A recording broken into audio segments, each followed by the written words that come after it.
Progress.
Good morning. Assalamu alaikum. Hello, good morning. Morning.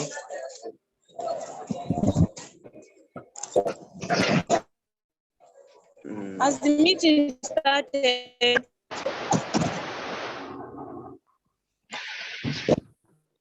Not yet started. No.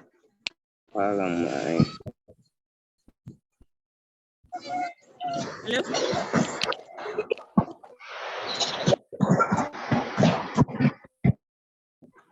Big boy.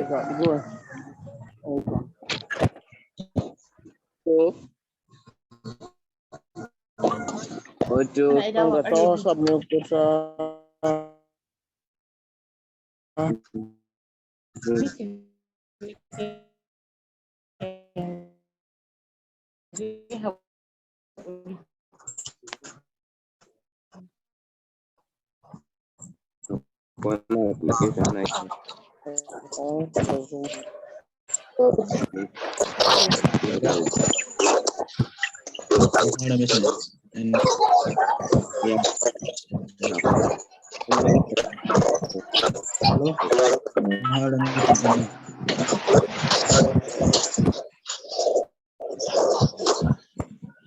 Had a meeting in there.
Satuan.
Como assim, cago aí?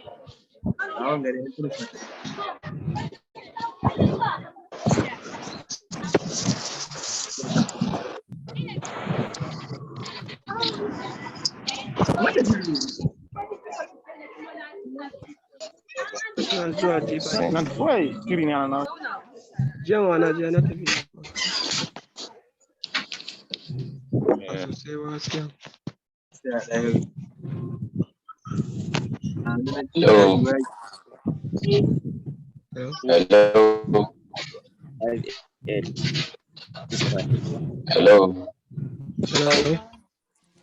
Hello. Hello. Hello. How are you? Yes, who is on the line, please? Walaikum salam. Hello. Hello. Yeah, Googie. Hello, good morning all.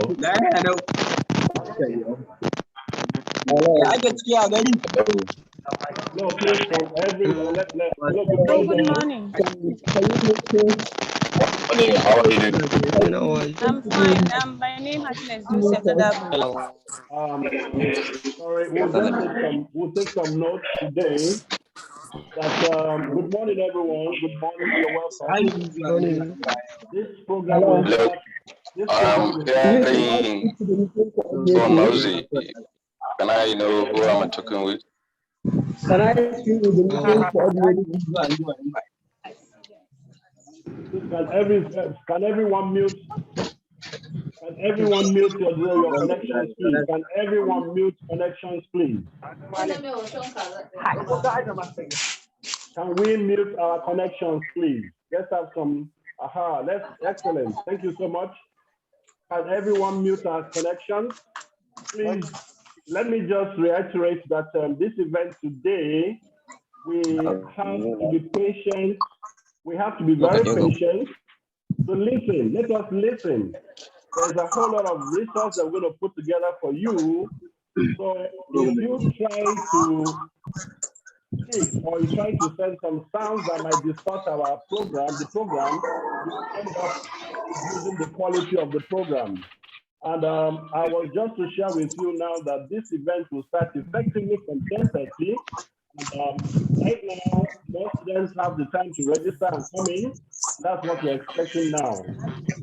And I will assure you that there's quite a whole lot for all the people that have things to learn. But then let us keep our connections. Let us keep our connections muted, please. Let's keep our connections muted.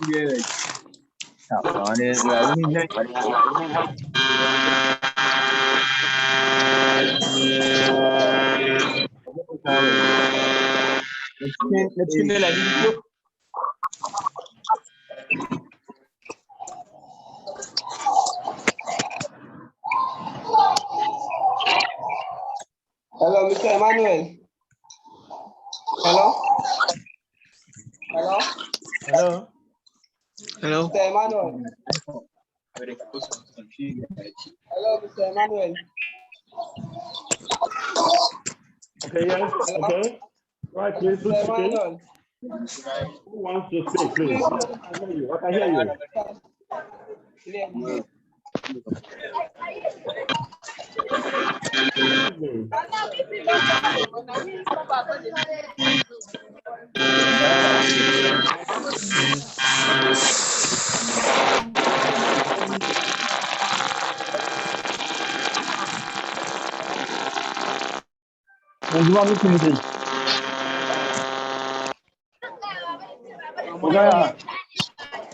Hello, Mr. Amos.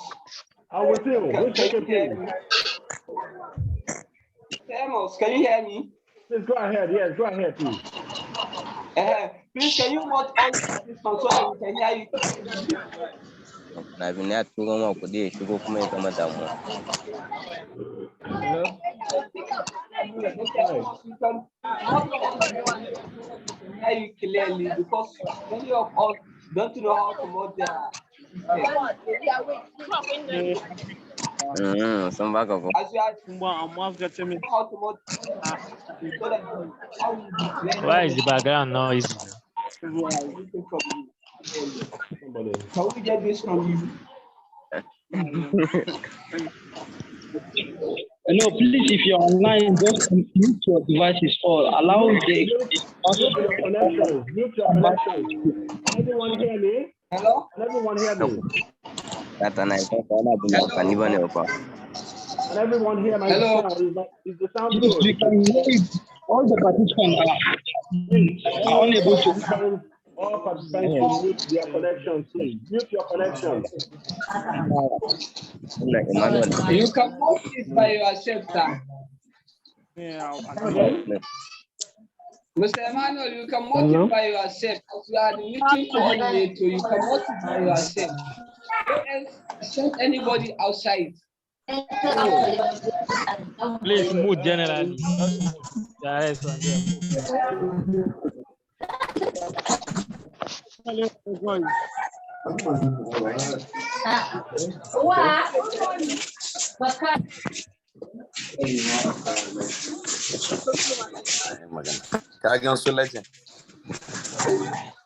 Hello?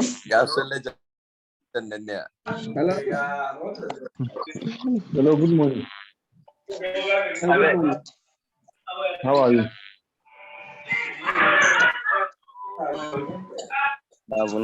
Hello?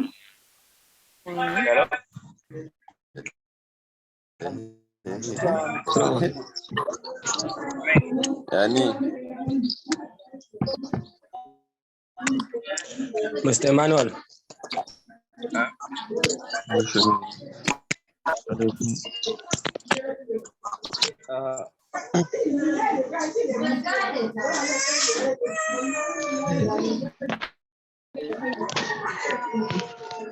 Where's all right?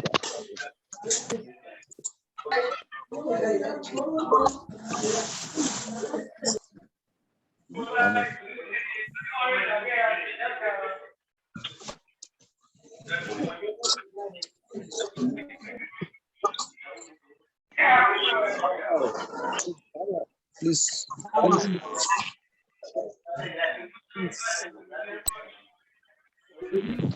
People are talking. I don't hear what I say. Some people are talking. I don't hear what I say.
Oh, again, she will use our money on call. Yeah.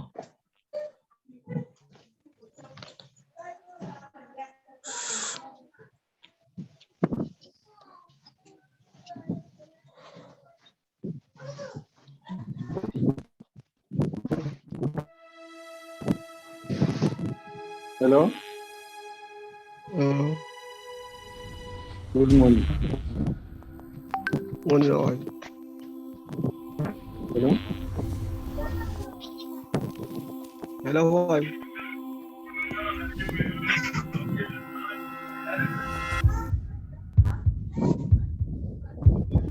The world is changing. Cities are evolving. With adoption and deployment of digital technologies, cities are now more than brick and mortar. They are becoming innovatively functional and aspirational. Communities are becoming smart. Smart cities are the future. The basic elements required in a smart city: two things: electricity, constant electricity, and high-speed internet. In a smart city, the goal is to address growing urbanization challenges with a digital framework. The framework is an intelligent network of connected objects and machines that transmit data using wireless technology and the cloud. A village with electricity and high-speed internet is already Smart cities can improve energy distribution, streamline trash collection, decrease traffic congestion, and even improve air quality with help from the Internet of Things. The right leadership with the right vision, I think, can be able to deliver and change some of our cities to smart cities. Hello. Programs is today a major advocate for the development of smart and connected communities and cities in Nigeria. COVID-19 pandemic devastated the world, but has also demonstrated just how much digital innovations are needed to serve society. Innovations that make the people smarter, better connected, healthier, precipitating solutions that have a positive impact and relevant local content. Amos Emmanuel, chairman of Programos Foundation, constant refrain is that change does not happen on its own. It is influenced by people who innovate. He is always calling and urging innovators to rise and occupy leadership positions in every part of the world, particularly in Nigeria. He is a firm believer that the world innovation cannot be complete without leadership contribution from Africa and especially Nigeria. Programos Foundation Africa, tapping into the growing digital awareness, has taken up the challenge to help the continent progress. Programos Foundation was established in 2009 by Programos Goodwill Messages, a long-standing leader in the capital market financial technology subsector, that saw the need to function and help realize the goal to deliver innovation-led ecosystems for Nigeria.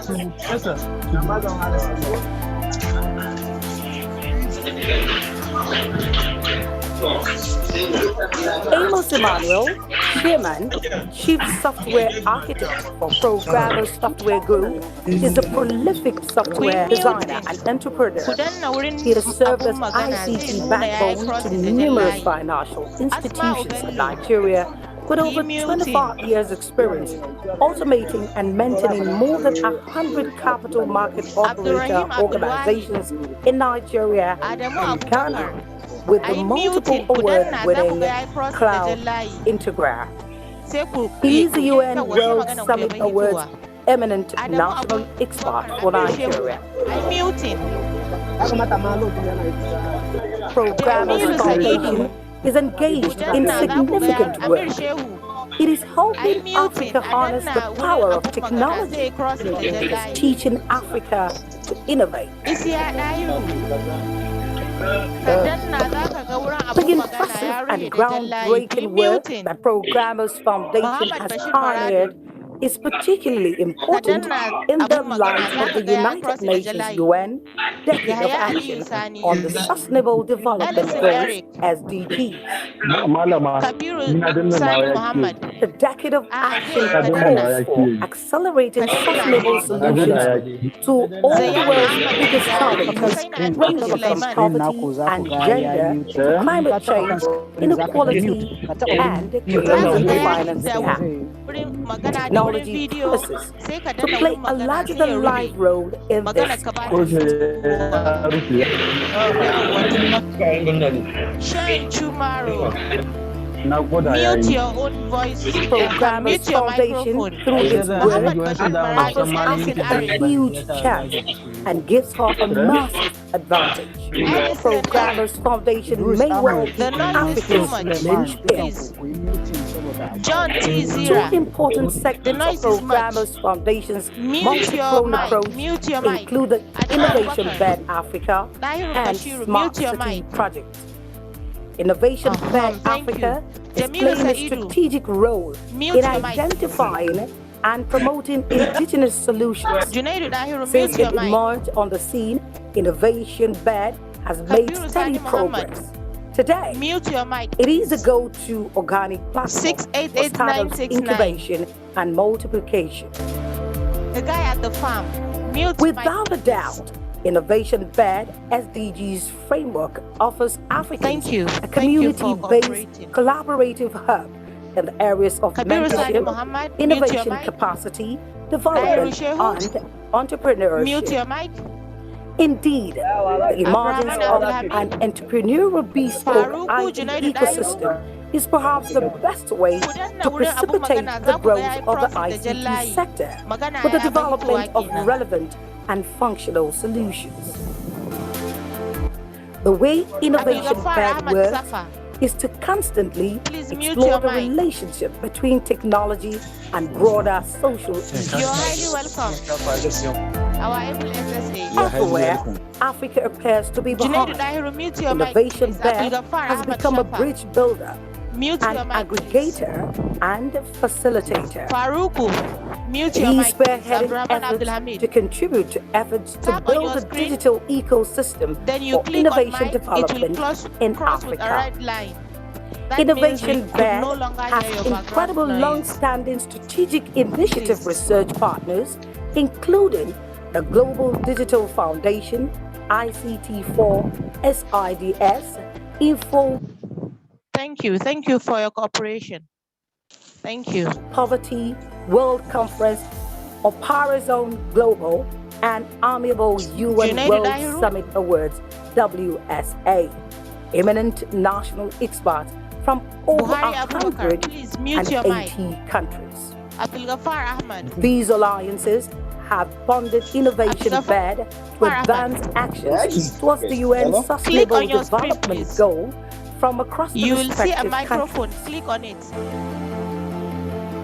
The World Summit Awards are a unique award system selecting and promoting local digital innovation to improve society. Thank you all for understanding. Combining an ongoing series of international events and activities with a global network of startups, social entrepreneurs, mentors, jurors, speakers, experts, government leaders, academia, civil society.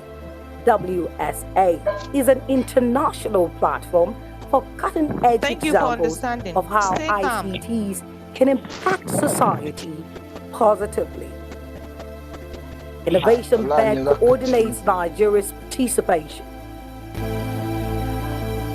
The vision is clear: to address Africa's greatest socio-economic challenges through innovative technology solutions by offering opportunity platforms for growing quality and knowledgeable generation of startups in the new nation-building transformation agenda. Innovation Bed Startup Opportunities Gateway incubates for promotion, growing innovative African startups and impacting the ecosystem positively. In Nigeria, members of the Innovation Council comprise of outstanding digital entrepreneurs who have at one time or the other researched, designed, and developed great innovation with positive social impact on the Nigerian society and beyond. Programmers Foundation's involvement in technology solutions embraces Smart City. First is the appreciation of the fact that a smart city is not a computer. A smart city is a city that uses ICT to increase operational efficiency, share information with the public, and improve both the quality of government services and citizen welfare. The economic realities indicate that as more and more people move to urban areas, cities will struggle to cope with the influx of people. The need to create smart cities is becoming all the more unavoidable. Smart cities will make urban areas more livable and truly sustainable. Programos Foundation is actively working to promote smart city solutions. Over the last decade, Programos Foundation has been working with the UN World Summit Awards to select, promote, connect purpose-driven local digital innovation with a strong impact on improving the Nigerian society, given the too many social challenges they face.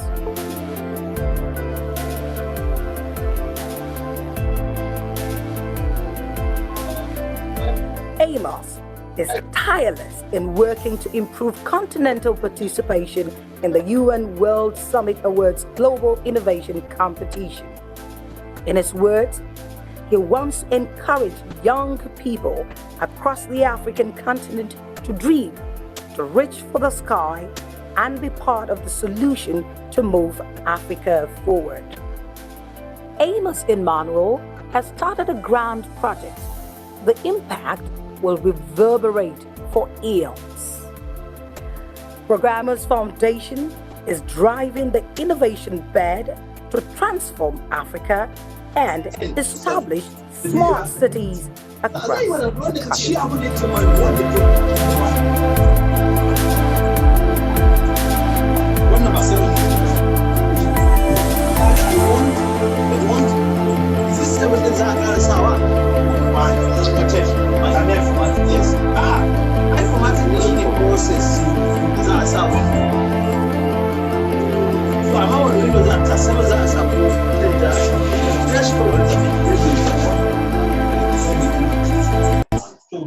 Salman ne? Not Salman, also empty.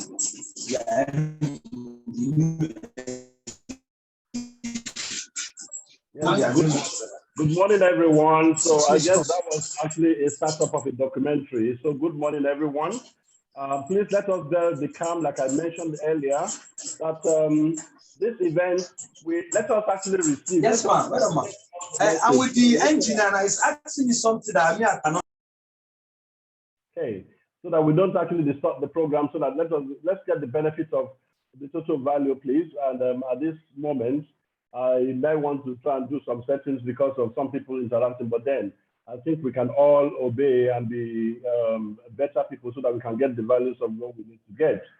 So I think you're welcome to the National Campus Innovation Workshops. The essence actually of this event was to share with us that there's actually so much on our hands. There's a whole lot that we are expected to do as a boy or as a girl, and irrespective of what part of the country that we are from.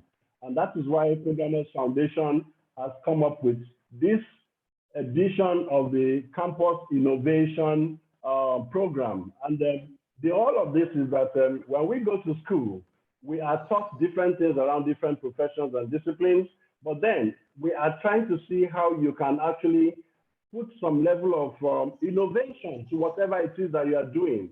Whether you are an English undergraduate, you must be innovative about it. Whether you're a medical student, you must be innovative about it so that you can better appreciate that the local problems that you have immediately around you, you'll be surprised that you yourself can be able to offer solutions to some of those immediate problems that you have.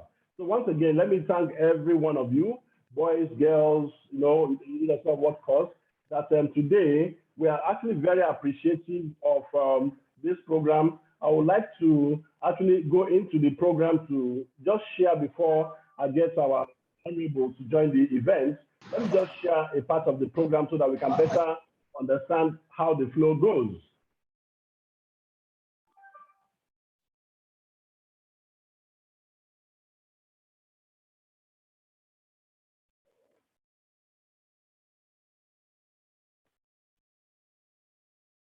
Measures being taken by the Malaysian government to slow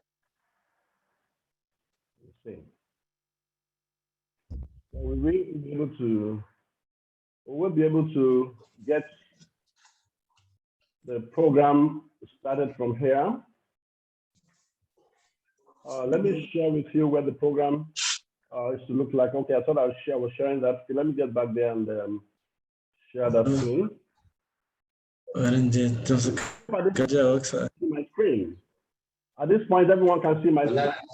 But we actually don't have any much time to waste at all. So we try to get into the program. I think all protocols we observe, so many things would have to happen as in the course of the program. I'm actually very aware that Our Excellency, Executive Governor of Zamfara State and the senior actually will be having some other events ahead of them within the day, and we're actually very appreciative of their presence.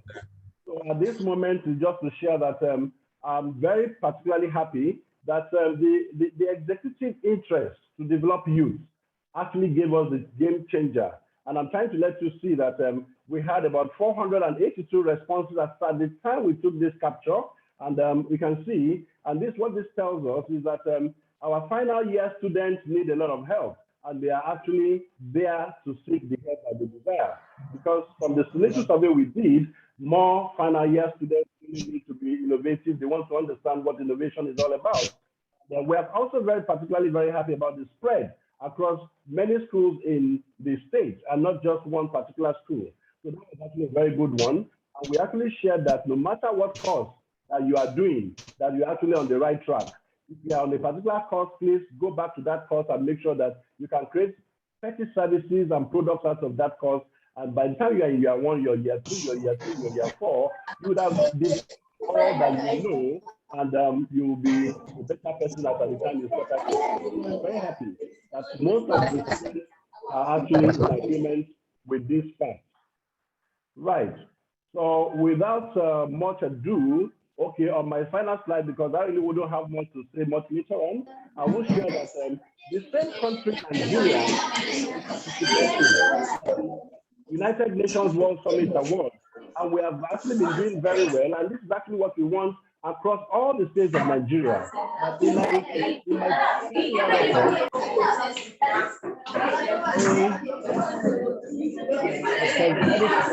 I'm trying to do something about this. I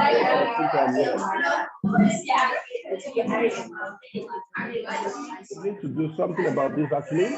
Right, before the Excellency starts to speak, I think I need to do some settings thereafter. But just to let you know, that Nigeria actually won across 2011, 2012, 2013, 2014, 2016, and up till the year 2020.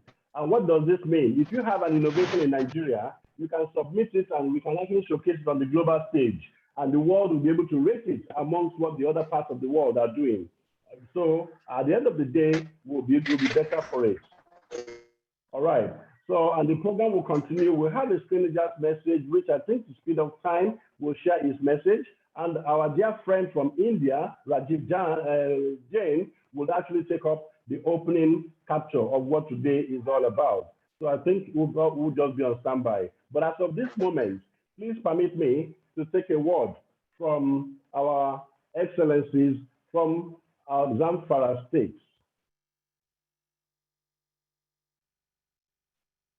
So you permit me to take a word from our excellencies from Zamfara State. I would like to know whether His Excellency is available and ready yet now.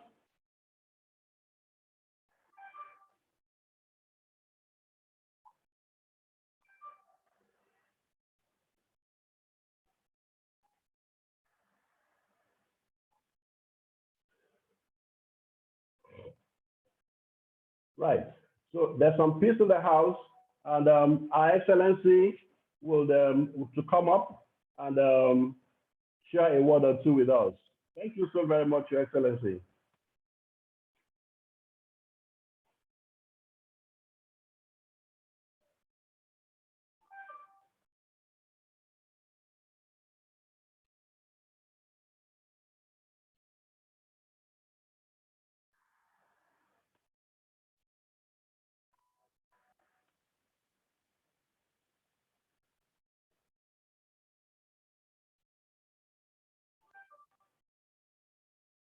Sorry. Can I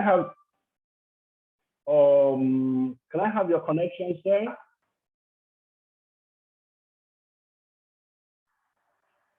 Please help me raise your hand.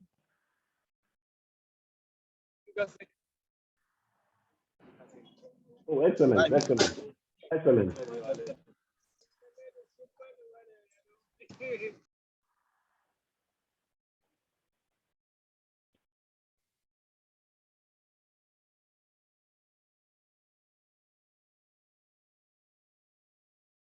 You have the floor, sir.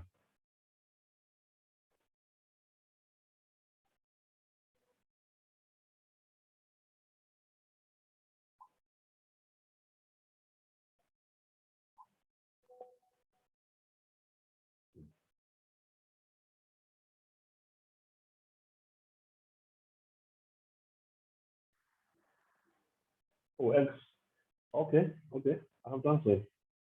Good. You are unmuted. Yeah, you're unmuted.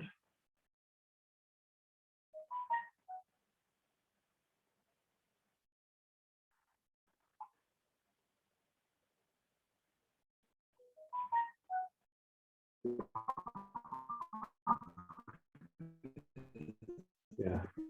Oh, excellent.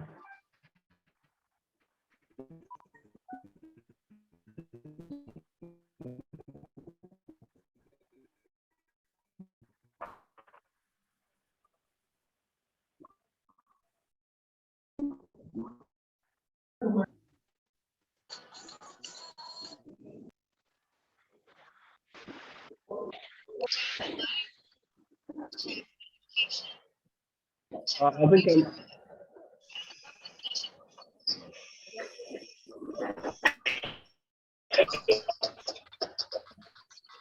because I'm muted just now.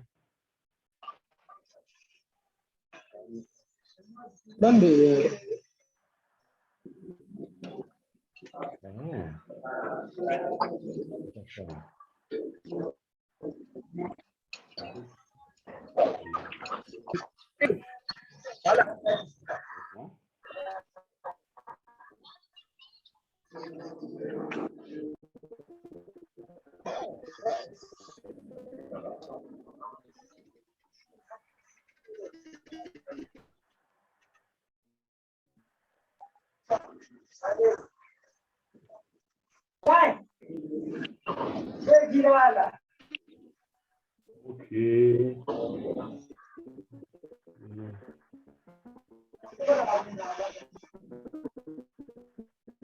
Oh, I didn't see that.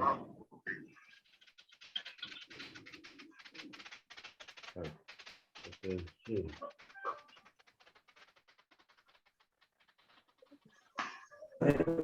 Oh yeah. Sorry. Oh, sorry.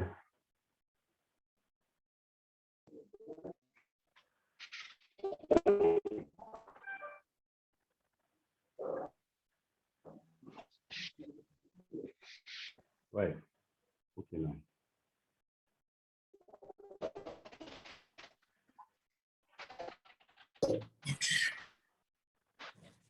You should be fine now, sir. Okay, good morning, everyone, and good day to you all. Good morning, sir. Let me start by acknowledging and recognizing some special guests of honor here with us.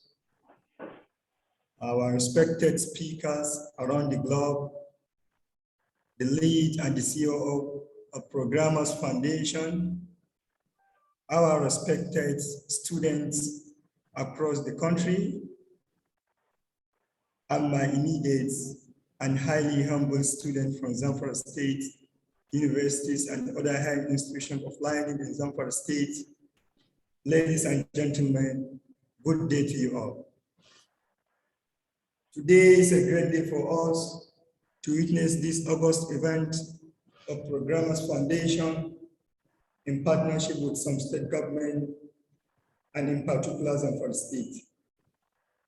Let me start by telling you that modern technology today is all about creativity and vision smart use of new technology, and the power of online and social media. It is all about having an international look so that every story, every product, idea, and application is unique. But together, today we underline how essential it is that we create innovation at every level and instant. In the undergraduate in particular, we all understand that why it's so important, although the economy is recovering from COVID-19 pandemic, unemployment is still high, alarming high, especially among young people. Reason enough to seek our new perspectives, especially among young people, for growth and development. It is great to see the spending programs are far more focused on the goal than in the past. Hence, the Programos Foundation organized this meeting to harness the latent talents of undergraduates and in commemoration of the 10 years anniversary of the leader. This is indeed a sagacious decision. We therefore commend the effort of the leader of Programos Foundation. But that is not enough. The world is changing. We are at crossroads. This may pose a bigger challenge to all of us, because while we have a strong force of youth, we are little too conservative when it comes to entrepreneurship and personal risks. But today's economy demands dynamic growth. We can't allow our economic place in the global village to become neighborhood of grand but crumbling mansions without funds for maintenance and the needs and the new development. In short, what we need is economic and digital innovation, real innovation. We need to give young graduates the space they need to succeed. On me, the young graduate has to have an enabling environment for them to carry out their innovation and creativity activities so that they can be self-reliant and independent of their career. Whether we are from an IT background or any other field of study, it is high time for our young people to understand that today's economy, today's global space is all about innovation and creativity. We have to create a climate change for innovation that encourages innovation, especially in the ICT sector, one that helps them get the best out of themselves. That is why this conference is so important, and innovation that is such an exciting prospect, because a digital vampire that is fully geared to new technology and new knowledge offers enormous potential in 3 key areas. This 3 key agenda is all about promoting economic growth, creating jobs, and finding solutions to major challenges like banditry, cyber crimes, and general insecurity. For me today, it is an honor to stand here today representing a state with a long tradition of innovation. First, we should concentrate on areas where we already excel. We call these our top sectors, so we should make a conscious choice to promote excellence in the field of water, agri-field, and life sciences. These are the areas where we want to compete globally. In fact, we want to be the number 1 in the whole world. Secondly, it is not the government alone that decides the innovation agenda. We work with relevant companies and research community. That is why we need our intellectual graduates here. All graduates on ground who that are with us, they should find it an enabling environment for them to have connected with Programos Foundation, which has almost 10 years in experience in terms of innovations, creativity, and digital economy. But as a network partner, and enabling force. Hence, there is a need for us to bring all government on ground. And we are doing best in Zamfara State, as His Excellency established and creates Zamfara Information Technology Development Agency, which I headed the agency, for any IT regulatory activities and development in the field of ICT. And by extension, the Zamfara Investment Company and the Director of Public-Private Partnership helps us to invite all the investment stakeholders, partners across the globe. On this note, I want to reiterate that His Excellency Dr. Bello Muhammad Batolem Marada is passionate on the issue of innovation, creativity, and digital economy to our young people. No. Today, you can bear me witness that His Excellency is very passionate in the field of ICT. We have done so much in Zamfara State, where we have trained many graduates and undergraduates, youth across the country, and youth across Zamfara State, rather. It is worthy of note that His Excellency has been good and passionate. That's why he has been supportive to all IT-related issues and any IT development that will bring a sanity, progress, and prosperity among the young graduates and undergraduates in Zamfara State. On this note, I want to call and reiterate that our young graduates and undergraduates across Zamfara State are highly patriotic, and we need them to come on board so that they can help us prosper in our digital agenda. You can see the level of young participation in governance is very key and essential, and is yielding results because they have creativity and innovative ideas with them, which they can excel as far as they are given opportunities. So I'm calling all the stakeholders and our state governments across the country to utilize the potentials in youth and to make our young people very relevant in any field of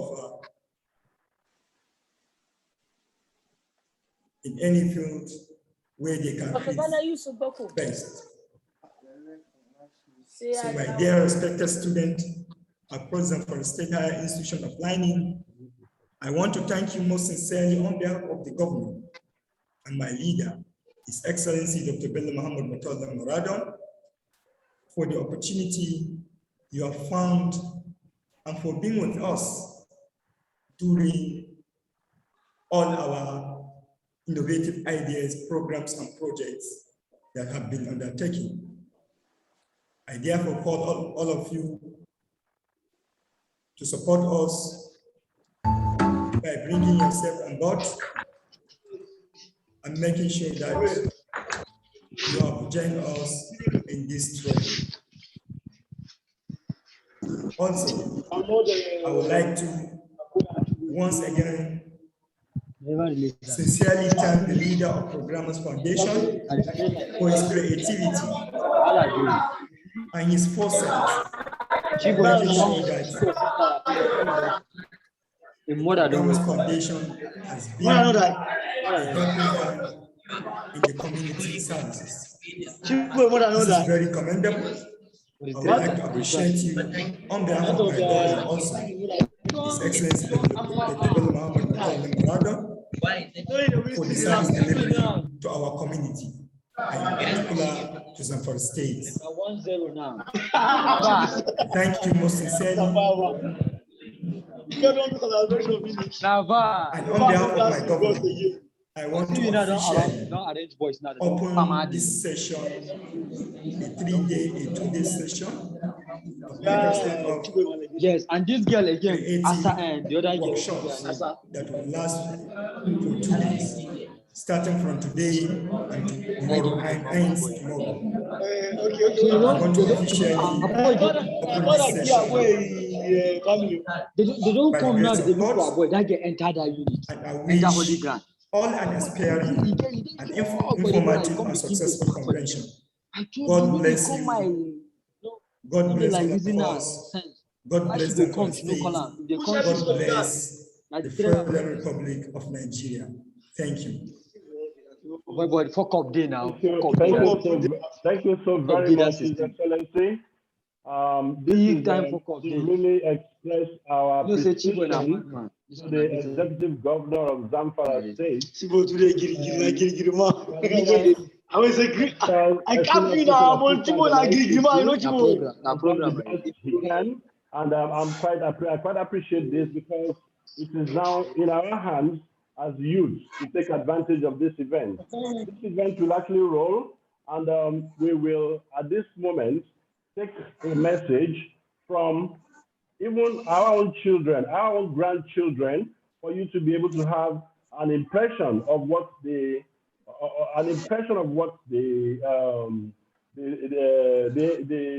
they kind of think about what we are doing, even as adults and perhaps as the leaders. So you'll permit me to share my screen once again.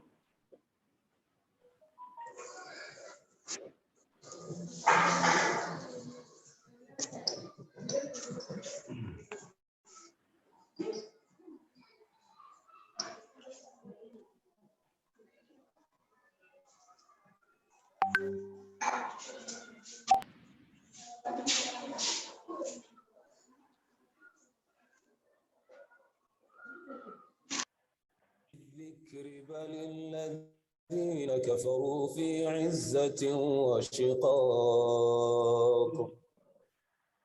Can you see my screen?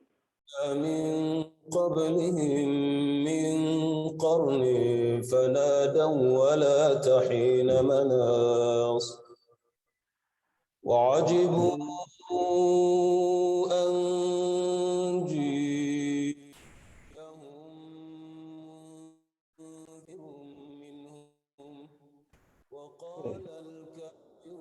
Can you see my screen, please?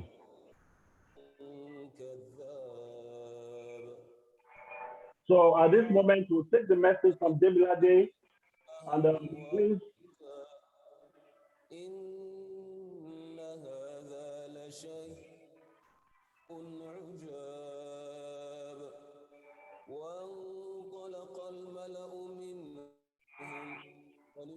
واصبروا على آلهتكم إن هذا لشيء يراد ما سمعنا بهذا في الملة الآخرة إن هذا إلا اختلاق أنزل عليه الذكر من بيننا بل هم في شك من ذكري بل لما ذوقوا عذاب. So I think if we got that, if we got that, I'm trying to confirm that we can move on as I have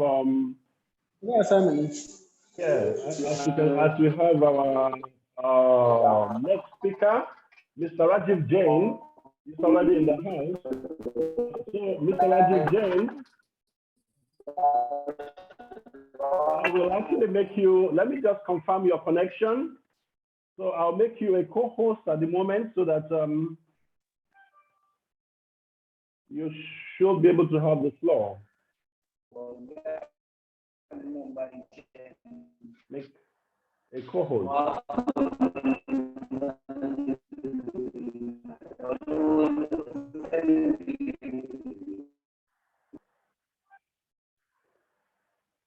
Hey, can you hear me? Yes, I can hear you, sir. Yeah. Thank you so much, Emmanuel, for arranging such a great event, and thank you to His Highness for sharing his kind words. And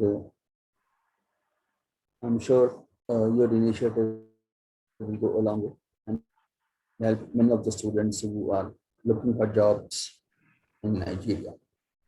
So, do we need to wait, or can we start directly?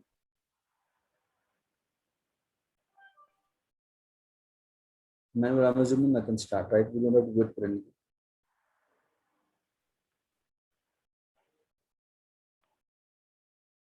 Okay.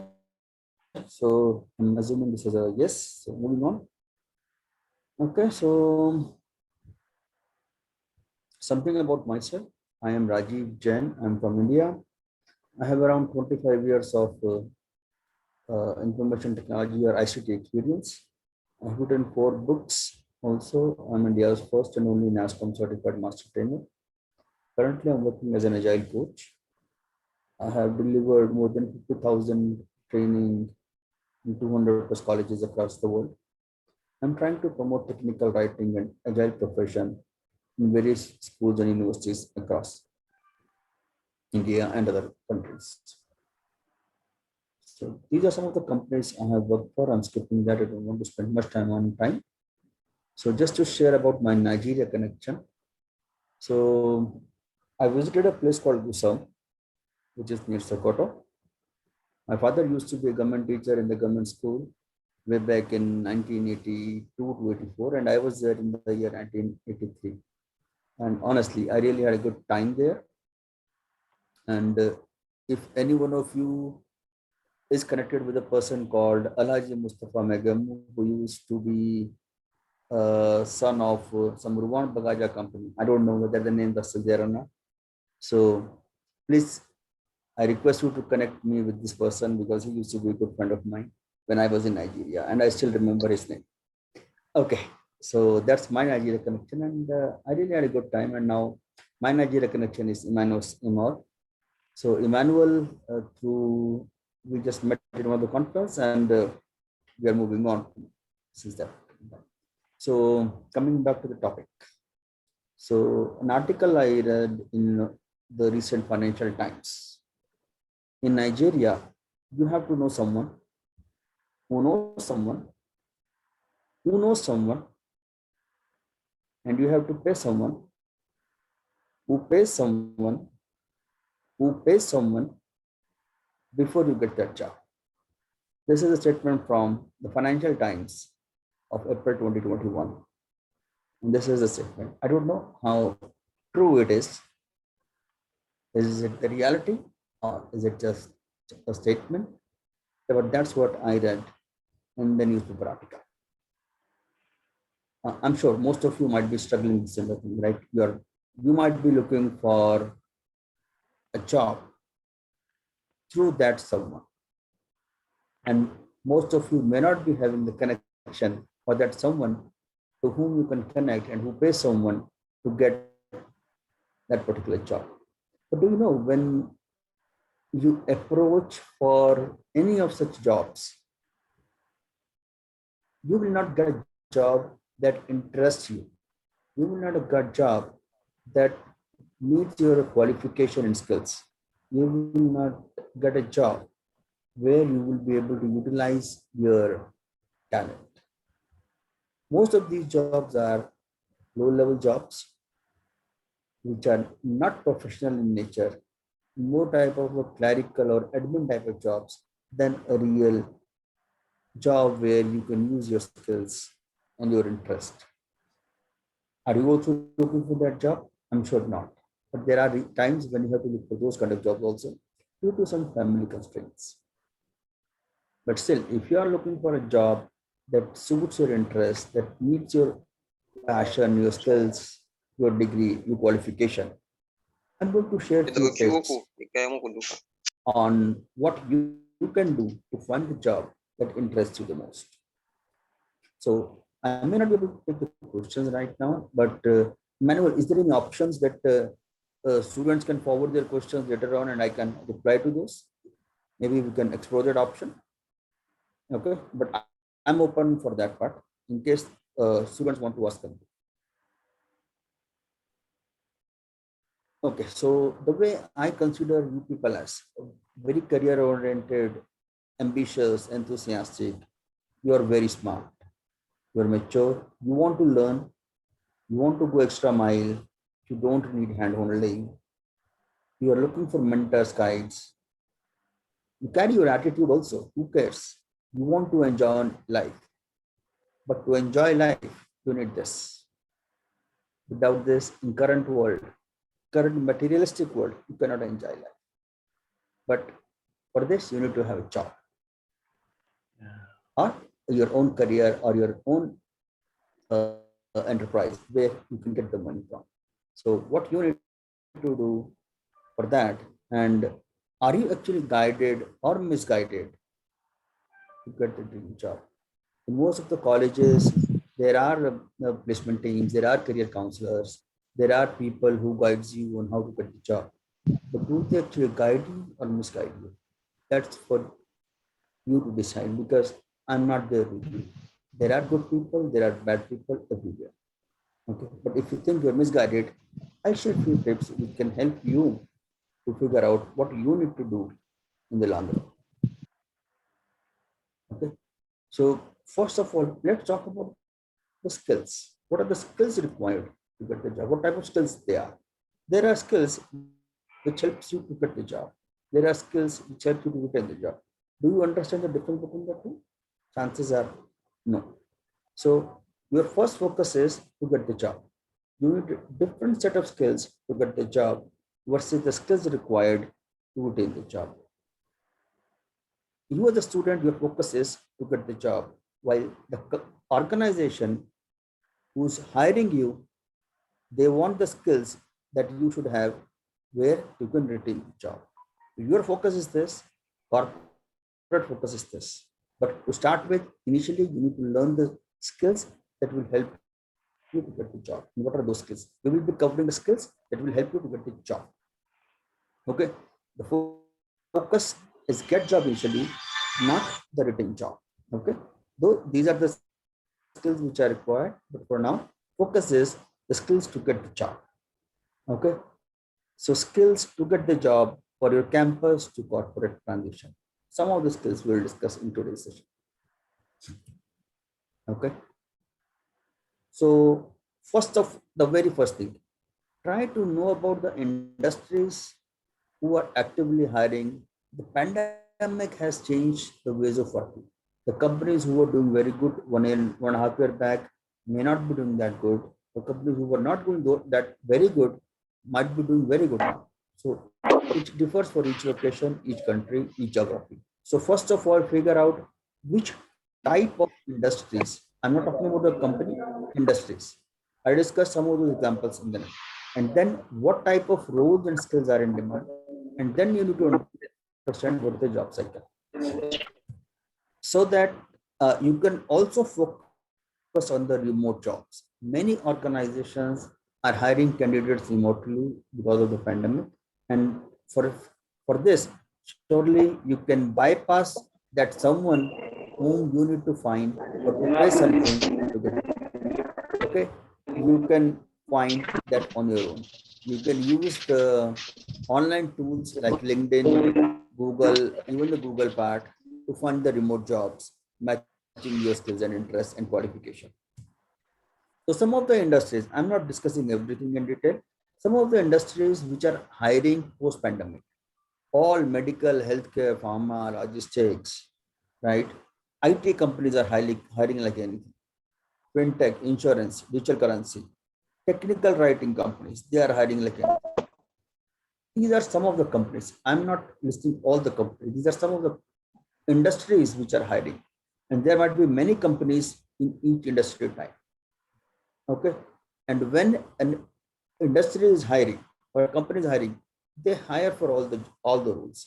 But there are few roles which are in too much demand. There are few roles which are in less demand. So according to your skills, your interest, you need to figure out which role and profile suits you most. Okay, so there are many regular jobs in each segment. So some of the uncommon jobs which I can share are these, like program manager, scrum master, virtual technical recruiter, instructional designer. These are some of the uncommon jobs. Technical writer, resourcing specialist, virtual counselor, right? Virtual office assistant. All these are uncommon jobs. And some of these jobs started very recently because of the too much of virtualization in our life. But for this, no company comes to your campus to hire the graduates. You have to reach out to the companies to find which job suits you the most, right? We do not have enough time to cover all the topics in detail, but these are some examples I'm sharing. Okay. And for all these jobs, you need to prepare for the virtual interviews. Many of the students come from the African countries. They say, sir, our communication is not good. Okay, you have to practice that. That's an excuse. You have to practice that. Reach me offline on what are the ways to improve, how to crack the software interviews. Okay, so I'm just taking one example, which is technical writing. Okay, within technical writing, if you have good knowledge of English grammar basics, okay, these are some of the job titles within that: resume writer, proposal writer, corporate communicator, technical writer, API writer, business analyst. Different type of jobs only in one profession. All software companies, all medical companies, pharma, all these companies, they are, even the entire ICT gamut, they are looking for technical writer like anything. And this is more common, and best part is you can work remotely, you can work from home, you don't have to even go to the office. And yes, you don't need any someone to help you to get the job. It's your skills can help you get that particular job. Okay. Some of the job sites where you should be searching, apart from the local job sites, which might be more popular in your specific area, always make your best of LinkedIn, Google, and Facebook. If you are not active on LinkedIn, please be active on LinkedIn. Just creating a profile is not enough. Be active, search jobs. There are millions of jobs that get advertised in the LinkedIn itself. Many remote jobs are also advertised. If there is a time, I'll show you how to search remote jobs in LinkedIn. I will do that. Some of the skills and tools that you need to learn before you start searching out. Okay. Practice Microsoft Office, tools like Snagit, Google Docs, Microsoft Outlook. These are some of the tools that will help you to get job faster than others.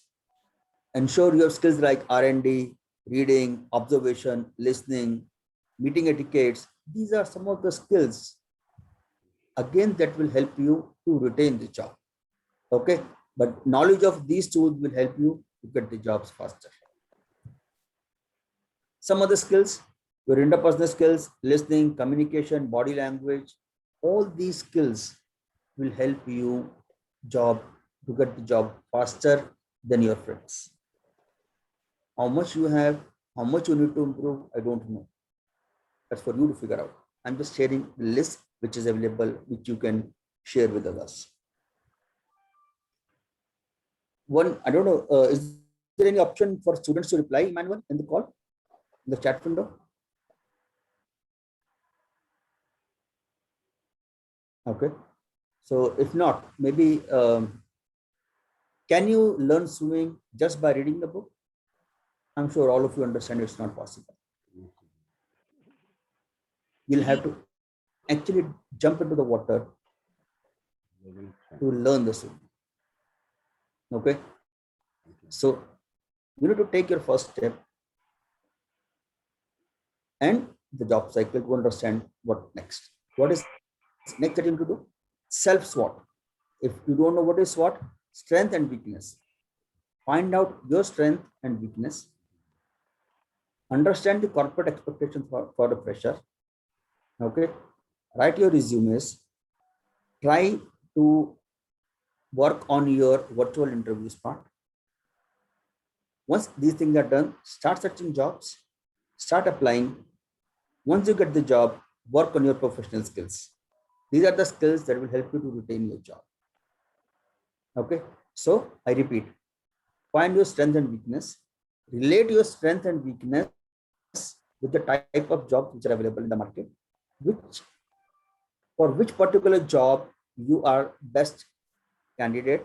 You can find this by reading the job description. Okay, this way you will come to know where you need to improve, where you are already equipped, what all skills you already have. Okay, once, don't read just one job description, read multiple job description. One of the sites is 16 personalities. This will help you to get some idea. It's not everything. This will help you to give some idea about your strength and weakness, which you can relate to all other things. That's one of the possible options.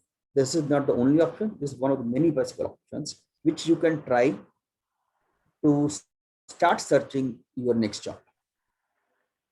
So that's all I wanted to share with all of you. Any questions which I can take, Emmanuel? I don't know. Is there any option to take questions? Thank you so very much, Mr. Rajiv. I'm sure with the, but all the students are entitled to the paper, and I'm going to share this. So I've sent you a message so that it will be attached on the program that they can go and download much later on. So you can help us. Thank you so very much, Mr. Rajiv Jain from India. We'll be now on standby so that we can pick on the next speaker. Okay, thank you so very much, Mr. Rajiv. That was, of course, brilliant as ever. From a NASCOM #1, I'm always there for your input in anything that happens internationally. So thank you so very much.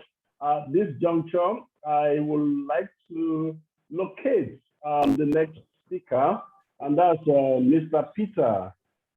If Peter, I'm trying to get his, let me lower this hand, let me lower this hand.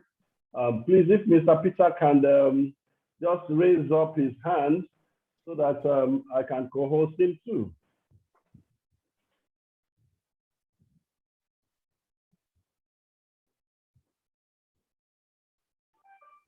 Mr. Peter, power, please, in the house. Before he starts, I'll just share a bit on Mr. Peter.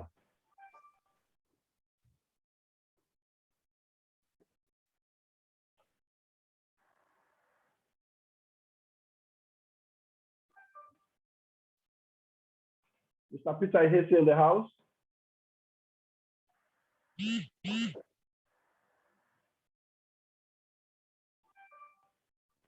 Let me locate, sorry. Okay, oh, I can see the screen is flashing into several pages. Wow, okay. Let me tap on him to help me.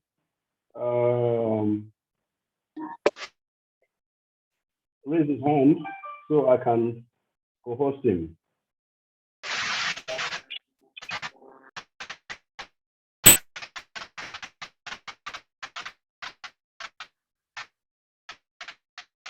Raise your hand. Oh, excellent, great. So I can see you now. I am having to make you a co-host. Yes, so you are free now. Take the floor, sir. Mr. Peter is actually a World Summit Award winner, and here to share some of his innovative, exploits with the students. So, Mr. Peter, you're welcome. Unmute yourself. Unmute yourself. Yeah. Good morning. Excellent. Yeah. Good morning, everyone. You're welcome, sir. Go ahead, sir. All right. So, while I just talk, I want to see if I will share my screen with everyone so that we can just go over it. Go ahead and share your screen. All right.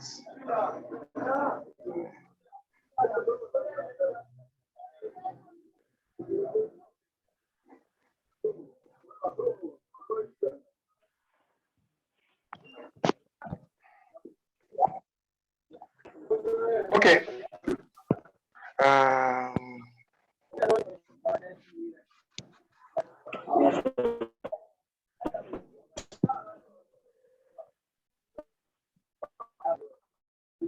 So I listened.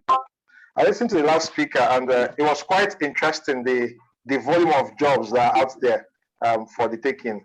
And my question I just keep asking is that how prepared are we as Nigerians to take on these roles? What can we do? How do we get the students not just to know about these jobs? But hold on, so I'm just trying to continue with recording.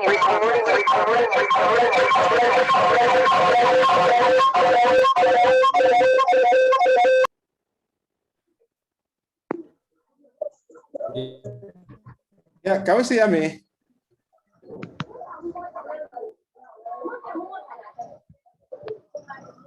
Hello, can you see me?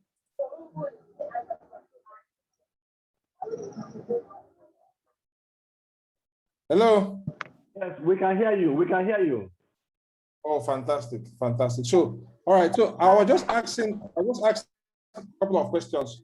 How can we partake in these global opportunities? How, as young Nigerians, we just access to funds, can we partake in this? And that's why I think innovation bed and it's coming into to support. And what I'll be sharing with all of us are some of the success stories. How we from a small room somewhere in Lagos were able to build something that was one of the top 40 apps in the whole world globally. And when we started this journey,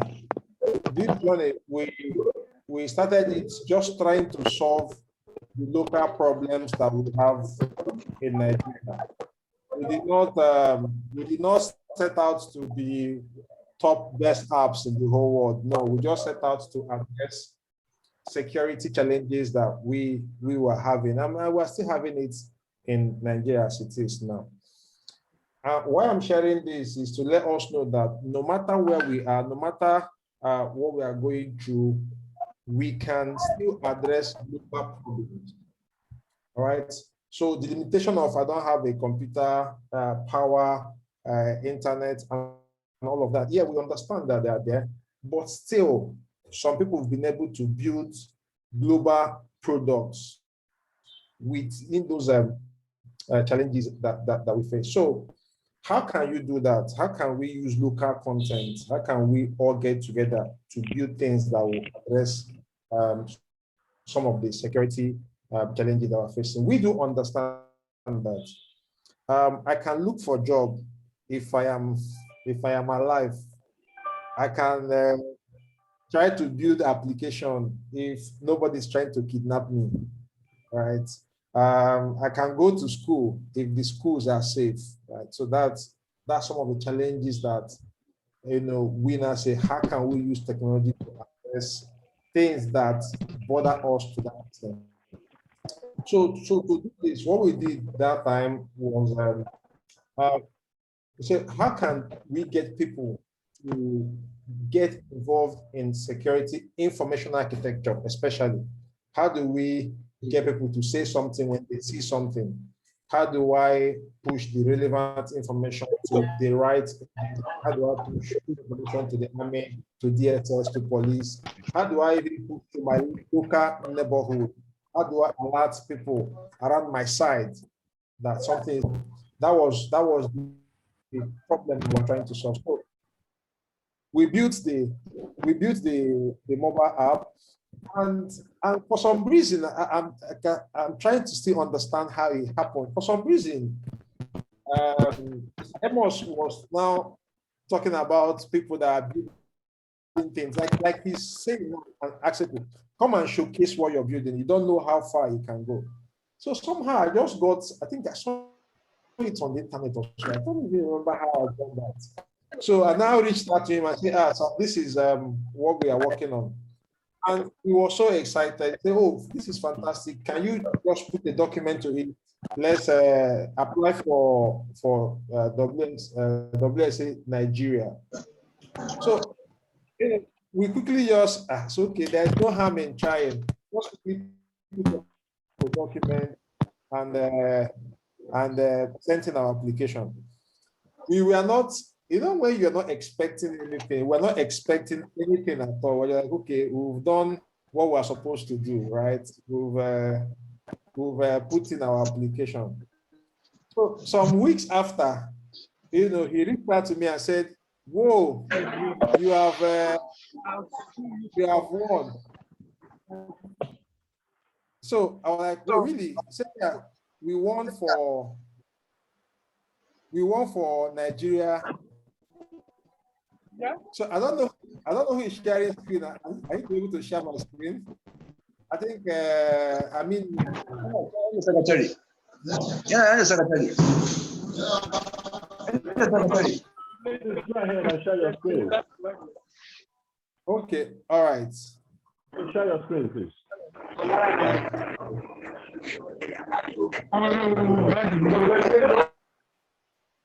Wow, and for time.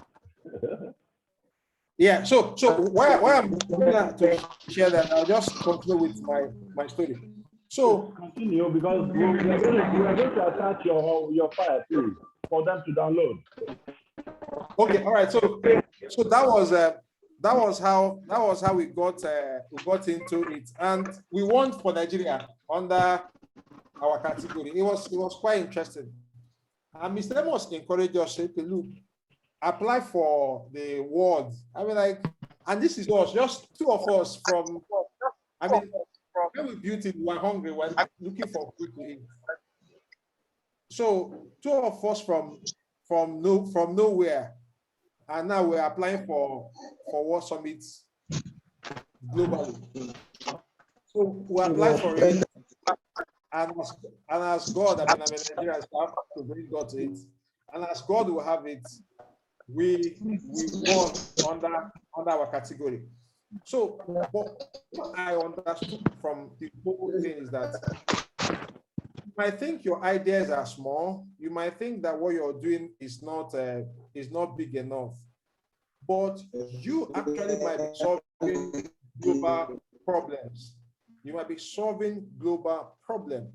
So by the time we applied for the Global Summit, and all the forth and back, and the effort that Mr. Amos put in trying to just let them understand the issues that we are solving are majorly African issues that the whole world can leverage on, right? So we won for the global stage. And for the first time in my life, I was to travel outside this country. All expense paid for me.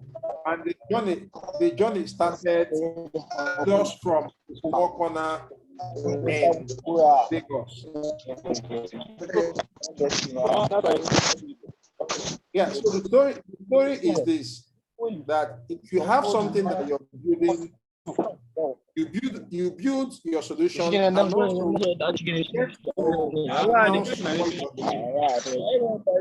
talk about what you're doing, to the right audience about what you're doing, and keep letting people know that you're solving a problem. And there are platforms that are out there. WSA, Mr. Amos is a key player in this industry. If you have an innovative solution, talk to him.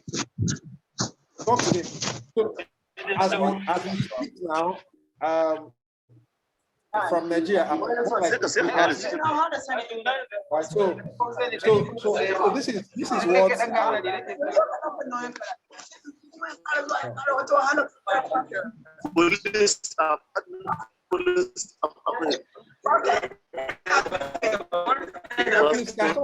just mute. It's too noisy.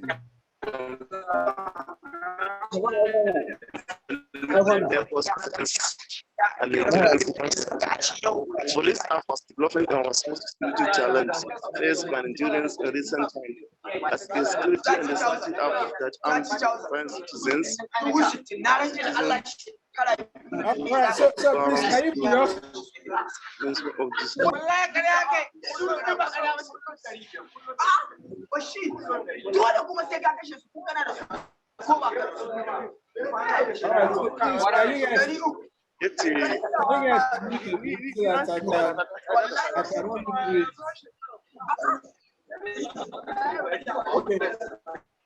All right, so the iPolice for smart cities is supposed to help engage. So first of all, it helps in intelligence gathering. So from the app, you can easily connect to. On the other one, it helps citizen collaboration. It's no longer just the police, it's no longer just the army. It is all of us now that are pushing for the safety of Nigeria. Then emergency services. If I have the app, anything happens, I can easily just connect, right? With the app, any place I'm going to, I can tell my people, or I can tell my friends to just follow me. So any place I'm going to, the app is showing where I'm going to. Then there's a lot of safety education.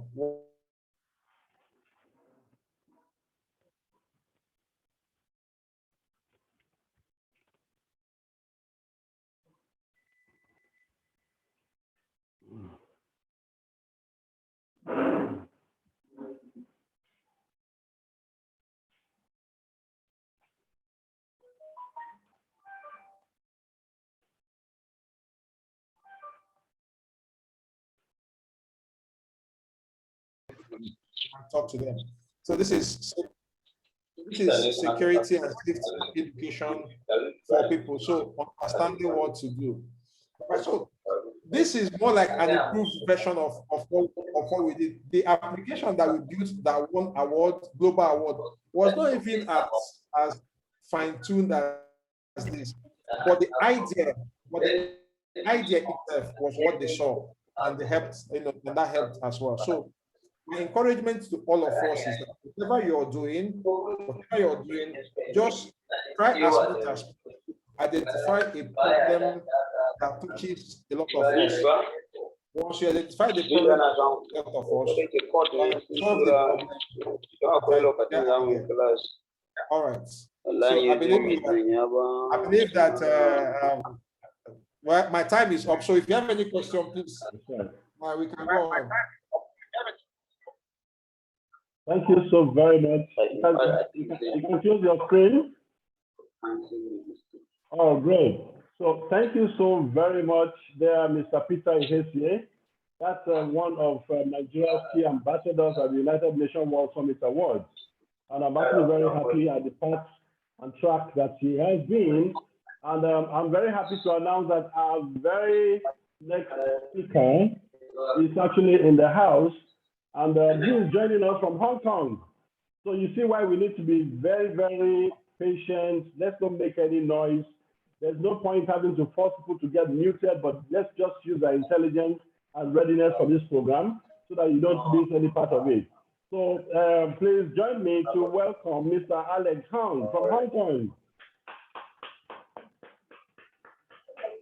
Hello, everybody. Okay. Welcome, Mr. Yes. Yeah. I'll bid you a co-host, so you can do anything now. Yeah. So actually, I try to share my screen first. Okay. Yes, you can try.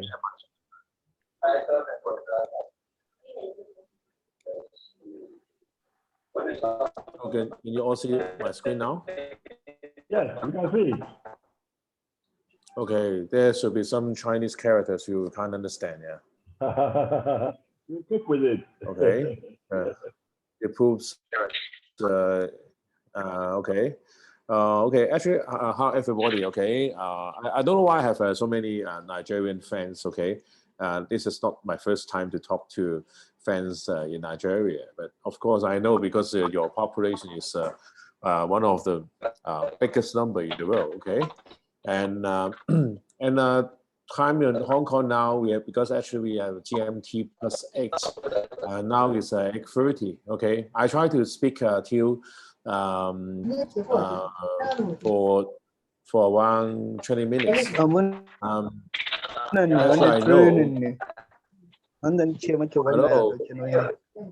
Is it okay to mute because there's some noise at the background? Yeah.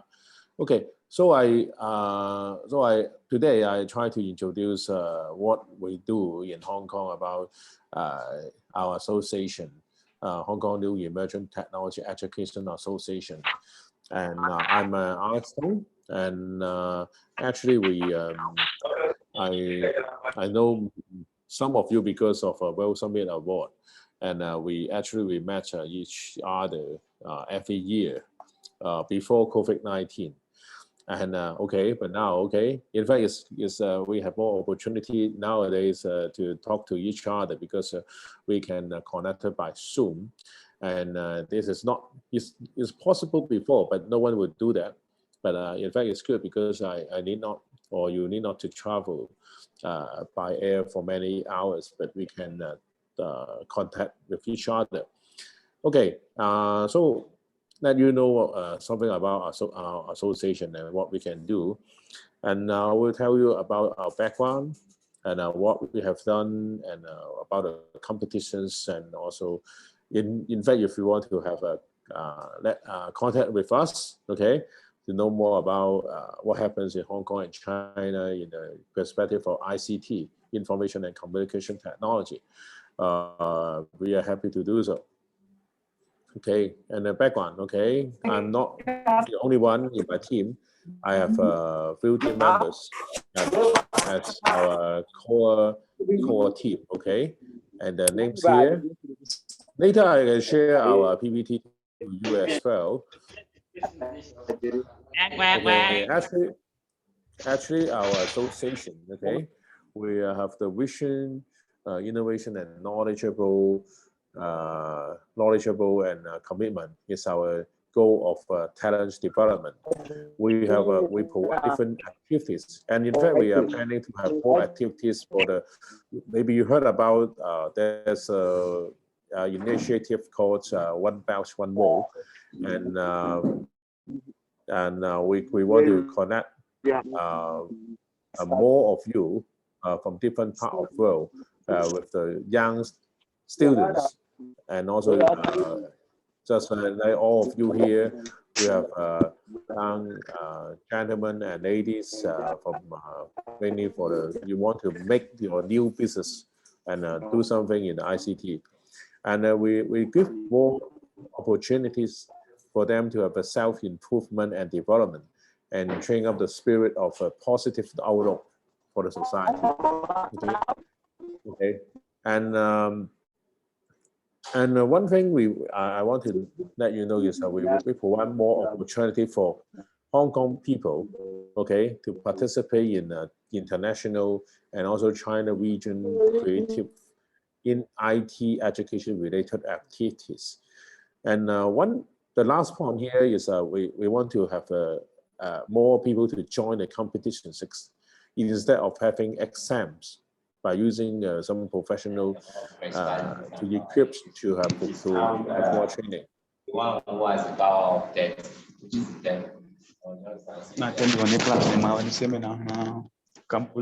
And okay, what we have learned before. Partnership dengan state government.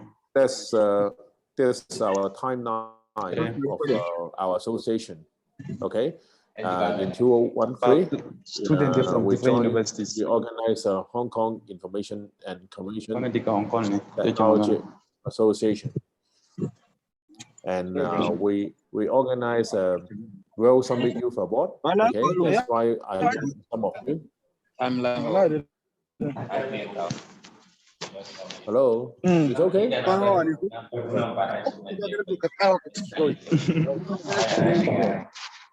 Can you see my PowerPoint? Yes, please. If you can see my PowerPoint, can you raise up your hand? You can go ahead. Yes, go ahead. We're working on those making noise so that we can mute them. Go ahead, please. And okay, actually, after we have a well-submitted youth award, we have the mobile youth. That's by some European countries and also some African countries. And we organize another concept which is called the Greater Bay Area STEM Excellence Award. You haven't heard about the Greater Bay Area. Actually, Hong Kong here is very small and we are close to the southern part of China. And we are having some collaboration with the south part of China to have the Greater Bay Area and also China Youth Science Technology Video Festival. And we also work on some international standardization. Is it possible to mute?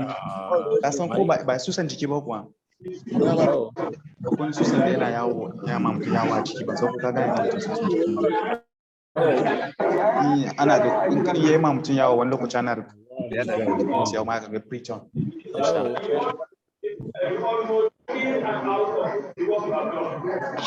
Yes, one of you haven't built your mic and the background is very noisy.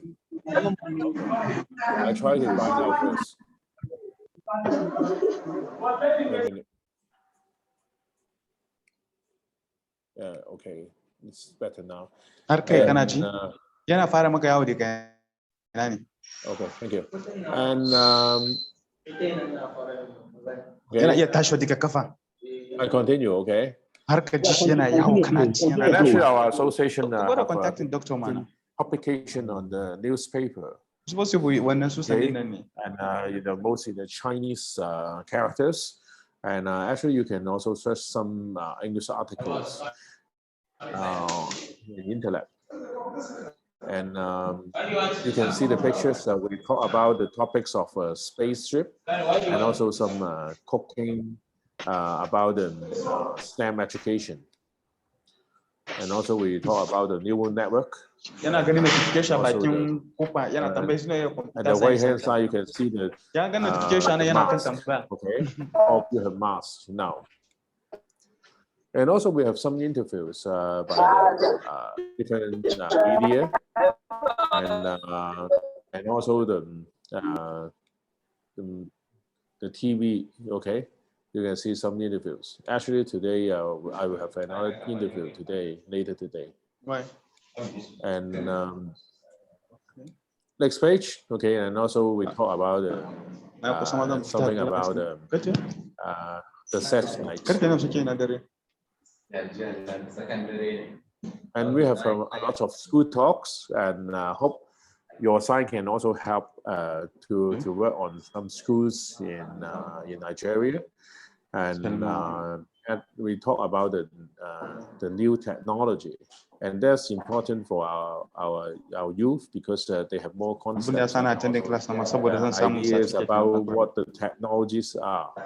Okay, and we organize lots of different talks in different schools, and also we work well with some government departments, just like the Office of Government Chief Information Officer. Okay, and we organize different competitions, such as Picture, World Summit Youth Award, Youth, and China, Mainland, Hong Kong, Macau, Digital Economy, Innovation, and Entrepreneurship competition. Okay, that's what you are doing now. And we have some competition among China Mainland, and also from, you may heard about the name of Beidou. Have you heard about Beidou before? Beidou is the new satellite science and technology. You heard about GPS before? GPS is a global positioning system, and we have another system called Beidou, which is we have satellites by China, and we have another system of satellite system for your positioning. Okay. And also we have another competition called China Youth Science Technology Video Festival. And I think this is a good idea is for your country to maybe you can have some competitions which we have for the youth to have some video. I can send to your side some examples. We make some animation, some stories about how to make use of newest science and technology. And this is the competition for the whole China. We have around if you ask anything, is 6 million entries for this competition.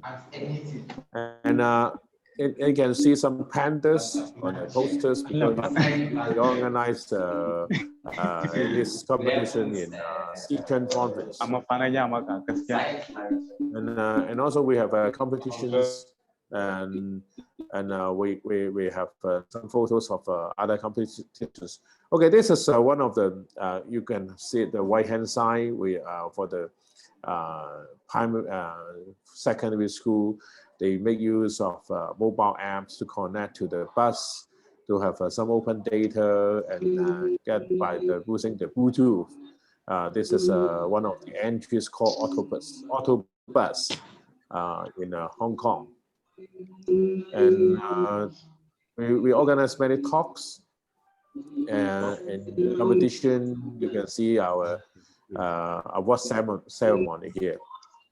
And we bring, and also you can see that here is the map of China. Hong Kong is here. Okay, Hong Kong is a very, very small, just a point in the map. And China is much bigger. And we travel across the country to different parts and bring students to have competitions. And this is organized in Sichuan province. And in Hong Kong, in fact, girls are doing quite well in technology competitions. You can see the girls, they win in the competition. This is the flag of Hong Kong, the flag of Hong Kong, China. Okay, we win the competition in China. Another project we have is Greater Bay Area STEM Excellence Award. For you, okay? It's good for you to know and understand more about the definition of Greater Bay Area. I know you know about the STEM, okay? You know STEM. And actually, we have organized competition among yours and us about the Greater Bay Area competition. And now different magazines also interview us. You can see that different schools, as I mentioned before, in the primary schools and secondary school, students, especially female students, are doing very well in a competition. And they have different inventions about maybe they do quite well. Okay. And I want to show you something about, okay, and also we have the winners, not only students, we have some teachers. Okay, we recognize the teachers by giving awards for them. And you can see there's some teachers, and also you can see their invention. In fact, in Hong Kong, the students, even the lady school, they do it very well. And also the students, they like to have invention of IT and technologies. And you can see as students here, primary school students make use of some water bottle, and they make some models. In this picture, this project, Autobus, I told you before, all students are female, and then they help the lady to help them to walk better. And also there's some artificial intelligence students. In Hong Kong, we also use the different electronic circuits, okay, and also for them. And you can see even the female students, they make some very big models for emulating some solution to solve by AI. And all the people, okay, when they join the competitions, we have the certificate from them, and also you can see the medal, okay. And because of COVID-19, okay, you can see all of them on the street now. We take the mask. We have the mask, and but luckily nowadays in Hong Kong, the figure of COVID is decreasing, and okay, there's a school competition, and hope one day you can join us to these competitions as well. And we have some YouTube. If you have time, you can subscribe to our YouTube channel. Some of our YouTube channel in English. Okay, remember our association name called HKNETEA, and then you try to subscribe us, and you can know more about their stories. Okay. And we also take paying students to play some robots. Okay, this is something about, okay, what they really do as a primary school students. They draw a school bag and then tell us about the functions and also the school bus. And this is Jordan Fong, this guy. He's secondary, junior secondary student when he win the competition and using Arduino-based smart glass called Pidoza glass. And actually, he invented this one with the operating system 5 years before.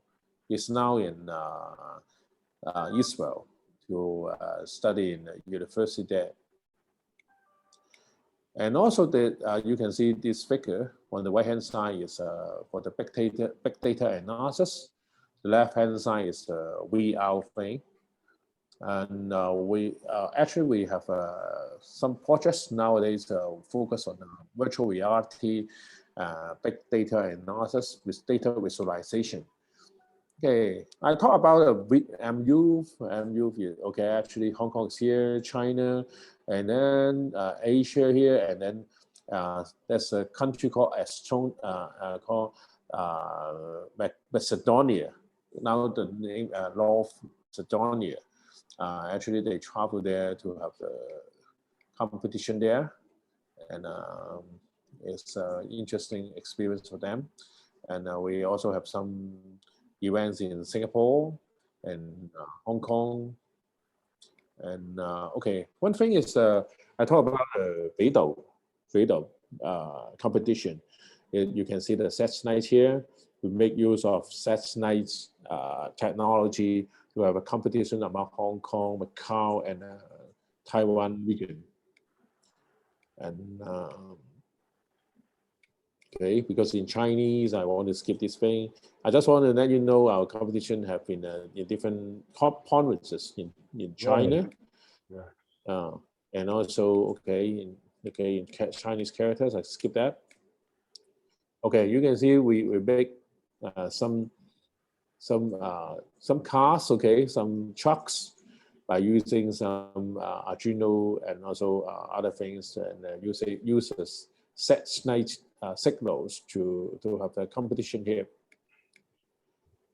Okay, there's another new program called Factors, Hong Kong Fostering ICT Award Scheme, and awardees can win some medals. Okay, this is me, and we have some professor, some different companies. In fact, okay, but those workshops nowadays we we are still using Chinese. We try to translate part of it into English, and then you just try to subscribe our YouTube channel. It's okay. Okay, and you can see we have the workshop too, and we have some professors to talk about artificial intelligence and ICT award. Okay, how to contact us? Okay, and as I tell you before, you can go to visit our website. Some of our content in English. Okay, and you can subscribe our YouTube channel, our IG, and also Facebook. And hope one day we can meet each other here in Hong Kong. And that's I finished my presentation today here, and I try to email some video which is in English, and also our PPT. Okay, very great experience to talk to all of you. Thank you so very much. And in fact, I really want to meet you again. Thank you. Thank you, Amos. Right. It's not easy, but it's not easy for us to connect, and that's also an interesting experience for me. But actually, I need to go to another media interview now, so I also know my time is up. Okay, nice to know all of you. Okay, thank you. You make me my day. Okay, you make my day. Thank you. Alex, I quite appreciate. Thank you. Hope I have a day to go to your country. Okay. Very well. After Very COVID. well. Thank you. Thank you so very much. Thank you. Alex. See you. Bye bye. Thank you. Thank you, Alex. Bye bye. Thank you. Thank you. Thank you. Bye bye. So you've done greatly. You've done greatly, and I'm very sure that that was really very good because there's quite a lot of internal tech scouting that we still have to do in the country. And then this is the foundation that we are laying across the state and the various regions. So I quite appreciate you. So I'm sure at this time, I may have to see how we just quickly show some appreciation, but then I have a feeling maybe we might just move this a little bit. I'll probably share with my people whether we can just move this a little bit so that we can actually try to gain some time. Because so I need to leave the meeting. Okay, see you, Amos. Bye-bye. Thank you very much. Bye-bye. Thank you. Bye. Thank you, Alex. Thank you so very much. I know one of the presenters today has a clinic appointment. No. So that we try to see how we can get the best out of this. I want to just see collaboration. When in China, the Hong Kong, the Inani. I know if I have Uchechi in the house. Go now. The state China opening one. May I know if I have Uchechi in the house, please? Can you hands raise up? Oh, excellent. Oh, yes, my dog. Please, I'll actually try to see how I don't encroach on your time. Let me make you a co-host right away. We'll come back to some acknowledgements much later, so that this is a very busy medical doctor, and I'm sure this great honor we will not abuse. Let me see how I make make co-host. So about now, you are now a co-host, so you can share, you can do anything, but please don't give me injections. I don't like it. Hi, everybody. Good morning, good afternoon to everyone. Emmanuel, congratulations to you for such a long and successful tenure with WSA. I'm particularly very happy having you here. I'm sure the last time was in Sri Lanka. Yes. It was great fun. It was great fun. That's your product then called Transparent Nigeria. Exactly. Today we want all of you to share among our undergraduates in Nigeria. And please, Goodwill Messages for Madam WCO DG. Because actually, I have in the house the fan of hers, I told you. Yes. I'm sure much for sure. Thank you so very much. For sure. You're welcome. And honestly, for the work that that you're doing and WSA is doing. She's also a fan. You know, she likes to support youth very much, and honestly, she was impressed that I was able to connect with you guys and win that WSA award. So I just wanted to, you know, oh, no problem. I wanted to talk a little bit about the inspiration behind Transparent Nigeria and maybe a little bit of my journey. Hopefully that serves as another touch point for a lot of folks listening in terms of what the WS is capable of and what, you know, all Nigerians are capable of, and they use innovation and technology to advance things forward. So it was back in 2012, 2013. It was right around the time of the Occupy Nigeria protests, you know, where people were expressing frustration at removal of fuel subsidy, rightfully so, claiming that removal of some of the support that the nation is enjoying in terms of fuel subsidy would be very tacky and be fair, considering the fact that the elites seem to not have been doing much with all the funds that were available to Nigeria. As we all know, this is a unfortunate situation for Nigeria, but something that we're working through. In any case, when I was seeing this, I thought, you know, if Nigerians were armed with information to understand exactly what the impact of you know, the subsidy was in terms of government solvency, and also see where exactly all the tax revenues, oil revenues are being spent on, then this could empower them so that they could hold leaders accountable. Obviously, it's a very idealistic vision, you know, and I fully acknowledge that, but I'm still young, but even being even younger back then in 2012, 2013, you know, you just feel this desire. How can we make Nigeria better? How can we change things, you know? And that's where it came from. Based on that, I thought, you know, maybe if there's a website where people can click, they can go to their states and then their local government area, and they can see, okay, this is how much they received from the federal government in disbursement, and this is what they're spending that money on. Then so citizens can say, hey, look, it looks like in Abia State, Umuahia local government area, which is my own LGA, you know, you got $3 million from the government in Q1, and, you know, there's still a pothole on the road towards to the city market or something like that. And really, we built the website and we tried to source as much data as possible. Honestly, what I'm doing is not anything so revolutionary. There are so many other people in Nigeria that also had similar inspiration and similar desire for transparency of information. Other organizations that come to mind are ones like Budget, you know, based in Lagos, that has a high profile. Really respect the work that they were trying to do around that time, and I think they've continued to do that. So yeah, you know, we tried as best as possible to make it a user-friendly website that has financial information and other statistical information that citizens could reference. We wanted it to be interactive. We wanted the ability for citizens to comment on articles, and this is what we built. We did build a prototype. We submitted it, let's say, seeking support, seeking some a profile. Emmanuel and the team and the UN team, they're all very receptive, and I have to give a lot of respect and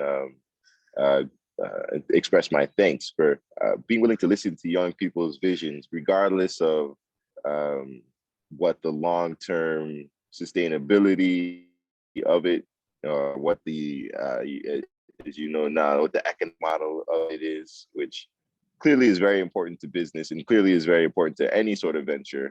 But I think that desire to support just, or the regardless of, is it going to make you $1 million or is it going to pay so-and-so salary, is very important. So I want to commend WSA, I want to commend UN, I want to commend Emmanuel for that. People might be wondering what's happening with Nigeria now. Clearly, there are a lot of logistical hurdles that you have to cross if you want to make this a successful going concern. Obviously, the passion is still there. I still feel fondly of the potential, but there are a few difficult things that you have to cross. One is access to information. Not everybody wants Nigeria to be transparent, as we know, so that can be difficult. And then to the economic piece, it does cost to be able to run the website and to market it appropriately and things like that. So long story short is that we did put Transparent Nigeria on a hold. It's in dormancy. I wouldn't say it's gone because I'm still here. My partners that I work with are still here. We're still hoping to make a better, more Nigeria. And so that dream continues to live on. But I think people don't often talk about challenges in their ventures. And I wanted to bring that up because for all the young people who these, I think, critical obstacles may face, and just know that keep pushing along with that original inspiration to try and push past those obstacles and play the long game, essentially. But I'll stop there because there's a lot of talking from me. I don't know if there are any specific questions anybody would have, or Emmanuel, you want me to address anything specifically? But I'll reiterate it again. Thank you, big props, and I can't wait to see more of the innovations that come out of the program because that's really important. Thank you so very much. Thank you so very much, Chechi. This is, in fact, mind blowing. And actually, one of the areas I actually wanted to just give a message is that some students, as we speak, are very unhappy with the courses that they do. They're unhappy with the courses that they do. I'm trying to see how we can share that every course is valuable. What do you think? What do you think? Should anyone be upset about the course he's doing?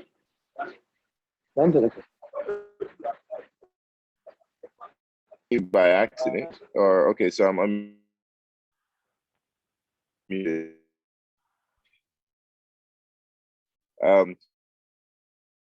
I heard, I think you said that are frustrated with what you I missed the second part of what you were saying. Okay, I was that some students don't like their course of discipline, don't like their profession. And they've been in school for 4 years. As soon as they want to get into banking, that they never believed in what they read. What do you say to this? Yes. Well, that's a very interesting thing. I sympathize. I sympathize very much, and I sympathize personally because, as you can see, I'm in my medical attire, but I had a strong passion for business. I go to business school, and there was a point in my educational career where I was uncertain whether I should continue with medicine or I should try and branch out and do business.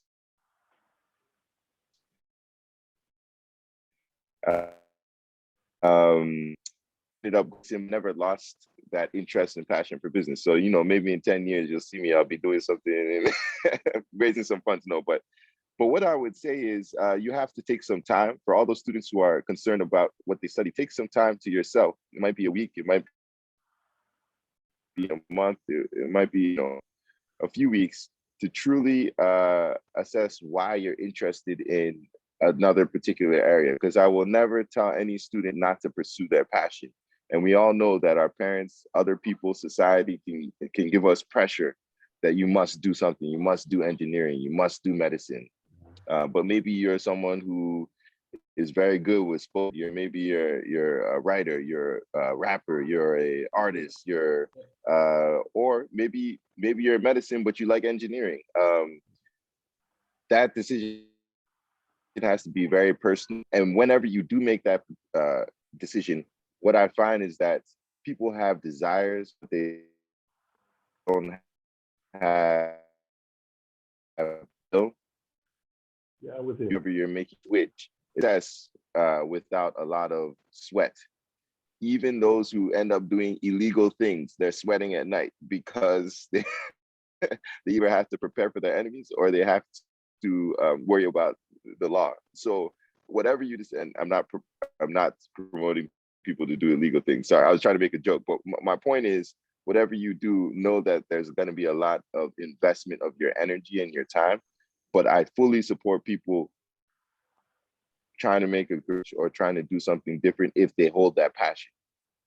Thank you so very much. Thank you so very much, Wella. In fact, I can remember even to get you here, you have a clinic and you still spare the time to be here.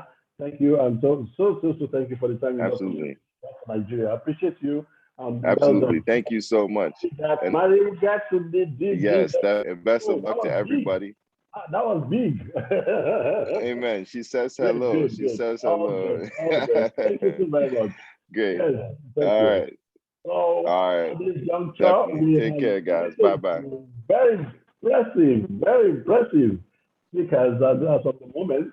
And I'm particularly very happy these young men are doing great.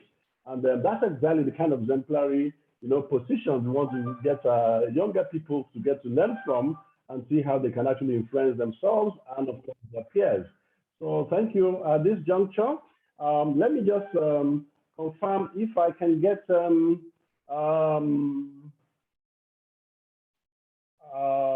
if I can still spare time, just 12:07. Before I take the next speaker, I want us to just take like a segment of the some acknowledgement. It won't be much of a goodwill message. So perhaps I want to take on Mrs. Cinderella Ochu.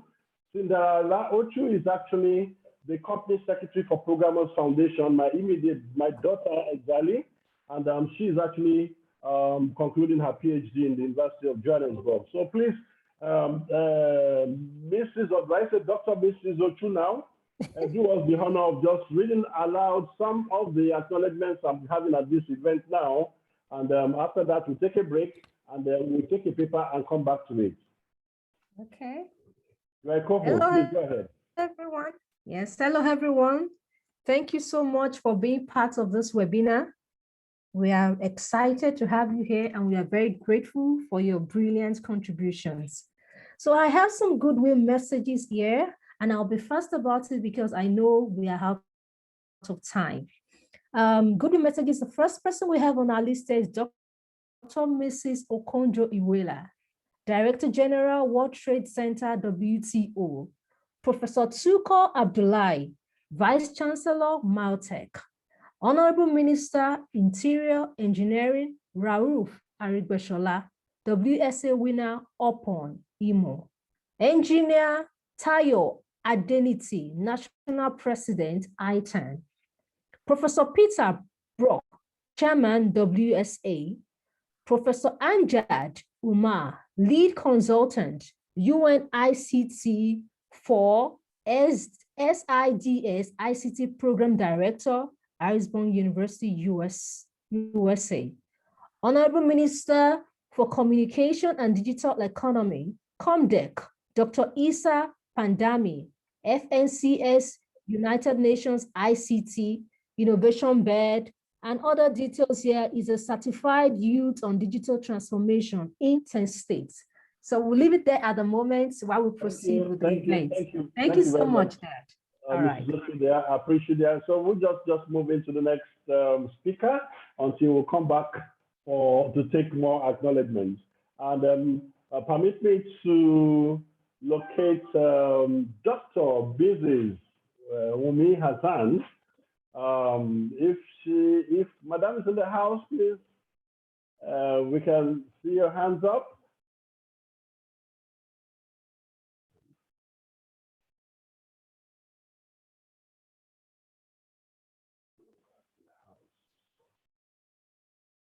Dr. Mrs. Wumi Hassan in the house.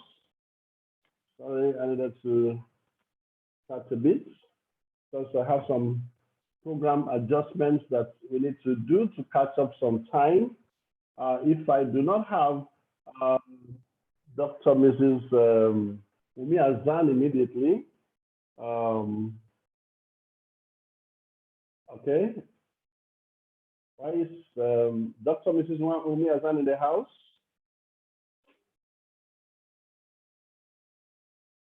Okay, so perhaps, do I have Mr. Kwange? Do I have Mr. Kwange?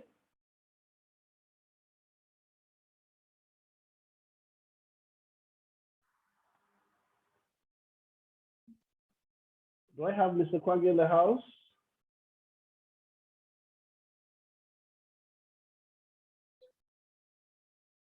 I needed to just be sure so that we can arrange the program in the best with the best time suitable.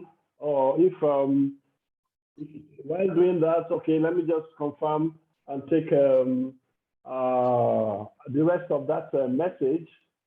Okay, Madam Khadija Ali from Bauchi State she's the head of the Bureau of ICT in Bauchi State. So she will do us the honor to highlight certain names there. We really cannot read all their Goodwill messages for time, but we'll just be able to just list as they are enumerated there. So, Madam, good morning, and you're welcome. And thank you. Good morning, sir. Good morning, everybody. Thank you so very much for what you are doing from Bauchi State, and we can see you. Thank you, sir. Hello. Yes, we are with you. We are with you. Good morning, everybody. All protocols are duly and respectfully observed, sir. This is a wonderful program, sir. At least it will ginger and encourage the youth to stand on their own, to have initiative, and to be focused on what to do in life or even after school. In fact, it is a very good startup, sir. I think you are giving us a hint, or you are giving us a go way to even start encouraging or organizing programs with your help.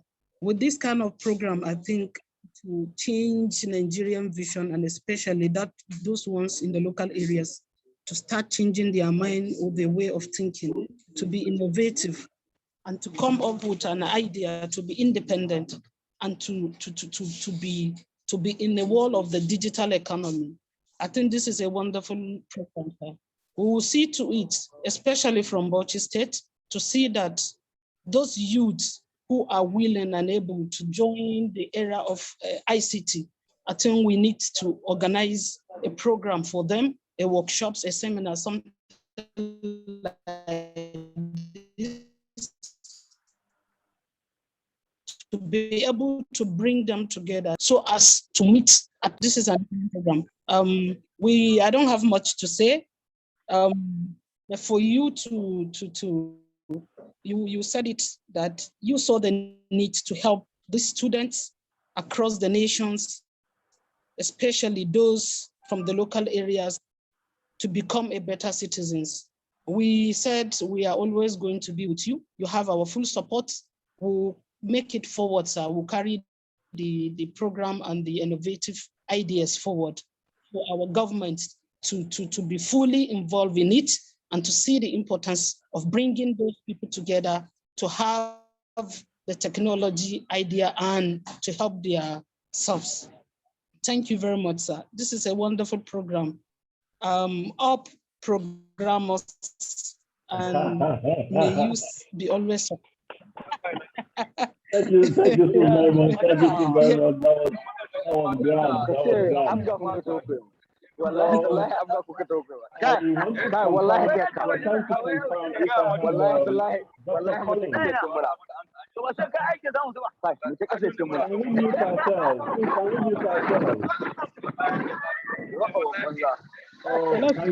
Can we mute ourselves, please? Can we mute ourselves to enjoy the program?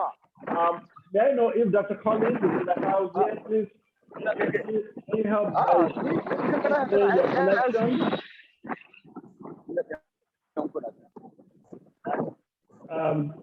Do we have Dr. Collins in the house?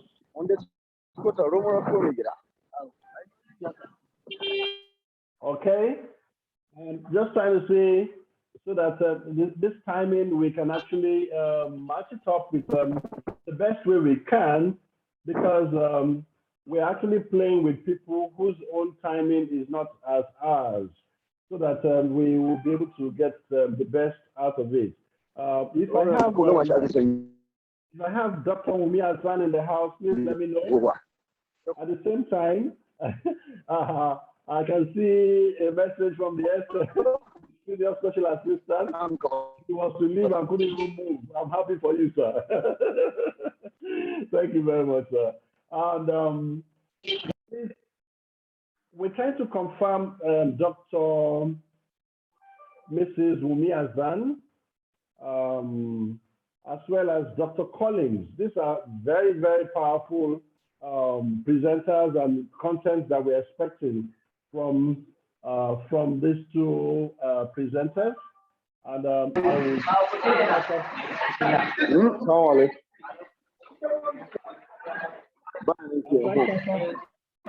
who they are, or perhaps let me just go back, Mrs. Ochu. Can you do us the favor to read the second part of the acknowledgement while I reach out to these two speakers, please? Okay, give me some time, please. Just a minute and I'll be there. Okay, I'm trying to fetch the names. Yeah, better was to use on the second part of the program. Yeah, of the program. Yes, I'm aware of that. Okay, very quickly. It's on the program sheet online. It's online. Directly online. Yeah. Yes, I can see it. I'm on the program sheet right now. Okay, please just go ahead. Just an acknowledgement for all those. Okay, the second part of the acknowledgement, right? Yes, please. Okay, here we go. There's a break here. Okay, the next we have on our list is can I go ahead, please? Go ahead, please. Go ahead. You have the floor. Okay, we have Lukman Balogun, WSA winner, carrots.ng. We have Thomas Roberts, WSA winner, shockit.ng. We have Peter Iesie, WSA winner, iPolice Mobile. Chris Iwaji, CEO, Mobile Software Limited, and WSA African Content Award winner. Numerous eminent national experts on WSA, state commissioners, SSAs, and governors. We have Professor Charles Uwadia, former president and chairman in council, CPN. Ralph Simon, WSA, board member and national experts for the UK. National expert for Netherlands, Barrister Adebayo. Shitu, former minister, communications technology, and so on. So that's all we have on the list for now. Thank you. Okay. Thank you so very much. At least we had that time to exhaust the list. Thank you so very much. Yes. So while you're welcome back. I'm trying to just get some feedback from my confirmed speakers.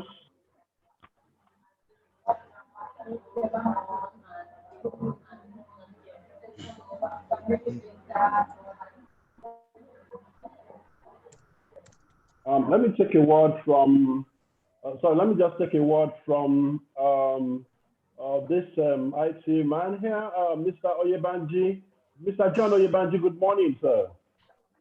Morning, how are you, sir? You can see that this program is actually the program that our children and our grandchildren, we did this like 30 years ago. As soon as I cited you was when I became, I saw that, yes, I have a passion. Though we are old men, but we are concerned about this generation. What do you have to say, sir? Yeah, I can identify Dr. Agui in the house. I'll soon come to you, sir. Right, Mr. John Oyebanji, what do you have for us? What do you have for us, briefly? Late. I haven't been part of this before now. I just want to watch and observe. Excellent. Thank you so very much, Mr. Oyebanji. So please let me just engage Dr. Collins, who is in the house, and he will actually share more with students who are particularly interested in certain very, very highly and sensitive areas of innovation. And I'm sure from the speaker you got from the World Summit Award National Expert for Hong Kong, we actually delved into certain things that are related to what you're going to hear. But that's to tell you that we have a whole lot of work to do from this part of the world in these areas. and we are going to be kiddie about it. So let's welcome Dr. Collins. Good morning, sir.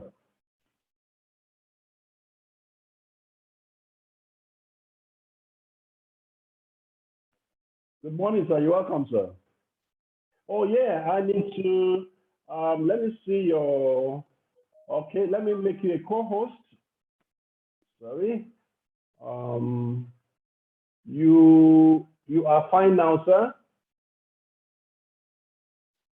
You are fine now, sir. Can unmute.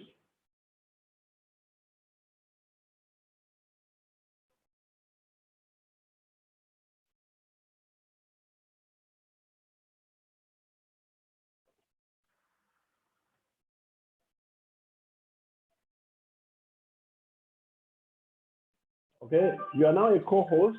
I'm sure you'll be able to. Yeah. Can you hear me now? Very well, conductor. Very well done.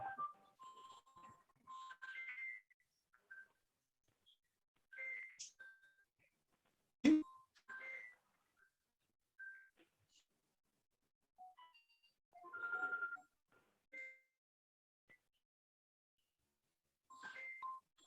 you hear me? We can hear you, doctor. No voice.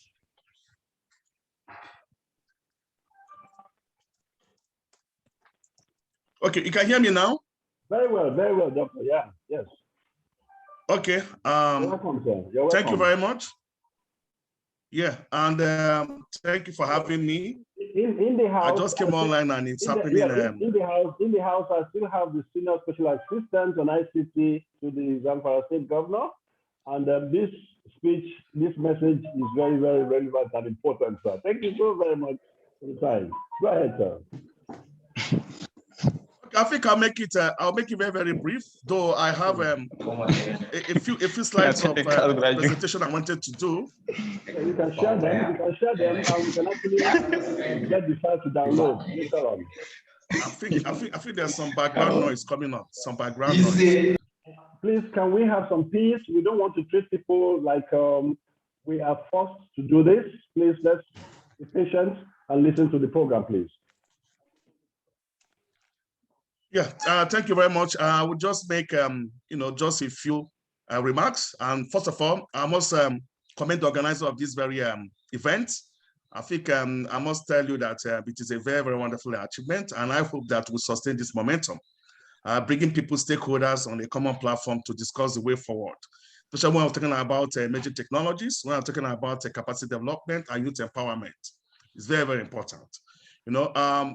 You see, one of the advantages we have as Nigerians is that we have a very useful population with an of a median age of 18, and then an annual growth rate of 3%. Now, the population could be an asset. At the same time, it could be a liability. So for population not to be an asset, there's need to embed some of this emerging knowledge in our workforce, okay, to position them towards the fourth industrial revolution. And that is exactly where our primary focus is. For me as an individual, and for me as a staff of NIDA, National IT Development Agency, on this program, I'm here as an individual. I'm not representing NIDA. So whatever I say here is a personal opinion. Now, what we do is to identify the emerging areas of technology that is in high demand, things like Internet of Things, cybersecurity, AI, big data, and so on and so forth. Then we try to train people in those areas. Not only training, we also carry out what they call field applications, that will train you to be able to apply it in your domain. And that is what actually leads to innovation, okay? When you're able to utilize knowledge to solve a problem, that leads to innovation like we use to commercialization. So much so that we developed an education technology platform called the Unity Board, which I'll be sharing the picture.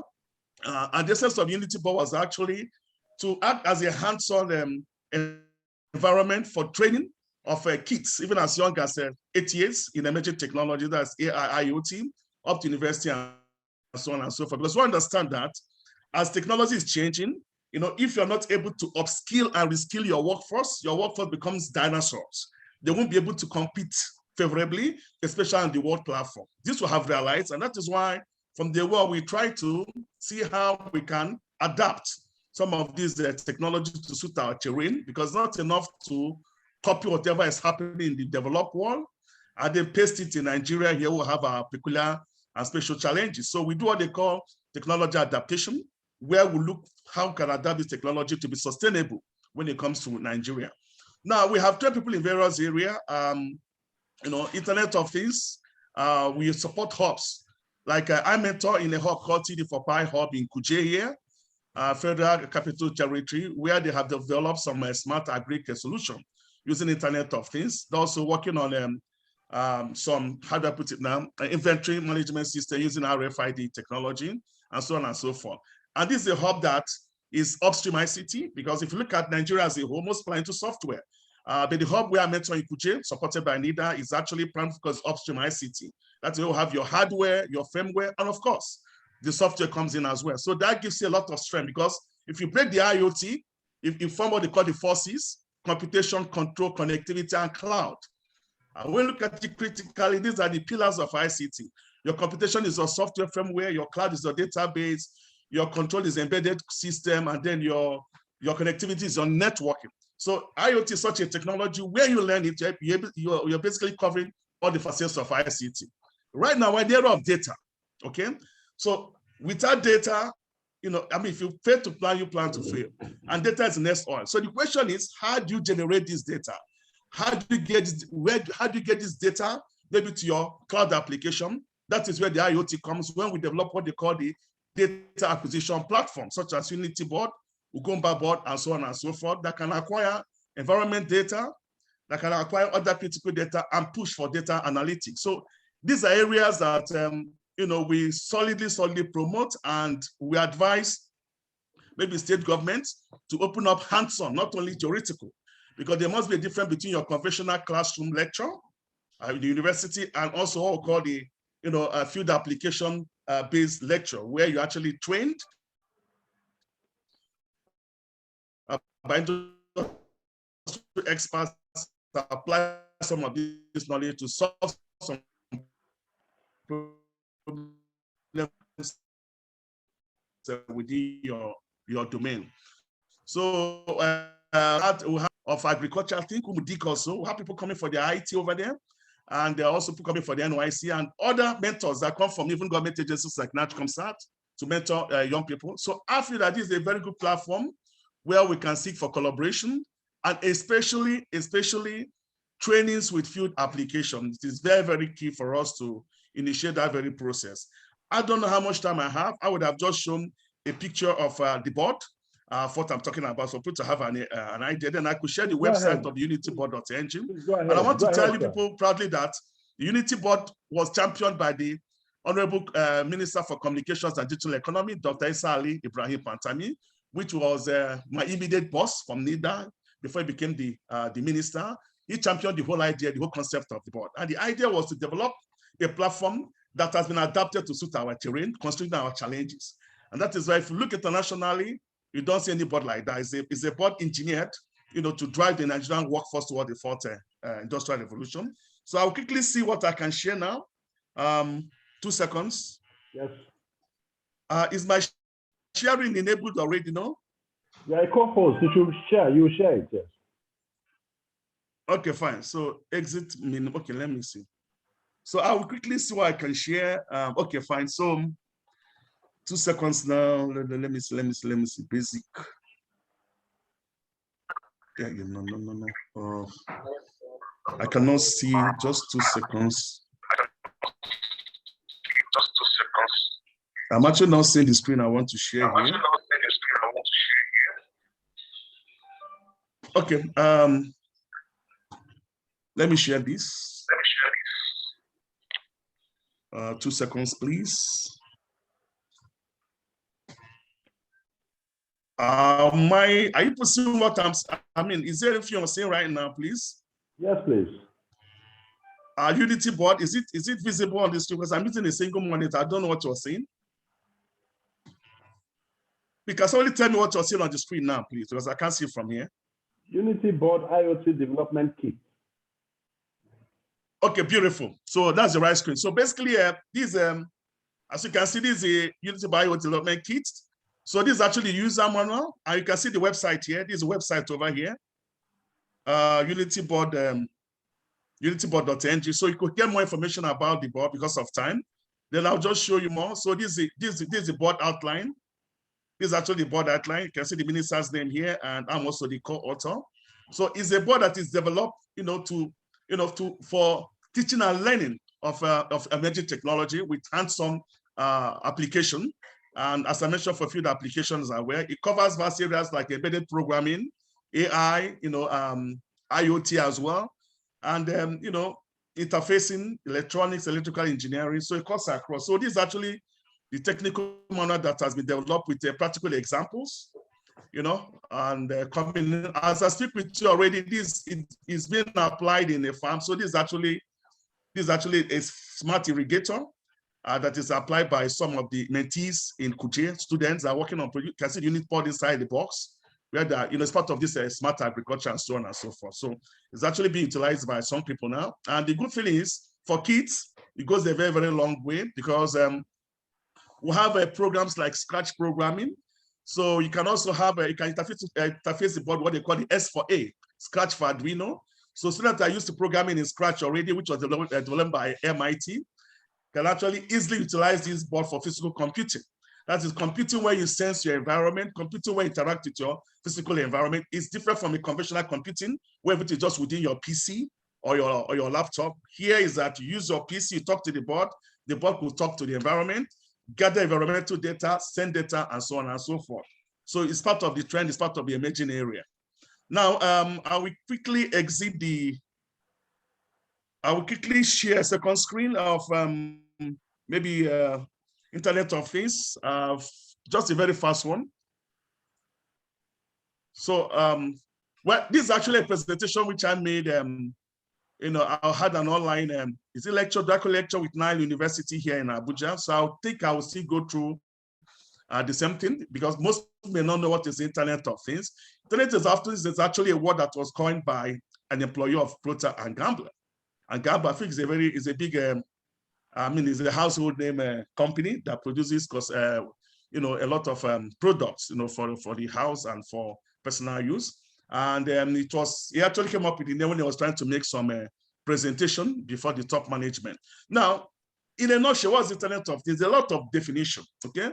But to compress the Internet of Things is actually your interface between your cyber world and your physical world. That's compressed. That's through the internet, you control physical devices. Physical devices can talk to other physical devices through the internet or through other networking.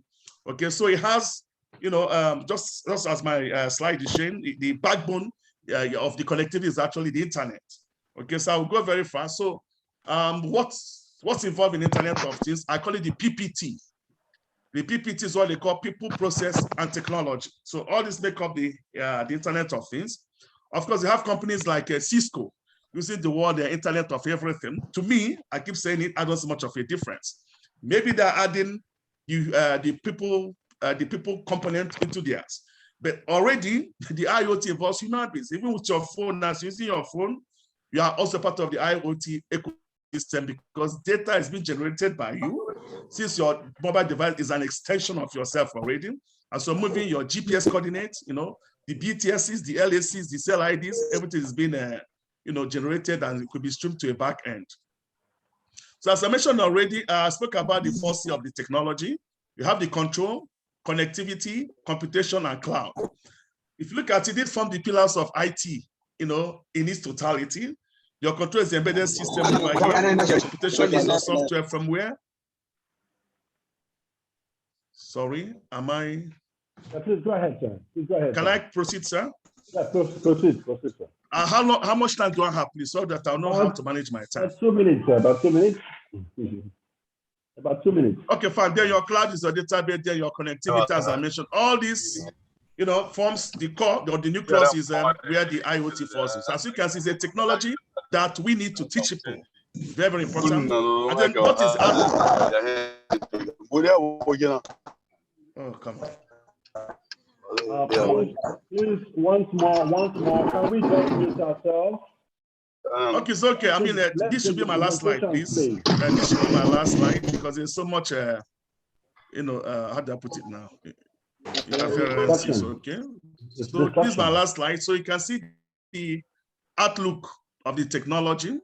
It's a very, very promising area with up to 5.4 billion connected devices by the year 2030. You can see the market share, 250 billion was in 2019, and it's projected to be 1.46 billion by 2025.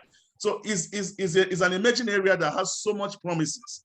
And then when we energize our youth, that gives them those knowledge that will help drive outsourcing, where people can outsource certain components of project to Russia and Africa, to handle just as they do with Indians and so on and so forth, where we can also apply some of this technology, to drive our indigenization as well, and also to drive local content. I think I'll stop here and take some questions. Thank you very much. Right. Thank you so very much, Dr. Collins. And I must say that if you look at the relationship of what you just presented now, this content in here from Nigeria, is it not possible that we actually can get and identify certain youths or a combination of youths who are doing something already with these devices, and they're applying it to real life situations that can begin to identify them for promotions?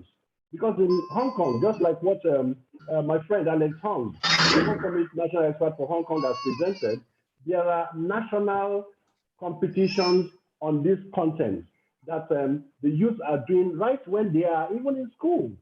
And they are being rewarded because they are in school, and the government is benefiting from the output that they generate. And some of these jobs that these young people do while they're in school are being applied to national development. Even looking at that, how can that really help us in here? That the youth from different universities can go back to their drawing board, their textbooks, their lectures, so that they don't just read this for the purpose of exam, but read this for the purpose of producing things that are of national impact. And we can easily identify them from competitions. Yeah, if I can dive in very, very fast, okay. First of all, okay, you mentioned the word going back to the drawing board. Very, very apt. I will also add going back to the basics. So we need to re-engineer, first of all, our curriculum. Our curriculum, to be frank, is a bit outdated in some areas. So there must be rejigging of the total curriculum, starting from even your nursery school to the university. Very key. Realign it towards the fourth industrial revolution. That's number one. Then number two now is that we need to apply education technology in all teaching processes, starting from UBEC. So UBEC is where we have to start to introduce some of these trends, some of these emerging technologies, and then they will kind of assimilate this knowledge as they climb up. Unity Board, we form a very, very strong knowledge base in emerging technology from UBEC, introduce it there as a package, as a tool. Just when you introduce books and everything, at an early age, these kids are learning this. To already have those basic infusion of knowledge that helps them as they're moving further. Then the next stage now will be our secondary school, maybe SSS and university. You see, we're no longer in the era where you say, okay, I'm studying history, I don't care about ICT, I don't care about computing. It's gone. When the era of digital economy, everybody is a player. When the era of innovation, we have people like Steve Jobs. Steve Jobs is a calligrapher, he's not a software programmer, but we want to know how innovative he is and how many products he has created. So you don't have to be maybe technically inclined for you to start playing a big role when it comes to digital economy or ICT. I want us to understand that. It's more of creativity. Yes. We have moved from STEM to STEAM. So we're in the era of creativity where, creativity can, deliver new products and, that could commercialize, create jobs, and then engage and empower the youth. Thank you very much. Thank you. Thank you so very much. That was actually a very good one. And I must say that this is actually the main essence of these workshops, because we are actually not interested in what you are reading in school. You could have read English, but even within English, there's innovation. You could have read human physiology and all that. Within it, there is innovation. So we're trying to see how you can go back to the drawing board. Not just the drawing board in this time, it's actually your handwriting. You wrote the lectures, you copied the lectures notes. You were in class, you listened. Can we all go back and make services and products out of this idea, so that we don't just look at exams? We do the exam in year 1, do it in year 2, do it in year 3, do it in year 4. Once you are in your final year, the exam leaves you and you're on your own. So there certainly should be something that should go along with you, even as you are passing the exam. That's actually the message. And I quite appreciate your presentation here, Dr. Collins. Thank you so very much. Permit me to welcome our dear Dr. Mrs. Rumi Azan. Thank you very much, ma'am. And good morning.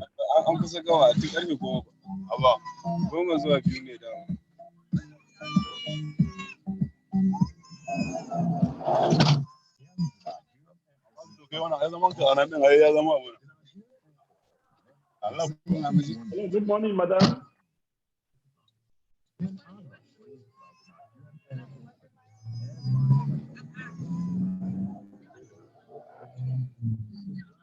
I just activated her now. You have been activated as a co-host, and you'll be fine talking.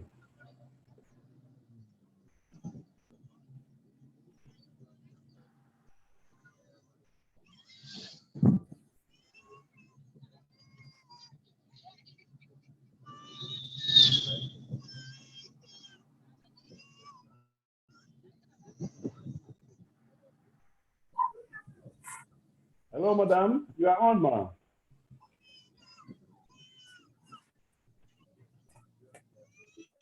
And I'm trying to see how I don't skip. Trying to see how I don't get the skip out again. Otherwise, we can have. I don't know whether my friend here is Zuhir in the house. Mr. Zuhir.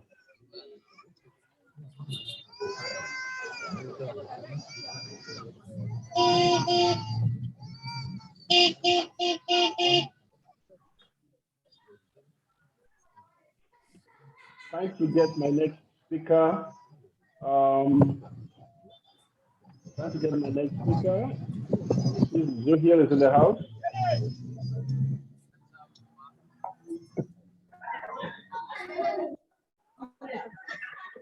It's just activated, madam now.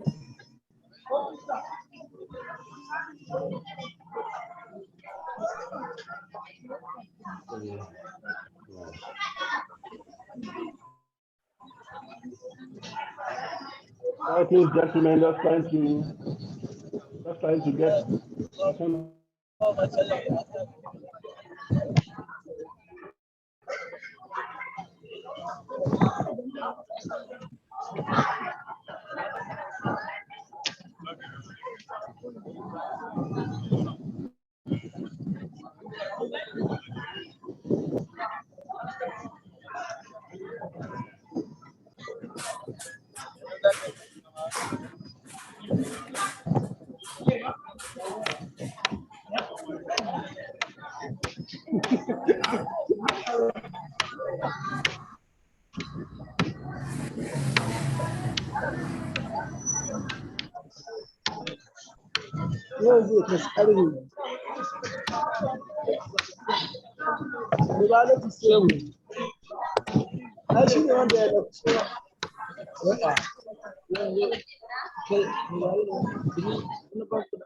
Attention, please. Attention, please. Let us entertain.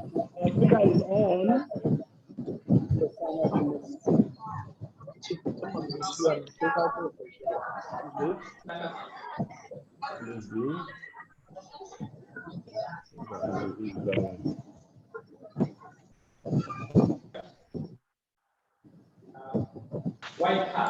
Good morning, everybody. Good morning, madam. Good morning. Please, can I request that some of us who have our microphones on mute should just mute for now, so that we don't have this interference noise. Please, can you mute yourself if you have your mics on mute? Thank you. My name is Dr. Rumi Azan. Hello. Please just wave to show that you are hearing me. Just wave. Yeah, we are hearing you. We are hearing you. We are hearing you, ma'am. Oh, good. So good morning, great Nigerians all over the country. I'm so honored and privileged to be a part of this section with you. And I really want to appreciate our great father and the organizer of this program for the privilege for me to be a part of this meeting with you. By the grace of God, I am the CEO of iTech Center for Nigerian Women and Youth. I'm also the MD of OJOB Consults Limited. I read computer science first degree. My master's is in computer science, and I have my PhD in technology management, where I specialize on technology policies for development. In other words, I have expertise to help organizations, states, and federal governments to put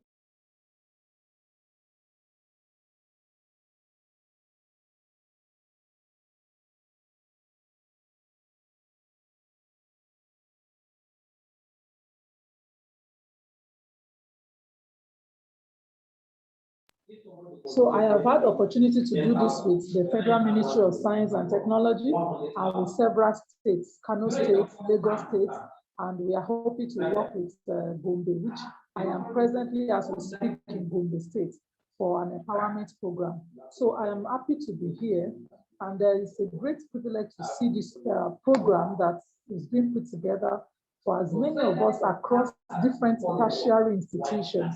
I'm very proud of the fact that this initiative is holding. And one of the cardinal areas I want to talk about this morning is about you and I understanding that beyond the university, it's a different ballgame. For most of us that are in the tech space, we will recall that many of the learnings and things we are taught in school are not the things that we see in the industry per se. So you could hear people in Nigeria complain that the curriculum is not okay and ABCD. But I had the opportunity to speak to a lot of people, and I tell them, it isn't that our curriculum is not okay, it is because we are not given the privilege to practicalize many of the things that we have learned. I'll give you examples. I will start from arts. Many of us from primary to secondary school, so tertiary institutions, even in our year one, we are doing a bit of what we call technical drawing. Some of us did what we call the hard subject. But the question is, you don't find it relevant to us, especially as scientists or technology people. In the recent years that I and my organization began to do things in hardware. And when I talk about hardware, it's not just phone, it's not just laptops. We're talking about hardware production in terms of engineering works. In solar panel, we're building solar panels, we are building biogas digesters.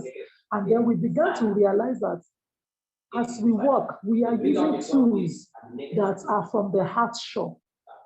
Am I communicating to somebody? Please, I know some of us are on video. Just do me a thumbs up if you think I am communicating with you. Great. Thank you. So, beautiful. So I realized that some of the things we learned in school that was not really making sense to us were the things that we are using now as we produce and manufacture solar panels, which I am very proud that by the grace of God, my organization is one of the leading institutions producing it in Nigeria. We are not just buying it from China and then using and installing. We are learning how to produce. We are teaching people how to produce the solar panel so that from their houses and from their businesses, and then we can begin to commercialize. Again, these are opportunities that we need to see in the engineering classes we are, in designing. When we are doing the thing on the table and we are putting the board, there is a place we do calibration. And when we are doing the calibration, I will say, oh, they taught us this thing in technical drawing that time. Oh, when we are doing our graphs, we didn't understand that this is the way they coordinate, they meet. But when you practicalize some of these things that we are being taught, it makes a lot of difference to us as our graduates. And today we see that when we graduate, people think that what we have gone to school to learn, and especially for those of us who are students, I want you to begin to hear. I hope somebody is hearing. Please note it down that Dr. will tell you that you should dare to say, this thing that they taught me, can I practice it? Can I practice it? So as you dare to do that, you will see that these things are working. When I was in the university and they were teaching us networking, I got interested in software. It was like the common thing that most of our lecturers talk about. But I hear networking, I hear communications. And the question that keeps coming to me is that, where will I climb the mask? When will I make sure that I am the one managing the system at the server head, at the back end? And this is very essential to us, thinking to produce hardware. That is one of my own personal motivation. So in all of the times I had the privilege of doing industrial training, I was attaching myself to companies and organizations where I can learn. And that is the first thing I want to mention to us today. We need to be deliberate as students to learn. And learn and learn. And the learning is not just for money immediately, it is learning how to do the skill. Because you shouldn't be proud of yourself that you're a graduate of computer science or engineering or economics or any of the engineering field or STEM, for instance, and then you are beginning to look at yourself, you can't do. I'm very proud every time I talk to Dr. Agu, who just spoke with us, because you could see Dr. Agu doing the IoT board, the embedded system. Those are the things some of us learned when we were in school. Maybe not so full in school, but I was privileged to learn it during my industrial training. And today we are proud to say we know how to do the soldering, we can produce the embedded boards, we can do all of those software to make sure that the back end is working. And the industry we are calling out to be a part of is an industry that needs to challenge the status quo. It's an industry that is competing with China. People have called me, the solar panels that we are producing, and we are actually ready to train people. We are in Gobi as I speak, because we are organizing a similar training for people here. This kind of opportunities are things that as students we should have known how to do before we graduate.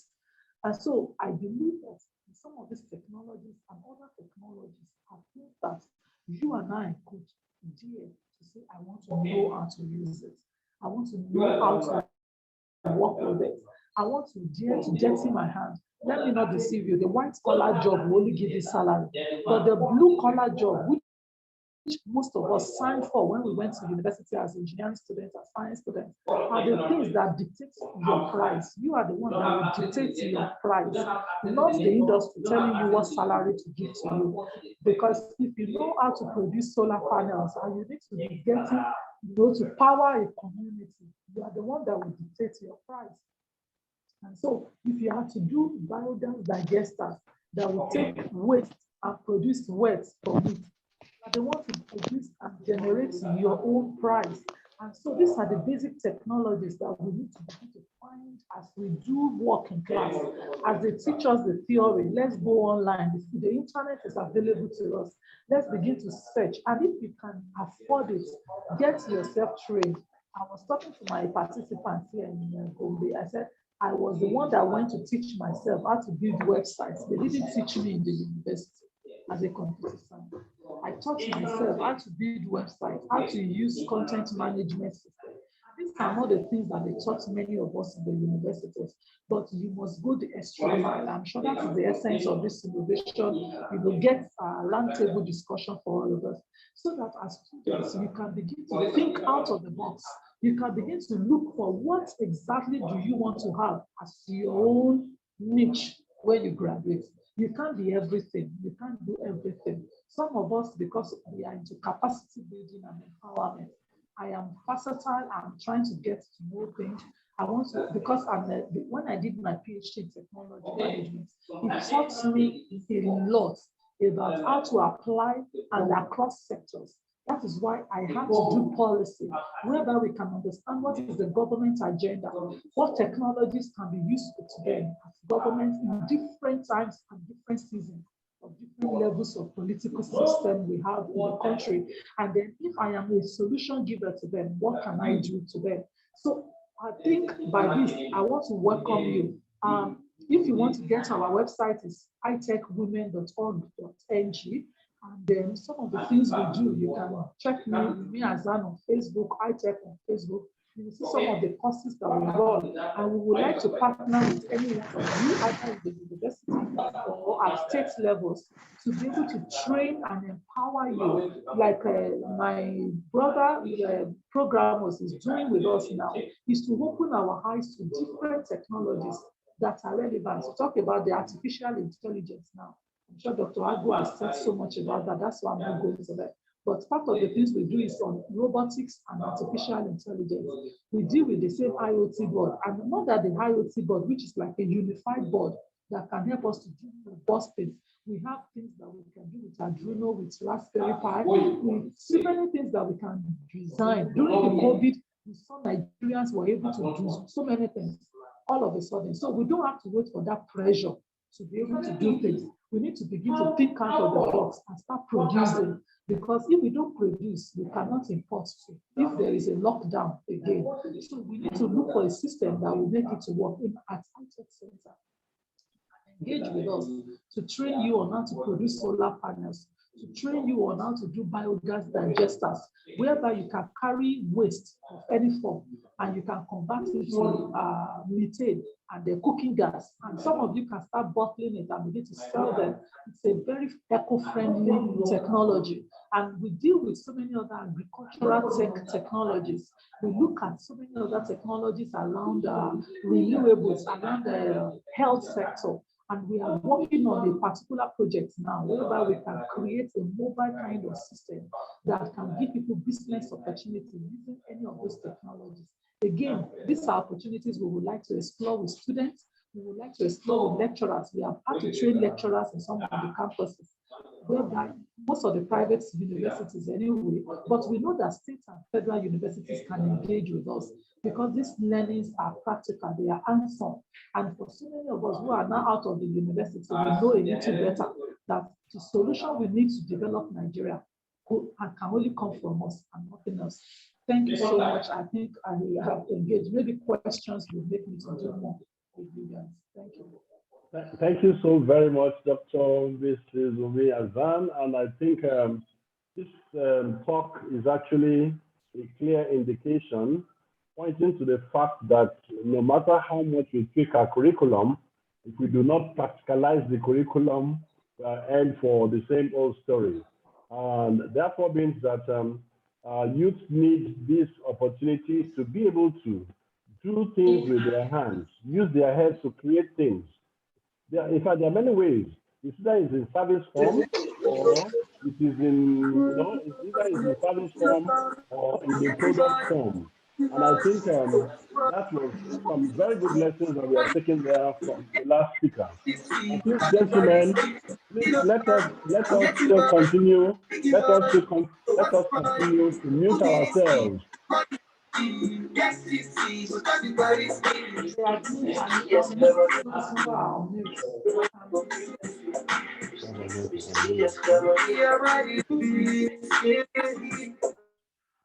All right.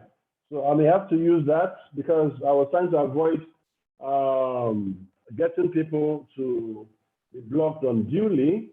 And I guess we are students, so we should be able to maintain some decency. So at this point, I want to just share our documentary once again.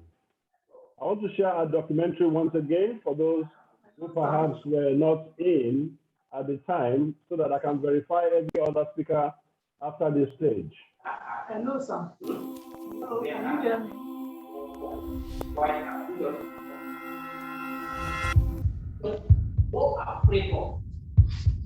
The world is changing. Cities are evolving. With adoption and deployment of digital technologies, cities are now more than brick and mortar. They are becoming innovatively functional and aspirational. Communities are becoming smart. Smart cities are the future. The basic elements required in a smart city, two things: electricity, constant electricity, and high-speed internet. In a smart city, the goal is to address growing urbanization challenges with a digital framework. The framework is an intelligent network of connected objects and machines that transmit data using wireless technology and the cloud. A village with electricity and high-speed internet is already smart. Smart cities can improve energy distribution, streamline trash collection, decrease traffic congestion, and even improve air quality with help from the Internet of Things. The right leadership with the right vision, I think, can be able to deliver and change some of our cities to smart cities. Programos Foundation is today a major advocate for the development of smart and connected communities and cities in Nigeria. The COVID-19 pandemic devastated the world, but it has also demonstrated just how much digital innovations are needed to serve the society. Innovations that make the people smarter, better connected, healthier, precipitating solutions that have a positive impact and relevant local content. Amos Emmanuel, chairman of Programos Foundation, constant refrain is that change does not happen on its own. It is influenced by people who innovate. He is always calling and urging innovators to rise and occupy leadership positions in every part of the world, particularly in Nigeria. He is a firm believer that the world innovation cannot be complete without leadership contribution from Africa and especially Nigeria. Programos Foundation Africa, tapping into the growing, the digital awareness, has taken up the challenge to help the continent progress. Programos Foundation was established in 2009 by Programos Software Limited, a long-standing leader in the capital market financial technology subsector that saw the need to fund activities help realize the goal to deliver innovation-led ecosystem for Nigerians.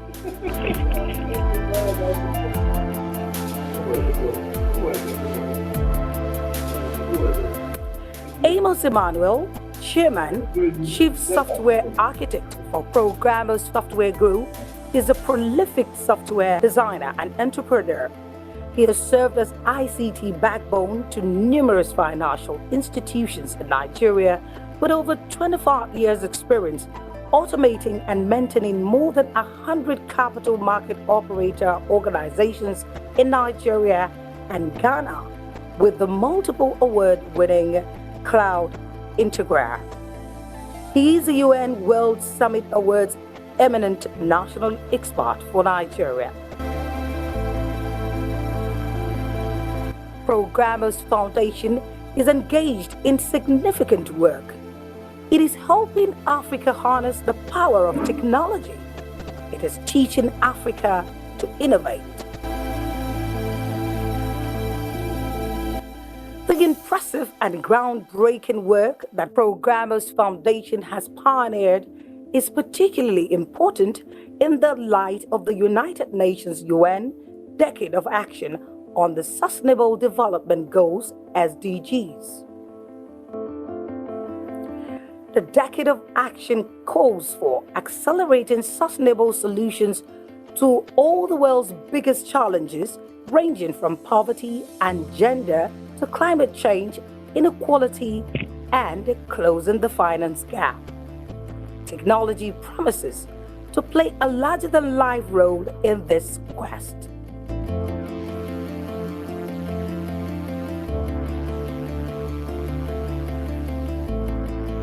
Programos Foundation, through its work, offers Africa a huge chance and gives her a massive advantage. Programos Foundation may well be Africa's linchpin. Two important segments of Programos Foundation's multi-pronged approach include the Innovation-Led Africa and Smart City Project. Innovation-Led Africa is playing a strategic role in identifying and promoting indigenous solutions. Since it emerged on the scene, Innovation-Led has made steady progress. Today, It is a go-to organic platform for startups, incubation, and multiplication. Without a doubt, Innovation Bed SDGs framework offers Africans a community-based collaborative hub in the areas of mentorship, innovation capacity, development, and entrepreneurship. Indeed, the emergence of an entrepreneurial bespoke IT ecosystem is perhaps the best way to precipitate the growth of the ICT sector with the development of relevant and functional solutions. The way Innovation Bed works is to constantly explore the relationship between technology and broader social issues.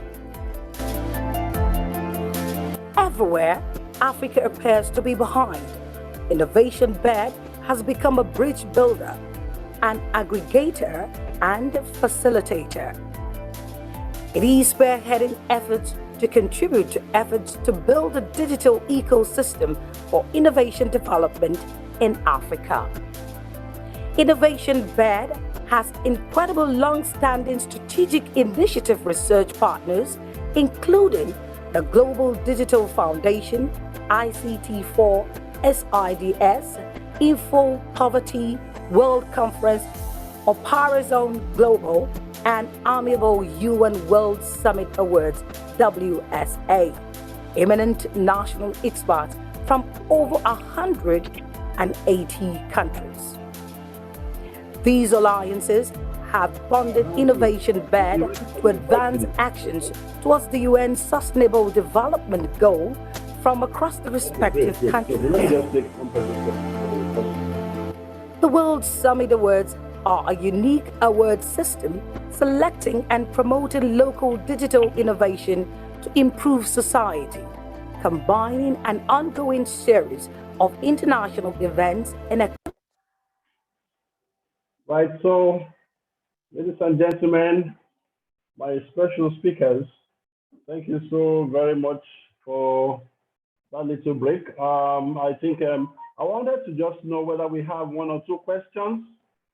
Can we take one or two questions so that Dr. Wumi Hassan can respond to them, or our previous speaker, if they're still in? Is there anyone that wants to speak?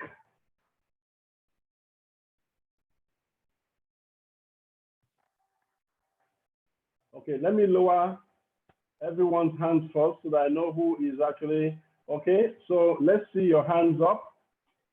If you have a question, okay, let me unmute yourself. Ask your mute.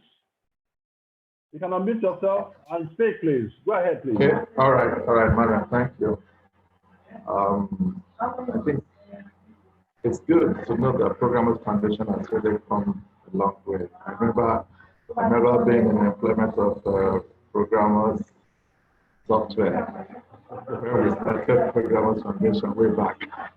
So congratulations. Yeah, congratulations again. You're right. So I was quite impressed with the first presentation, the IoT of things, Internet of Things. And I think I like the application to agriculture, that smart watering system. I want to link it to the challenge of afforestation needs in the north, which is already a bedrock of our insecurity if we really want to face it. I think the forestation of the north to recover the arid regions in Nigeria will go a long way in helping to restore the lost homelands of many people who must now seek abroad elsewhere, where they are already being, shall I say, treated as unwanted intruders now. So I hope this technology can indeed be embraced by our government But you see, I think we also need to go beyond that to begin to look at how can this technology in its implementation, you know, be leveraged, not just embraced, but leveraged. Leveraged in the sense that, yes, we have identified a solution to an identified challenge, national challenge for that matter. And how do we implement it speedily and broadly? What am I talking about? I'm saying, for example, how can we afforestate the extreme northern Nigeria within the next 1 year? And I think this should be possible with the kind of technology that we have at hand. I mean, that watering, smart watering facility, if employed for tree planting across even schools, communities, not to now talk of local governments, state governments, all over the place. And of course, that's not to even mention the impact it can play in our agricultural system everywhere. Thank you so much, madam. Thanks, Mr. Oyebanji. Dr. Collins? Dr. Collins, are you still in the house? Okay. Perhaps, okay, Mr. Oyebanji, I think I'll just note your question. Just like I have expressed earlier on, all questions, by the time we are receiving them, certain response will be directed to the speakers, and their papers and everything you will be able to download on the same program page on their exact time. So I think we'll be able to have that time in the future. But if you have any other question for Dr. Mrs. Umi Azan about that creativity she's actually talking about, what questions? Yes, you know, she was talking about policy initiatives. Maybe I'm actually talking to her. Maybe I'm actually talking to her more than to the other party. Oh, okay. Since she's already engaging, Dr. Umi Azan in the house, please. You know, since she's already talking to the policy makers and implementers, I think taking this and my contribution, with the solution that we have identified, now directing it at the specific challenge that I've highlighted. Excellent. I'm sure Dr. Umi Azan herself is a policy expert.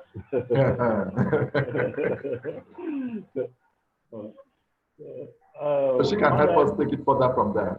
Yeah, madam, did you get his question? Okay, he didn't get the question.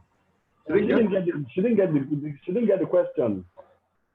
Wow. Okay, is she hearing me now? Oh, sorry. Let me unmute her. Okay. All right.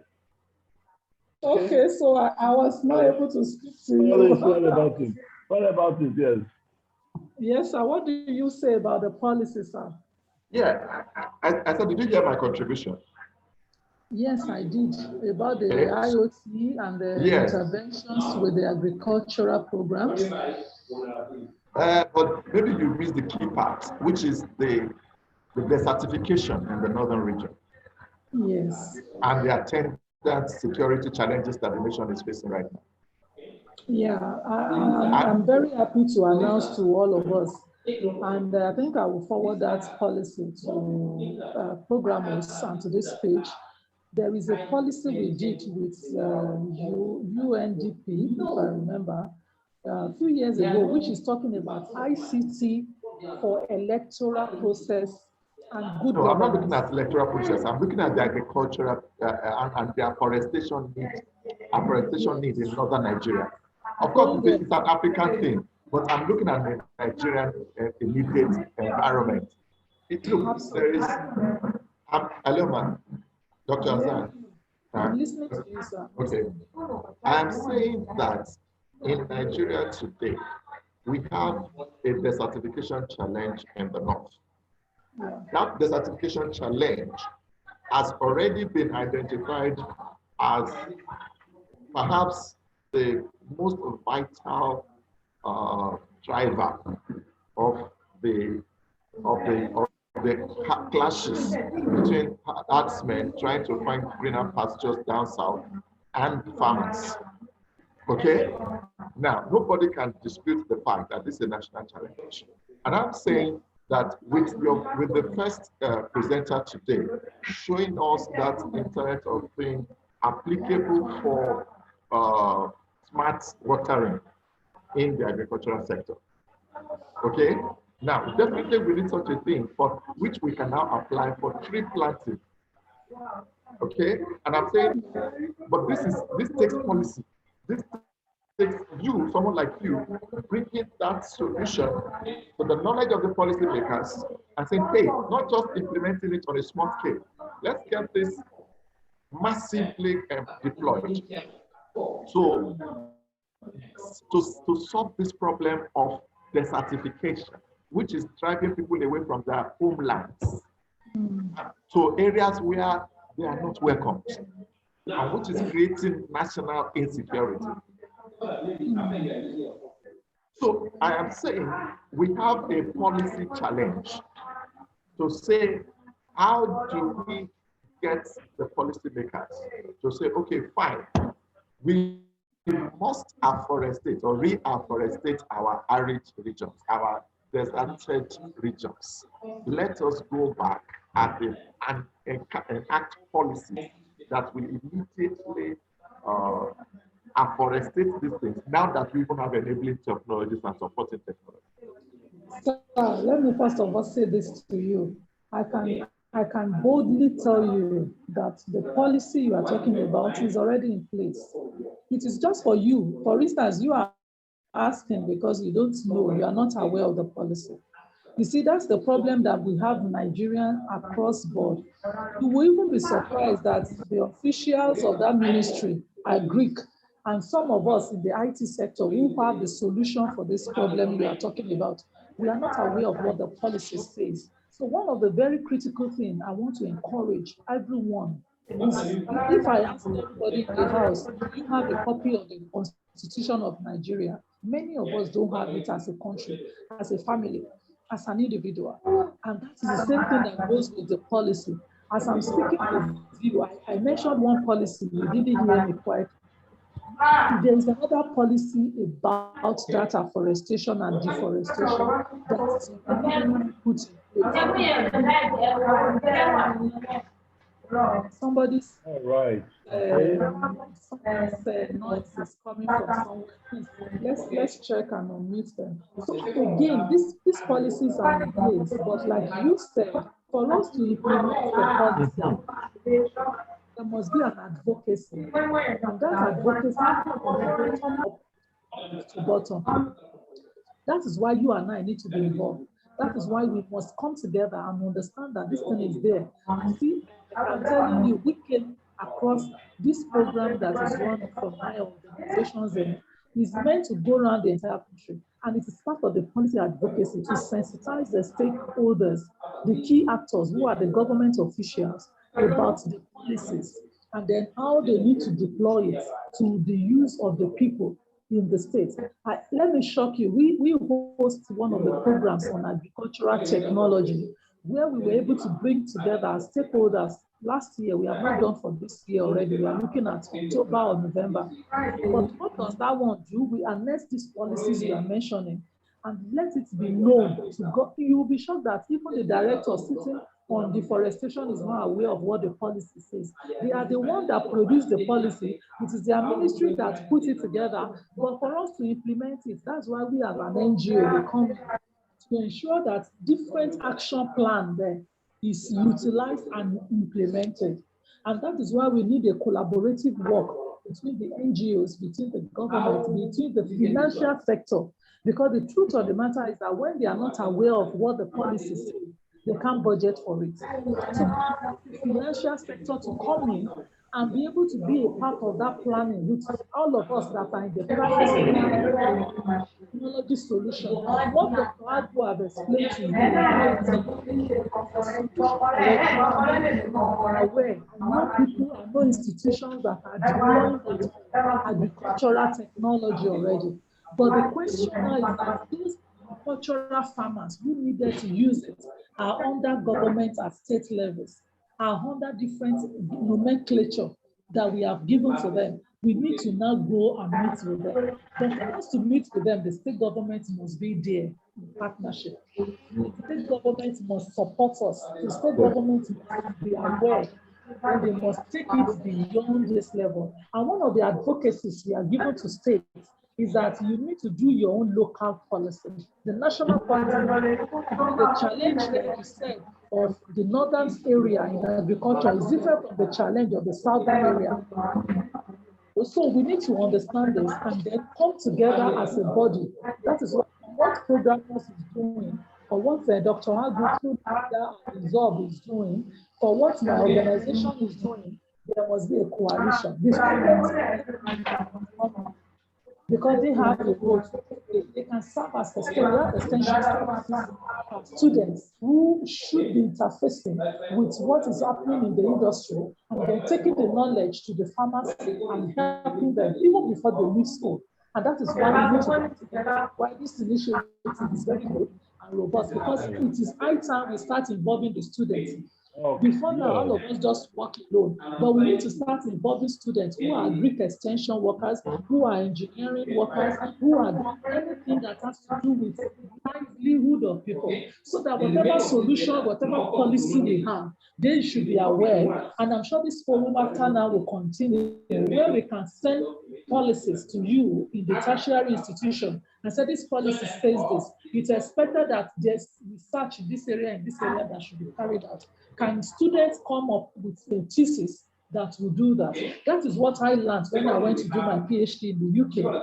We don't do anything without coming from the assembly, from the institutions. They give us topics, we deliberate on it. The thesis are given to students to implement, so that students will not finish their thesis and it's just put on the shelf. It is relevant to a solution that a community needs.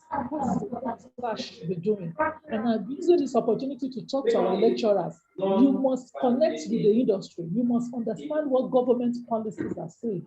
Pick the aspect that needed research, so that when your students and you are finished with that project, the solution will be deployed to the community that need it. That is the way we need to work. Thank you so very much. Thank you so very much. I'm sure Mr. John Oyebanji, he has done the best we can do. And quite frankly, I know there are quite a lot of I'm sure we'll be able to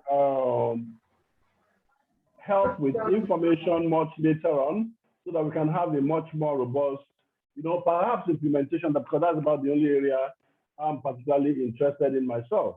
But at any rate, today, we've done so much, and I want to particularly take our speaker from New Zealand. The speaker from New Zealand is such a person that we've come a long way on the UNICT for Seeds project, and he's a young man, and he will be actually talking to the students, particularly in the area of digital marketing, and perhaps all that entails. So please join me to welcome Aslan Dawood. Aslan Dawood, in fact, myself, Aslan Dawood, quite a lot of people around the world, children of a popular professor, Amjad Umar, who will be in session with us tomorrow. Aslan, you're welcome. And he's joining us from Auckland. Yes. Yes. Thank you very much, Amos. Can you hear me okay? Very well, yes, can hear you. Yeah, thank you. And hello, everyone. My name is Aslan Dawood. I am digital marketing specialist, also the founder of Smart Advertisement, also working with the UNIC for Seeds as a digital marketing consultant, and working with the NG Solutions as a digital marketing executive. So today I will talk about the potential of digital marketing in Nigeria. And for this purpose, I'll try to share my screen to show you the presentation that I have created for this particular event. So please do let me know whenever you start seeing my screen. We can see your screen. Great. So, yes, so let's just quickly jump to the introduction of digital marketing. If I can show it to you in very simple words, that any marketing that use online platforms and electronic device to convey promotional messages, and measure its impact. So this is the most simple definition I can tell you about the digital marketing. But in practices, you can say that digital marketing preferably refers as marketing campaigns that actually appears on your mobile phone or smartphones or on your laptop through video ads, through social media campaigns, or through display ads. So this is the little introduction, but usually people actually compare digital marketing to traditional marketing all over the world. So this is the main difference between a traditional marketing and a digital marketing. So we can clearly see the benefit of digital marketing here is that it's very cost effective. That is the main benefit of the digital marketing is, and we can also target a large number of audience. We are not limited to one demographic region. We can actually target a global audience using our digital marketing campaigns, and we can use variety of sources. We can use social media platforms, our websites, Google Ads. So much we have here in our options. And then the best part of the digital marketing is that we can actually measure the result. If I talk about the traditional marketing, if there is any billboard on any street, you cannot measure how many people have actually watched your banner, your marketing material. But on the other hand, if you talk about the digital marketing, you can actually measure each and every behavior of your audience, your customers, your consumers. So, which is why digital marketing is getting highly in demand these days. So, yeah, if I just continue to talk about the importance of it, you can actually target the large audience. It is highly cost effective. If I can tell you that a successful marketing campaign you can launch within like $10 or $15 or even less. By ensuring that your content is very up to date and is catchy. So with this small amount, you can actually grab attention of millions of people. And I already did that, so that's why I'm telling it to you. Next, let's talk about the different types of digital marketing. We have like branding, social media marketing, content marketing that includes the video production, article writing, infographics, and then we have email marketing. We have application development. Website development, by the way, is now also included in digital marketing, which is very big change in the area of marketing. And also we have SEO and Google Ads as well. So this is the main deal here, everyone. Now we are going to talk about the potential of digital marketing in Nigeria. So I'm going to show you some of the interesting statistics of Nigeria. These are in front of you. You can see that the population of Nigeria is actually 208 million, which has been recorded in January 2021.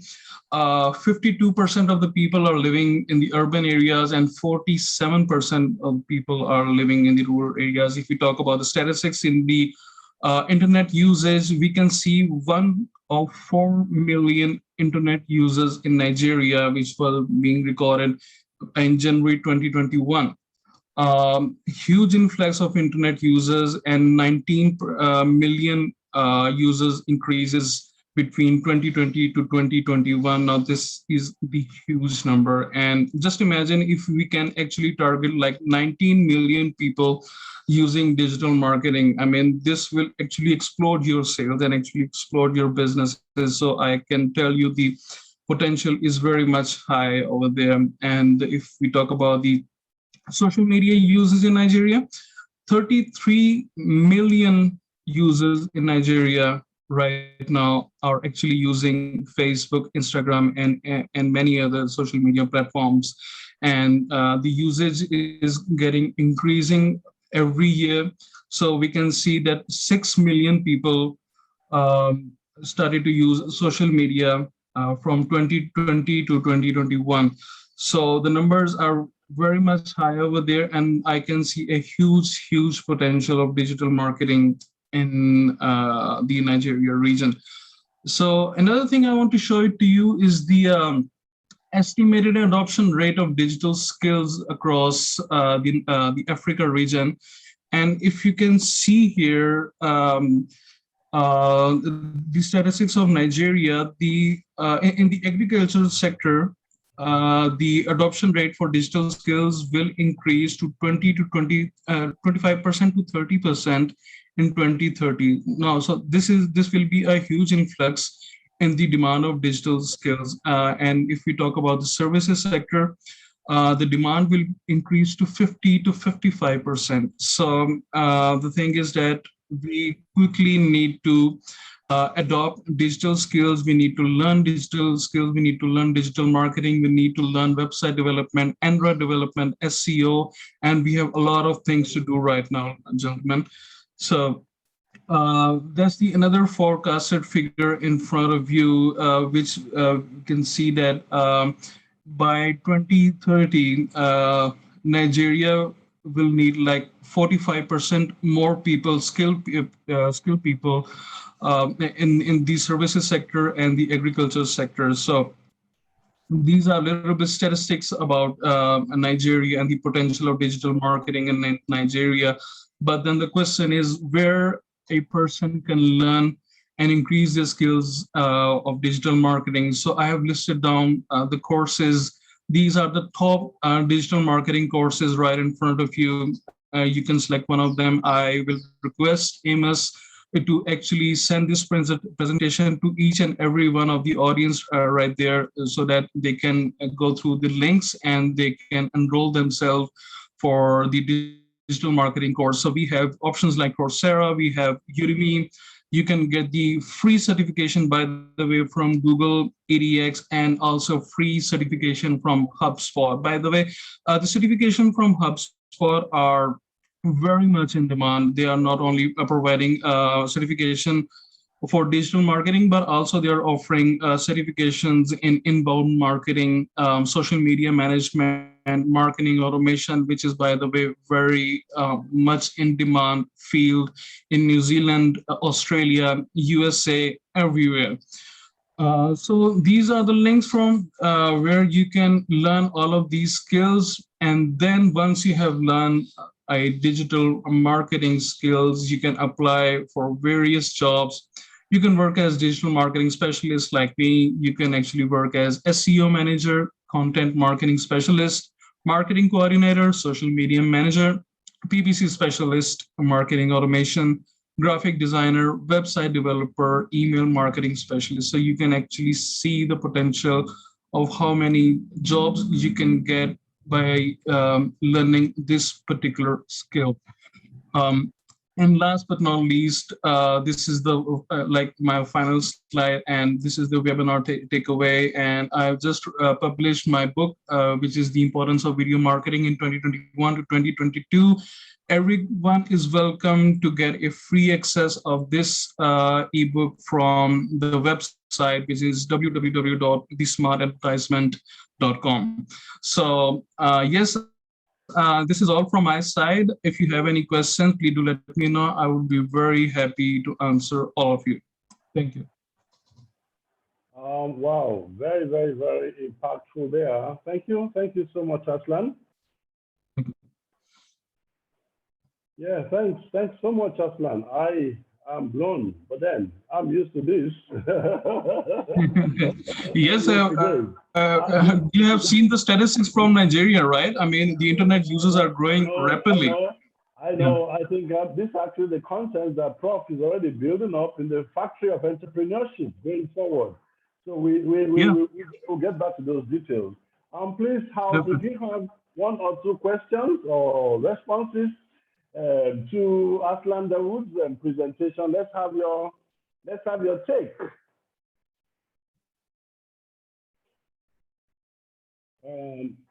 Let's have only if you have a question or message.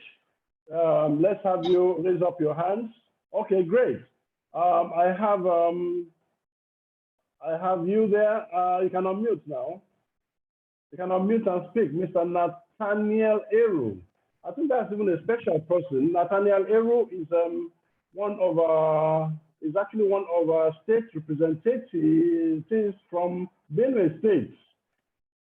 Yes, sir. Good day. All right. Thank you very much for the privilege given.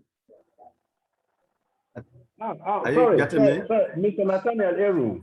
Yes, sir. You just came back from the Nigerian Computer Society conference in Akwa Ibom State, right? Yes, sir. And yes, you have been engaged again in this kind of workshop. How do you see it? How do you see it? We have a lot of work to do, right? Yeah, yes, that's what I love to do. It is my profession, and I am happy doing it.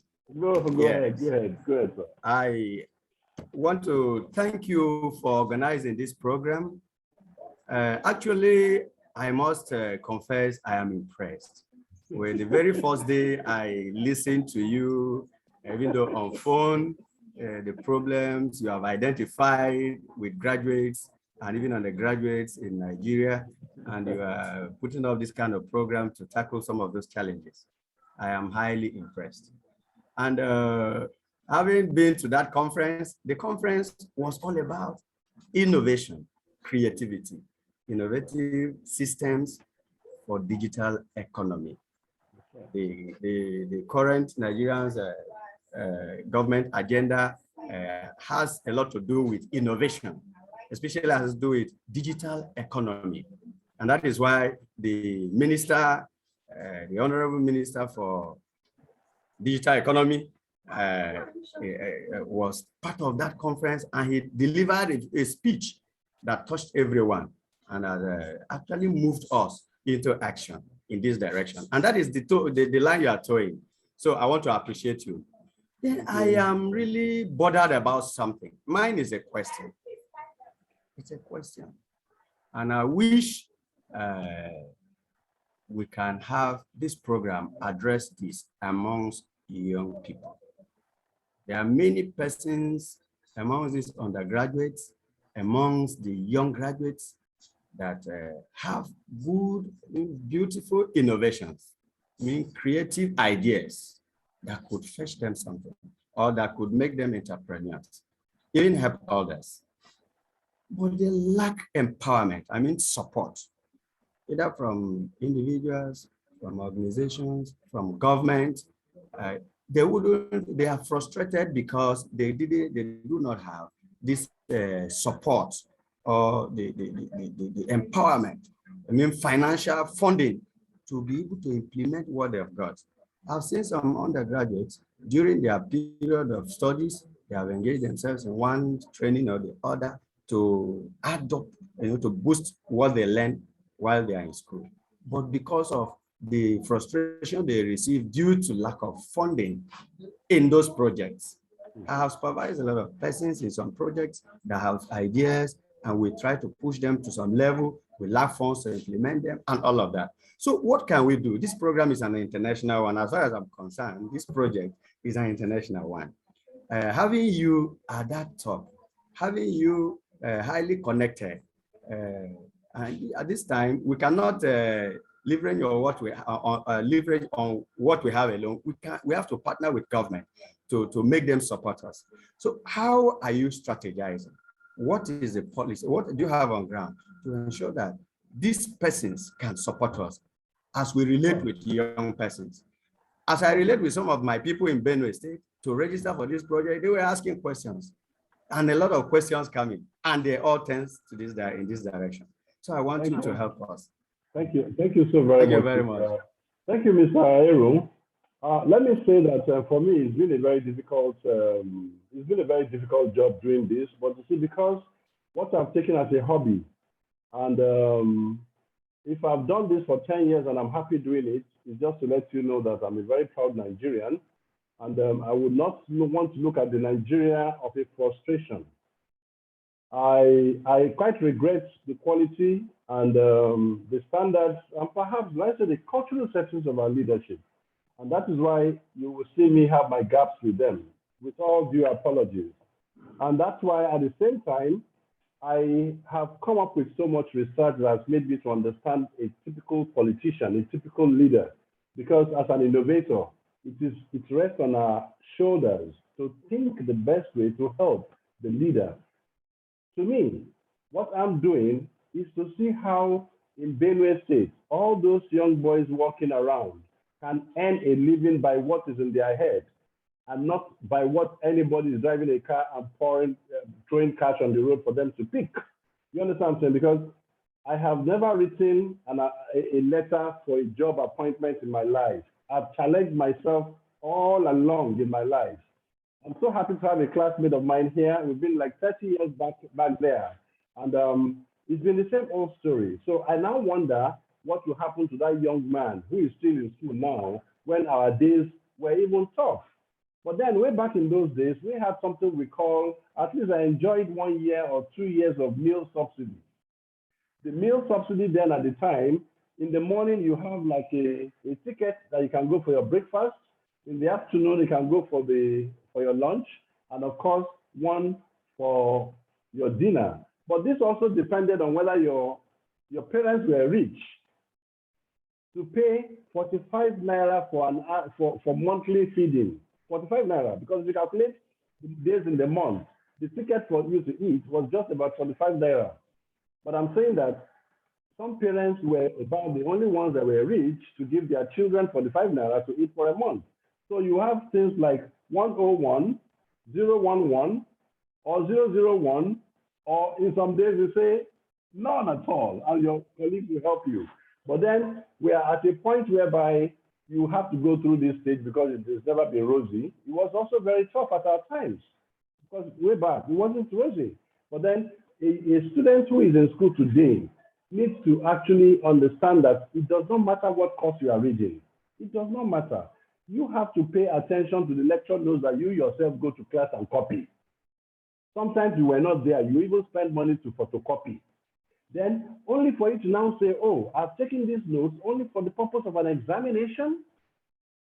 You realize that you do that in your year 1, year 2, year 3, and year 4, year 5, or thereabouts sometimes. And once you are out, either with a very good degree, a medium or bad degree, the exam will stay behind and you'll be left alone to challenge to the realities of life. So if you were not innovative in those days, to turn whatever it is you were doing in school, while I was in school, I was busy teaching. I was actually instructing in what I know how to do, even outside the campus to survive. But then we should not sit back and think all is rosy when you are out to find a job. It is not the way to go. And please mark me, in a year or two, seeking for and looking for jobs will be very unattractive. I'm just being frank to you. Because nobody will look at you, your face, your degree, or anything to keep you in any employment.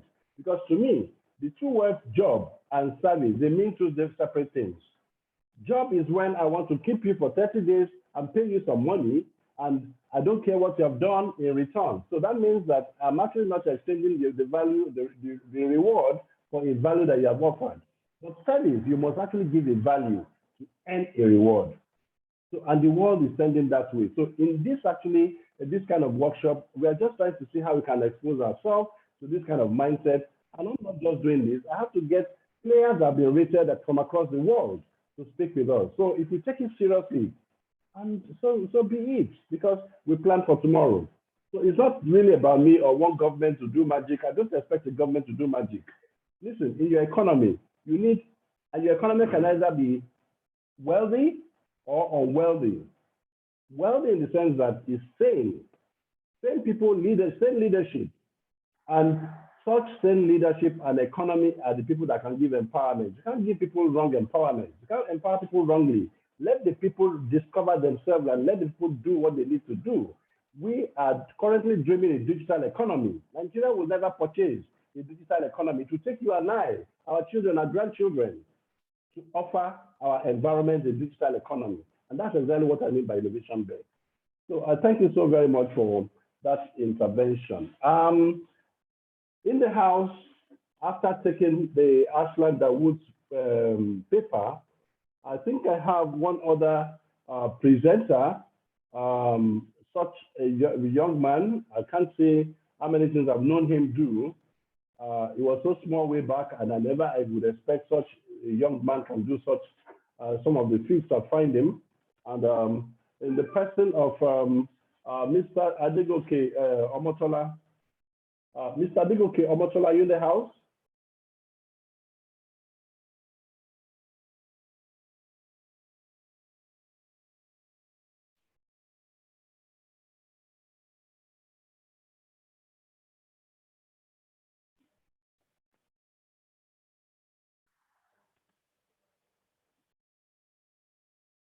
I tried to look at, I actually located Mr. Omotola not too long ago. It's actually a leader in the area of leadership. And he has to share his wealth of experience with us on this subject matter. Let me just confirm him again because I found him the other time, okay? Or perhaps I just give him a tap. Whereas, while we are doing that, if I still have any other one who has a message for the last speakers, let's take note of him. If you have any other person that has a message to give, please just tap, let's see your hand. I see a hand. Samuel James, do you want to speak?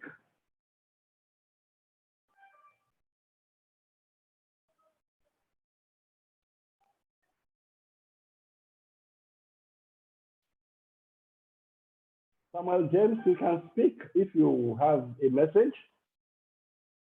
Let me tap on Mr. Goke. I cited him the other time, and I'm sure he's also one of the very busy executives. He's the CEO of First Degree Consulting, so that he can actually do us the honor of talking.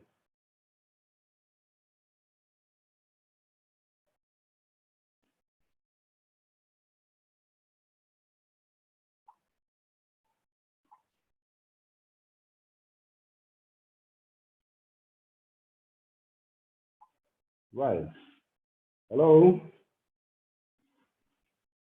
I just sent the tap. Any other message? Do we have any other question?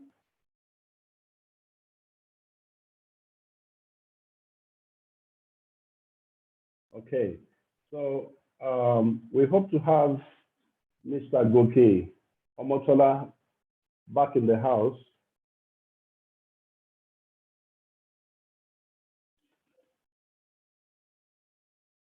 Let me confirm that.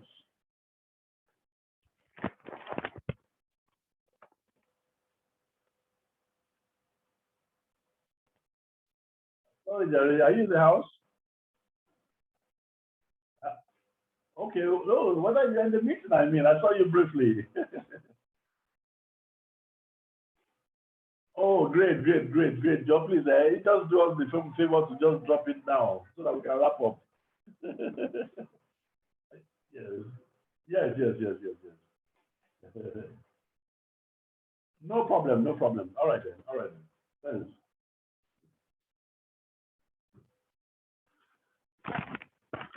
Right, so we're going to have the paper from Goke Omotola. I think he was just checking on us to confirm the timing that we have.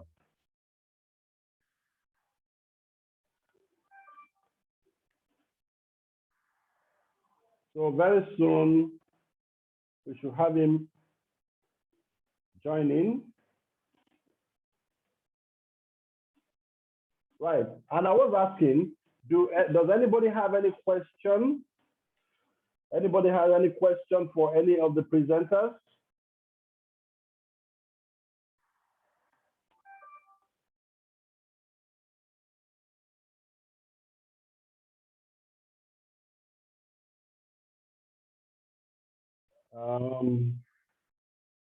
Do I pick on someone? Let me just tap on someone. And please, can I have Abdul Rashid?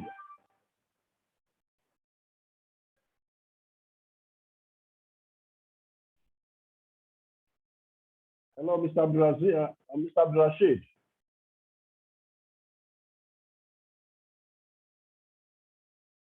Hello, Mr. Abdul Rashid. Abdul Rashid Abdulaziz, I guess.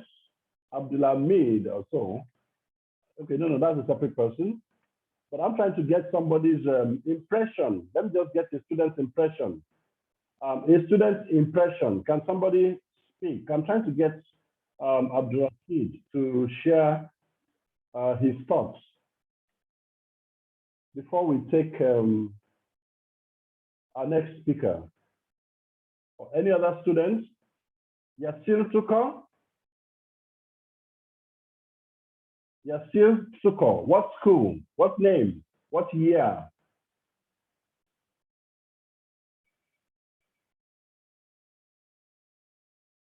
Mr. Tuko.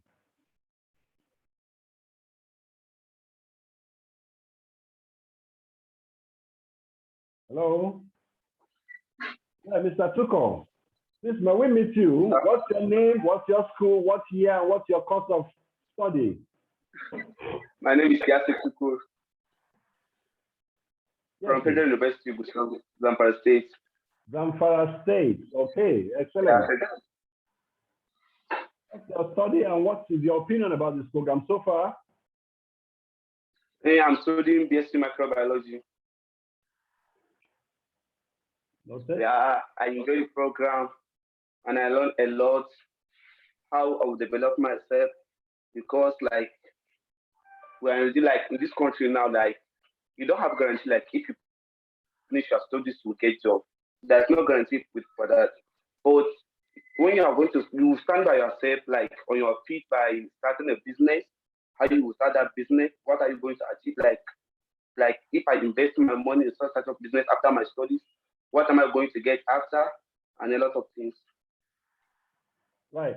So, Mr. Tuko, in your discipline, microbiology, right? Yes, sir.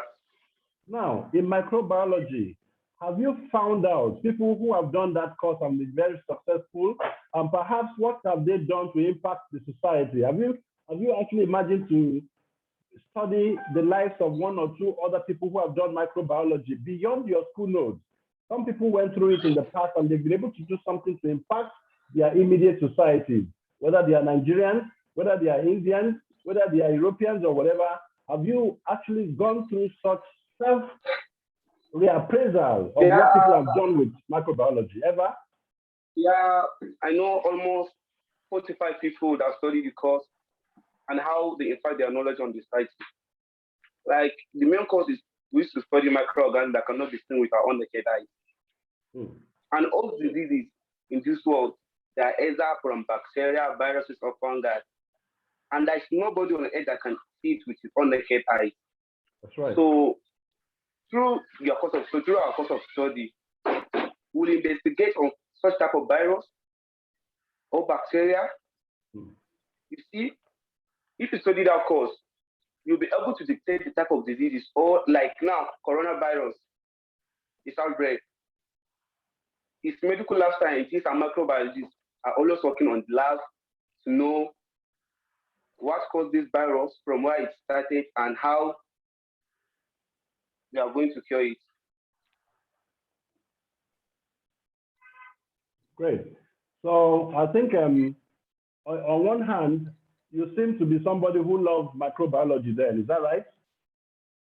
Yeah, I love microbiology, but I I want to be a businessman, but you cannot just be a businessman without having knowledge, at least. I love microbiology, but still I want to be a businessman. Okay, let me ask you, to be a businessman, what does it take from you, from the microbiologist that you are? What will it take? Don't you even know that you'll be a better businessman from the point of strength, from your point of strength as a microbiologist? What do you think?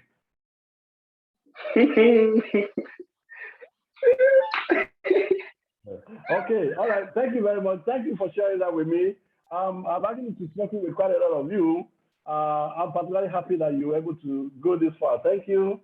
Thank you so very much, Yasir.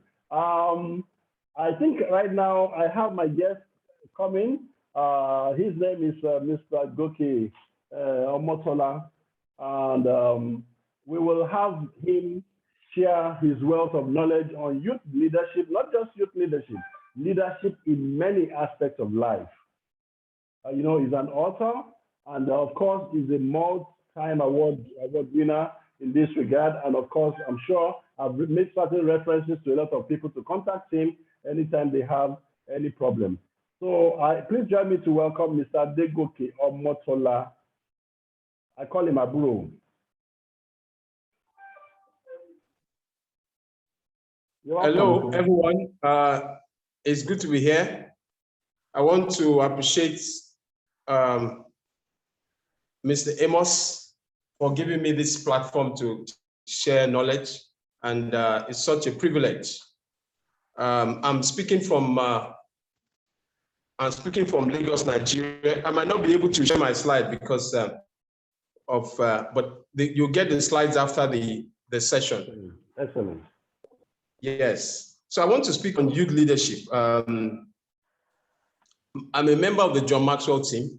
John Maxwell is the leadership coach, and is based in the US. I've been on the team for about 5 years.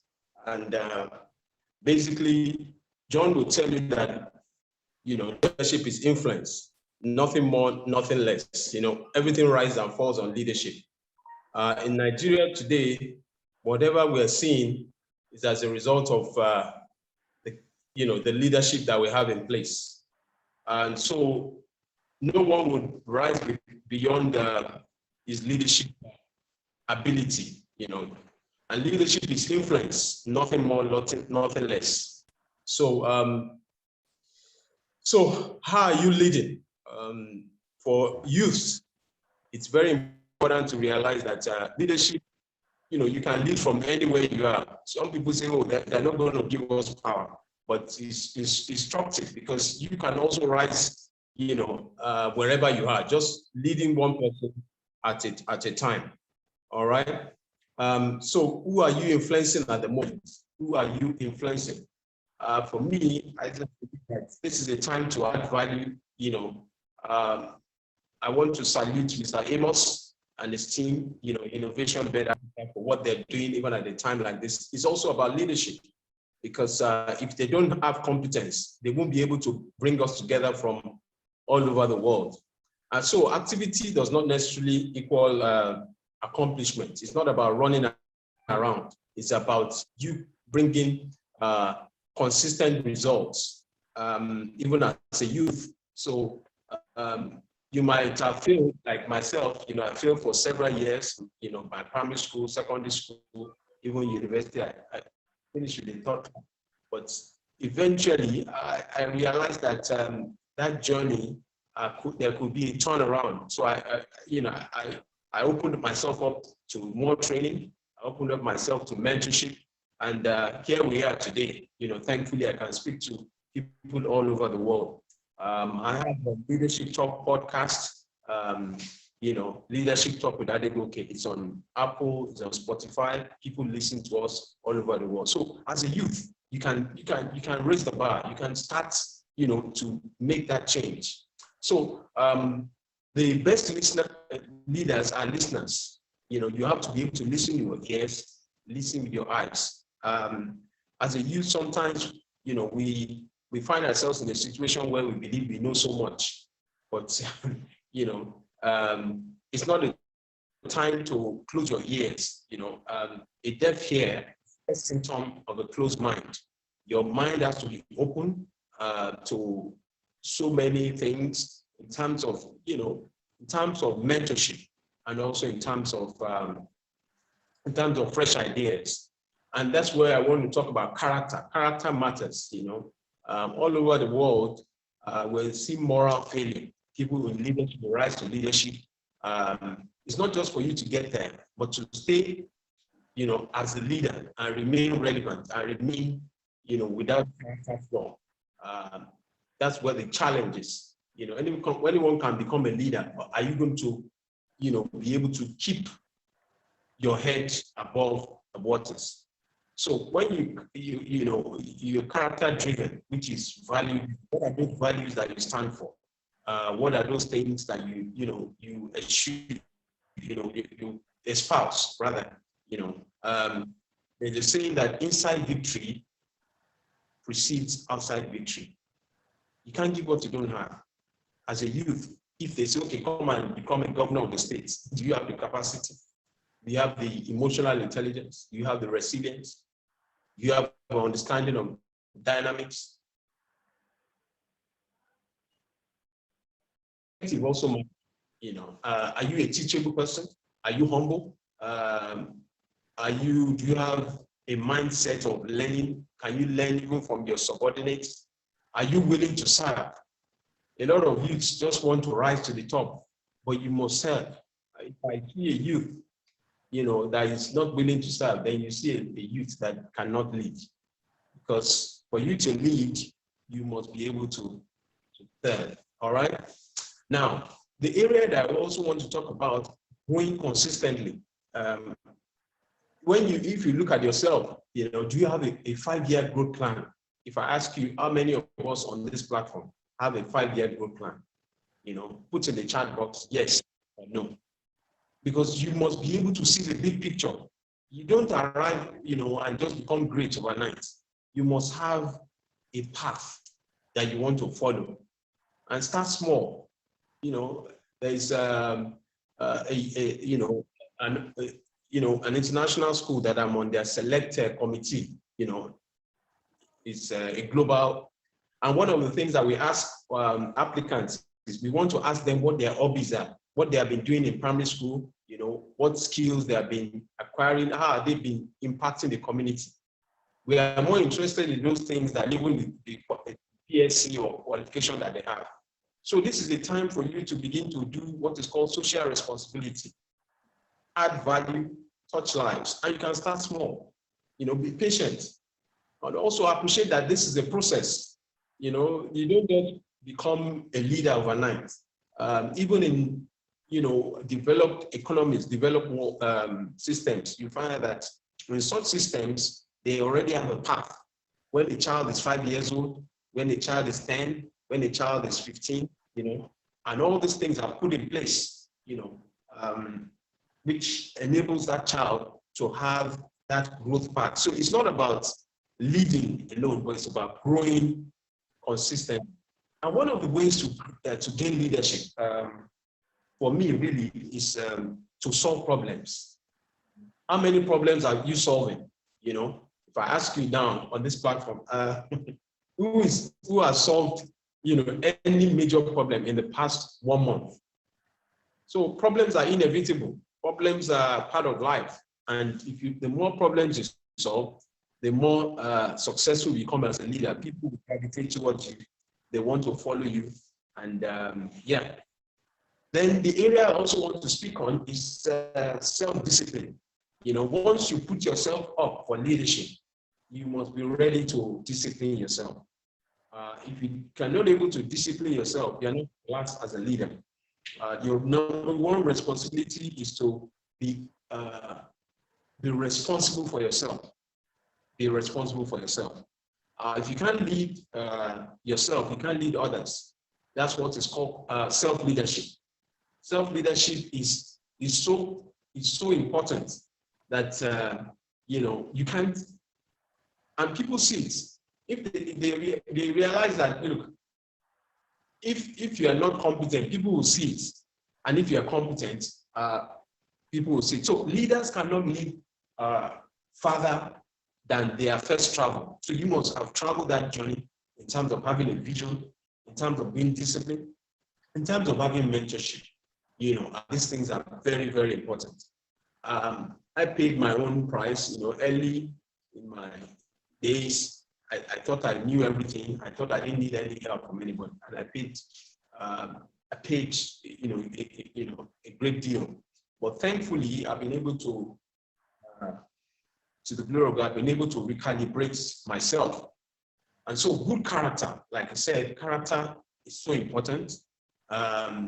It's an important part of your journey in leadership, because your reputation is what people say about you, but your character is who you are. Your character will be tested as a leader, because any leadership that does not involve sacrifice is a leadership that will not last for long. So I just want to do a recap, because it's not for how long that I speak, but it's for what the things that are able to drop into your mind, to engage you, to expand you. So I want to say again that you must have the right perspective for leadership. You must be teachable, you must be humble, you must have a beginner's mindset. The world with the pandemic now, things have changed. The world has changed, and so we must also change. We must also embrace change. Don't think that the ideas that you had before the pandemic are the same ideas you use now. The world is changing. So you must also be willing to serve others. You must be willing to serve. Service is the easiest way to become a leader, and be grateful. Be grateful. Nobody wants to be under a leader that is very negative. I know Nigeria is not, we are not at our best right now, but we must be grateful. We must be grateful for wherever you are. When you are grateful, things will fall into place. So I'd like to stop here, and if there are any questions, I'm free to. I'm available to take those questions. So thank you so very much. I'm gonna go. Oh man, you've grown, you know that? I've known you over 30 years now. You're my coach. Yes. I'm so happy. I'm really so happy. I shared this with your brother and I was like, wow, it couldn't just be like you, man. Thank you so greatly. You're welcome. I appreciate you. So please, house, if we have any messages, any words, any questions for our last speaker, let's share it. Your hands up, please.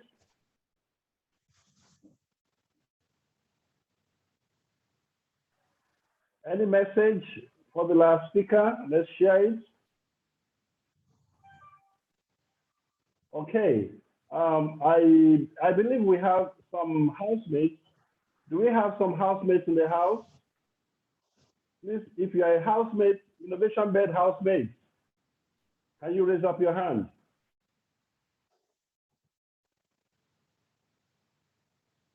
Innovation Bed housemate.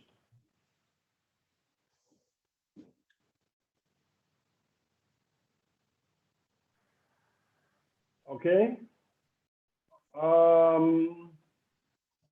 Housemate Innovation Bed. I'm sure they know what I mean. The Innovation Bed housemates were those people who actually made this event to happen across all the 17 states that we were able to engage for what we call a season 1 event for now. And I wish I have some of them in the house. Do you have Madam Mailafia?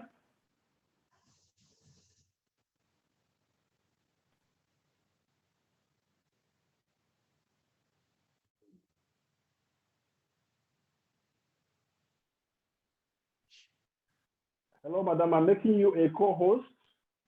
Can you share your ideas with particularly this student, Madam Ushma Osani Mailafia?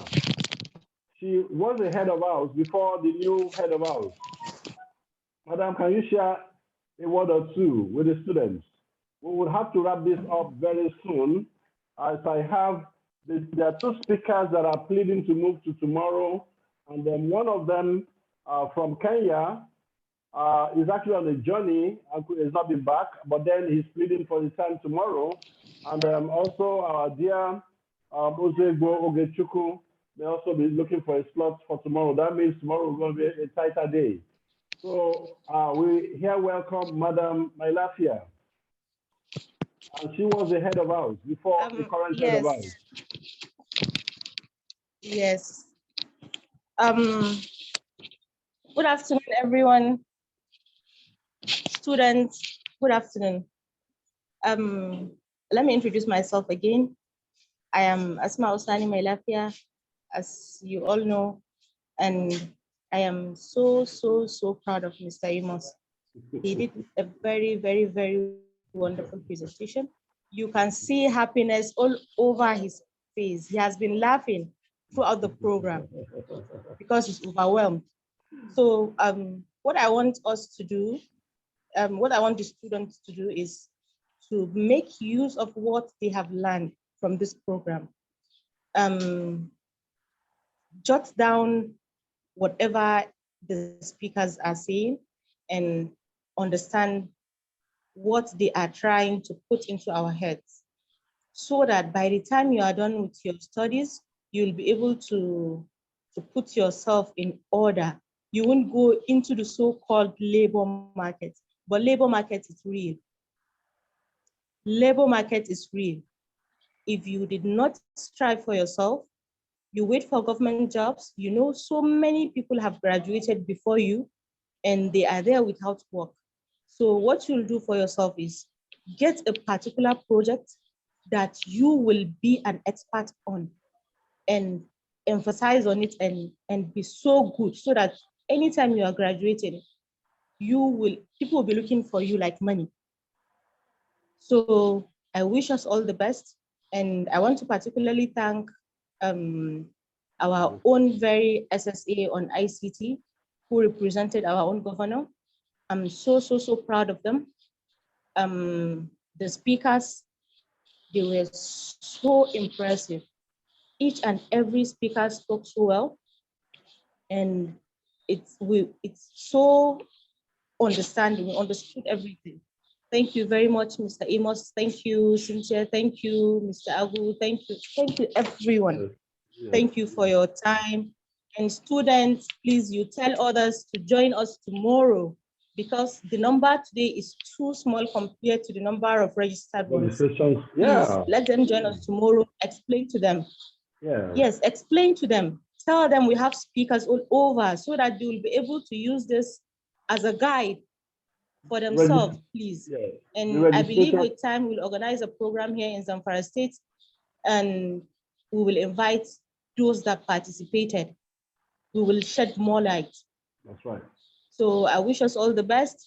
Speakers, thank you. Students, thank you. And all those that put hand for a successful workshop. Thank you very much. Thank you, Mr. Amos. Thank you, Madam Elafia. I'm quite okay with that.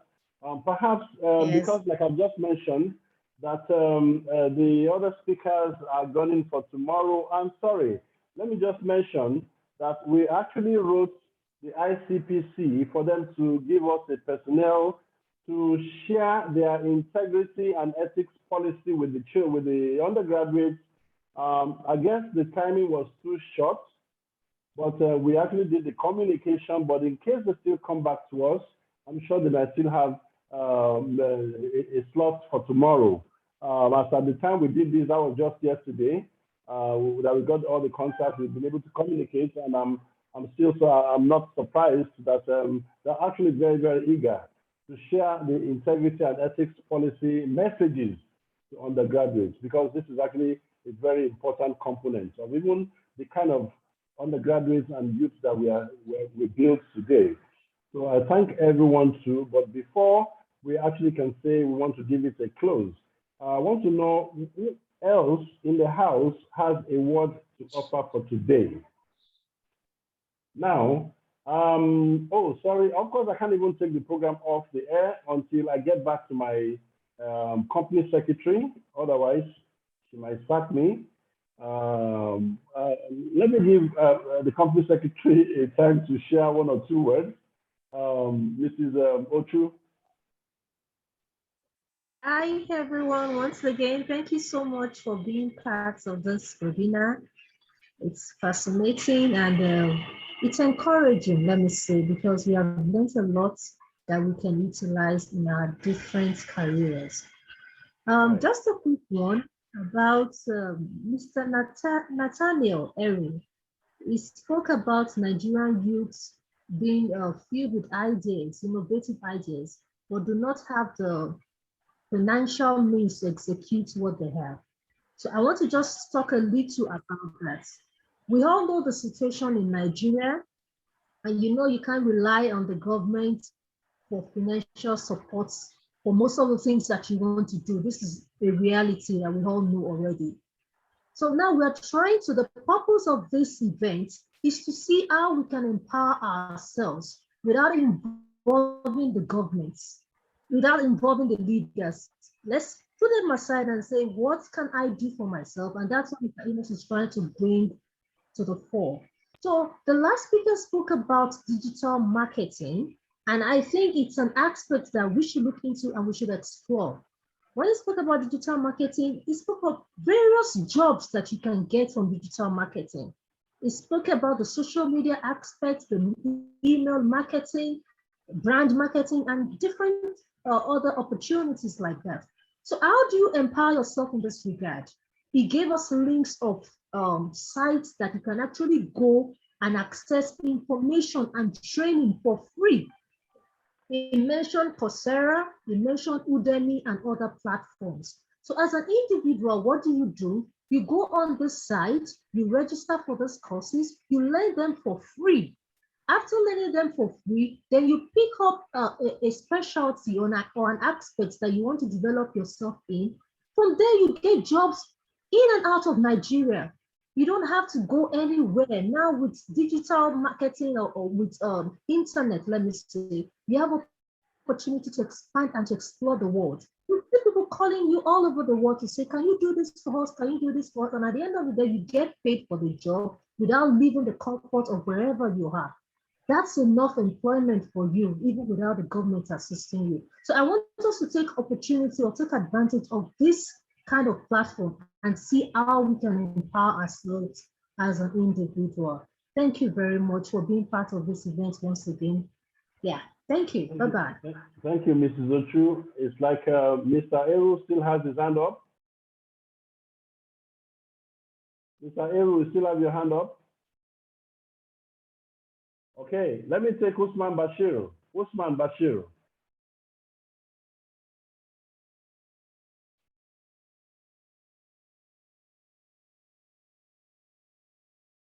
Usman Bashir. Hello, good afternoon. It's not Osman Bashir, it's Sawasani Bello. Oh, you came in disguise.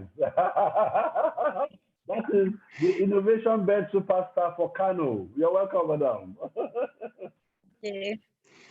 Good afternoon, everyone. Good afternoon, speakers and all my housemates. I'm Hawasani Bello from Kano State. I'm innovation bed representative in Kano State. I know some of my students might be here.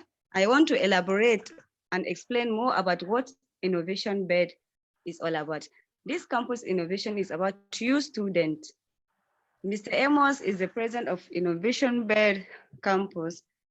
I want to explain his aims. The aim of this program is for us to help you as students to bring out your potentials, what you know, your ability to motivate you in doing other things other than waiting for governmental job or other jobs opportunity. Maybe after school, you should not sit and think of, oh, I'm waiting for a job, looking for a job, taking papers from one place to another. At least for you to be able to realize this, what potentials do I have? Just sit and think. You have a lot of things to do. God has given you a lot of talent, but you are not using it. So the program is for you to realize yourself in this idea that, yes, what can I do? Yes, I have skills in computer, not only computer skills, there are other skills, maybe tailoring, farming. If you can check all the media now, you can see young people, they are progressing now. There we have farmers, young girls, young boys, they are farming, they are doing other things. At least you should not just sit and wait for governmental jobs. We are trying to motivate you to bring out your own potentials, to work harder and be your own boss, rather than waiting for being other people's maybe employee or servant. So we are thanking all from all over Nigeria and Africa. We are thanking our president, Mr. Amos, and other people that have really helped this event to be a successful event. Thank you. Thank you so very much, Hawasani Bello there from Kano. Thank you. I can see the, is he former deputy head of house from Taraba? Deputy head of house, Taraba.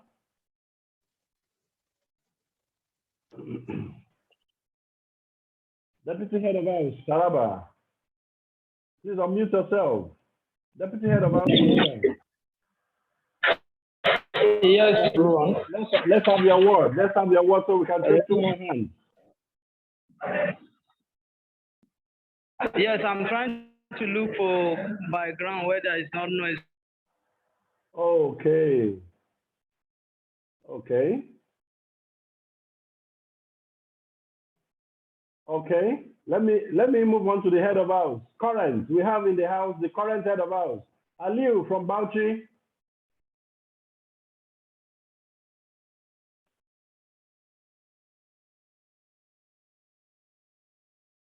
Sorry, Aliu, you have to unmute. Let me make you co-host. Okay. Unmute yourself. Go ahead. Unmute yourself, go ahead.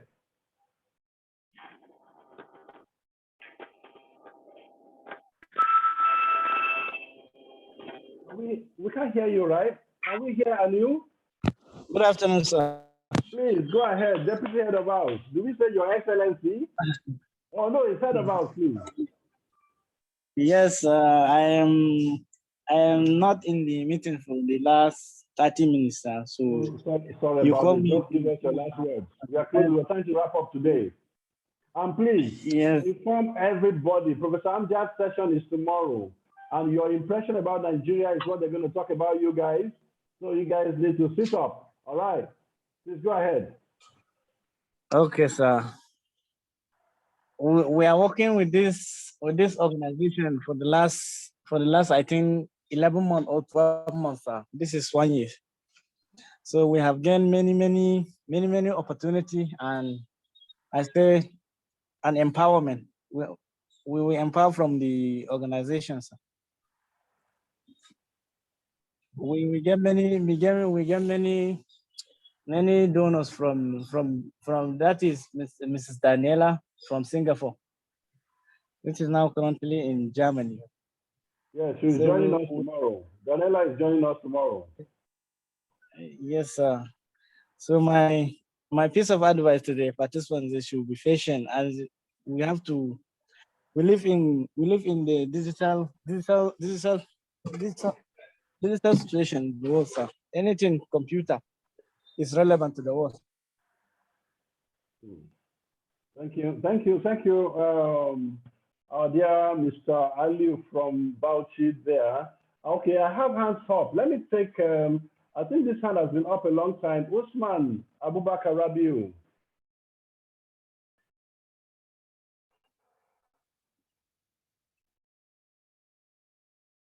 Usman Abubakar Rabiu. This is your message,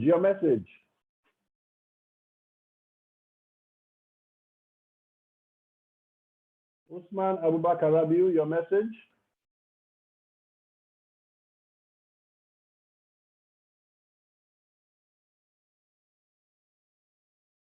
Okay, perhaps no message there.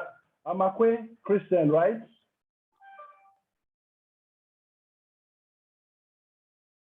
Amakwe Christian, let's hear you, please.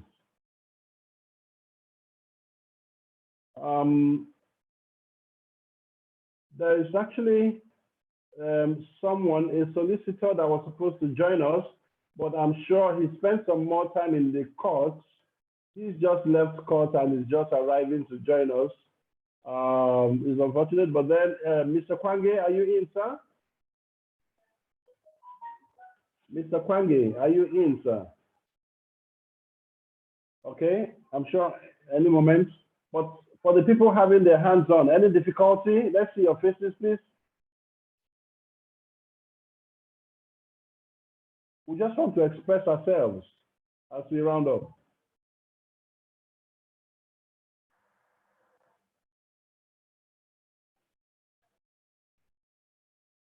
Well, okay, Mr. Makwe, you are on.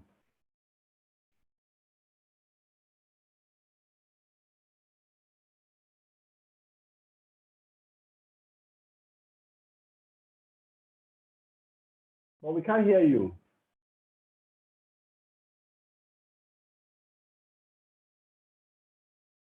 Okay, Samuel Mohammed.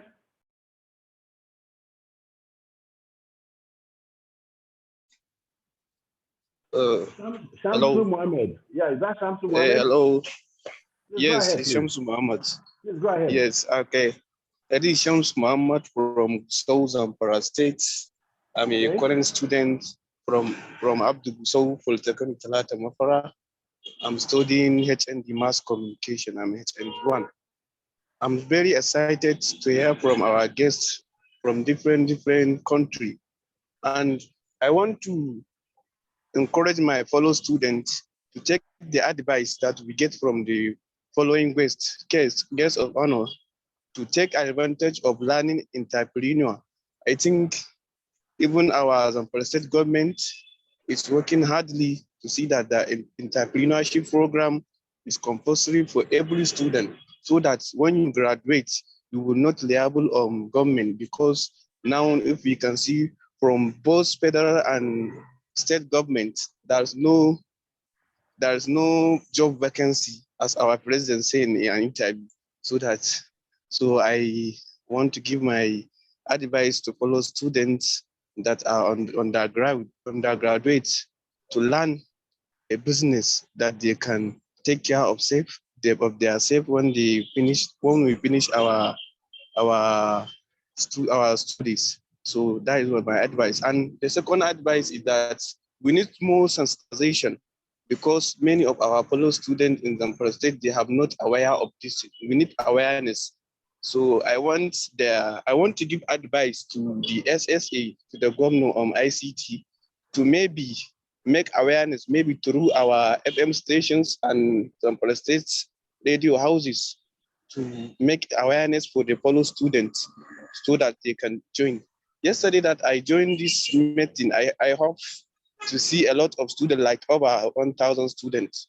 But but what makes me angry is that not a lot of students. So I want to give advice to SSA, to the governor of Zamfara State, maybe if they can take good awareness through our FM station and Zamfara State station, so that more of the students may follow this occasion, so that they will get something from it. Thank you very much, Mr. Amish. Thank you very much, Samsu Mohammed. In fact, your message is actually making me to repeat my screen. Please permit me to repeat my screen, because it was this message we ran earlier in the program to start the program, and I think it becomes very relevant. If you have my screen. Yes. I am 9 years old. I wish Nigeria would be a better country. I hope Nigeria's digital economy can be on fast track by both citizens and government. I am very proud to be an innovation-based screenager to be featured on this international event today. I do hope my seniors in the university can take the workshop seriously and benefit on the beautiful resource speakers on the event program. On behalf of other young innovation-based screenagers and grandpa, I wish you a pleasant workshop. Now, that was the message from the people, the set of people we call screenagers are people at my age who are grandchildren, and they are sending this message to you that you need to take the workshop seriously. And those people have an impression of what the digital economy is all about. The reason why they are called screenagers is that they read from the screen, they think from the screen, like you, or so many of us older ones. So their own generation is a lot different. So if you actually not taking it, I think we're also going the right direction. So perhaps if we have Mr. Pange in the house to give us a closure so that we can wrap it up. We can have it wrapped up at about 2:30 on the dot. Okay, let me just take the message. My father from Dr. Mrs. Rumi Azane, she's in the house. Let us close the program, madam. Madam, you can help us close the program.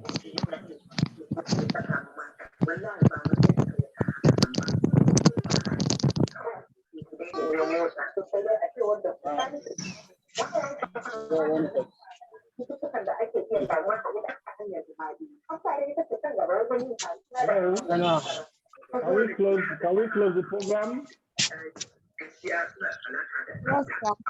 Yes, sir. Can we close the program? Let's have okay, madam is here. Madam is here, please. Madam is here, please. Come quietly. Let's keep the program closed, please.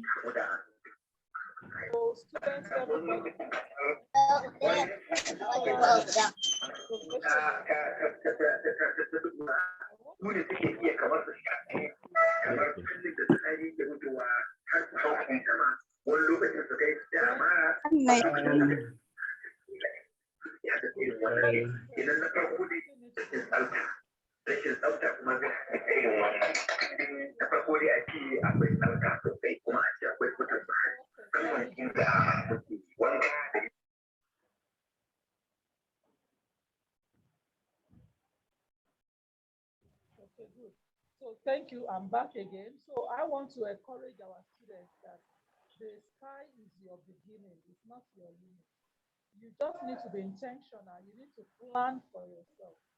Plan for yourself. And while you are planning, you are trying to make sure that you are making up your mind along your passion. I listened to Mr. Amos told you earlier that he can do what he's doing for the last 10 years with joy. He's not asking for government in any way. And I know that for sure. My NGO I've been running for the last 18 years. I don't need government to push me. I am the one that pushes them. Am I communicating? So you must create your niche and if you want 200 million Nigeria or more, create a niche. Even if your target is just 1 million Nigerians, you will get something better when you are out of school. God bless you all. I hope the Lord will make all of you to be prosperous as you come out of the university work and you can make it handsomely in Nigeria. God bless Nigerian students. God bless Mr. Amos and programmers. And God bless everybody that is part of this. Thank you so much. Thank you, sir.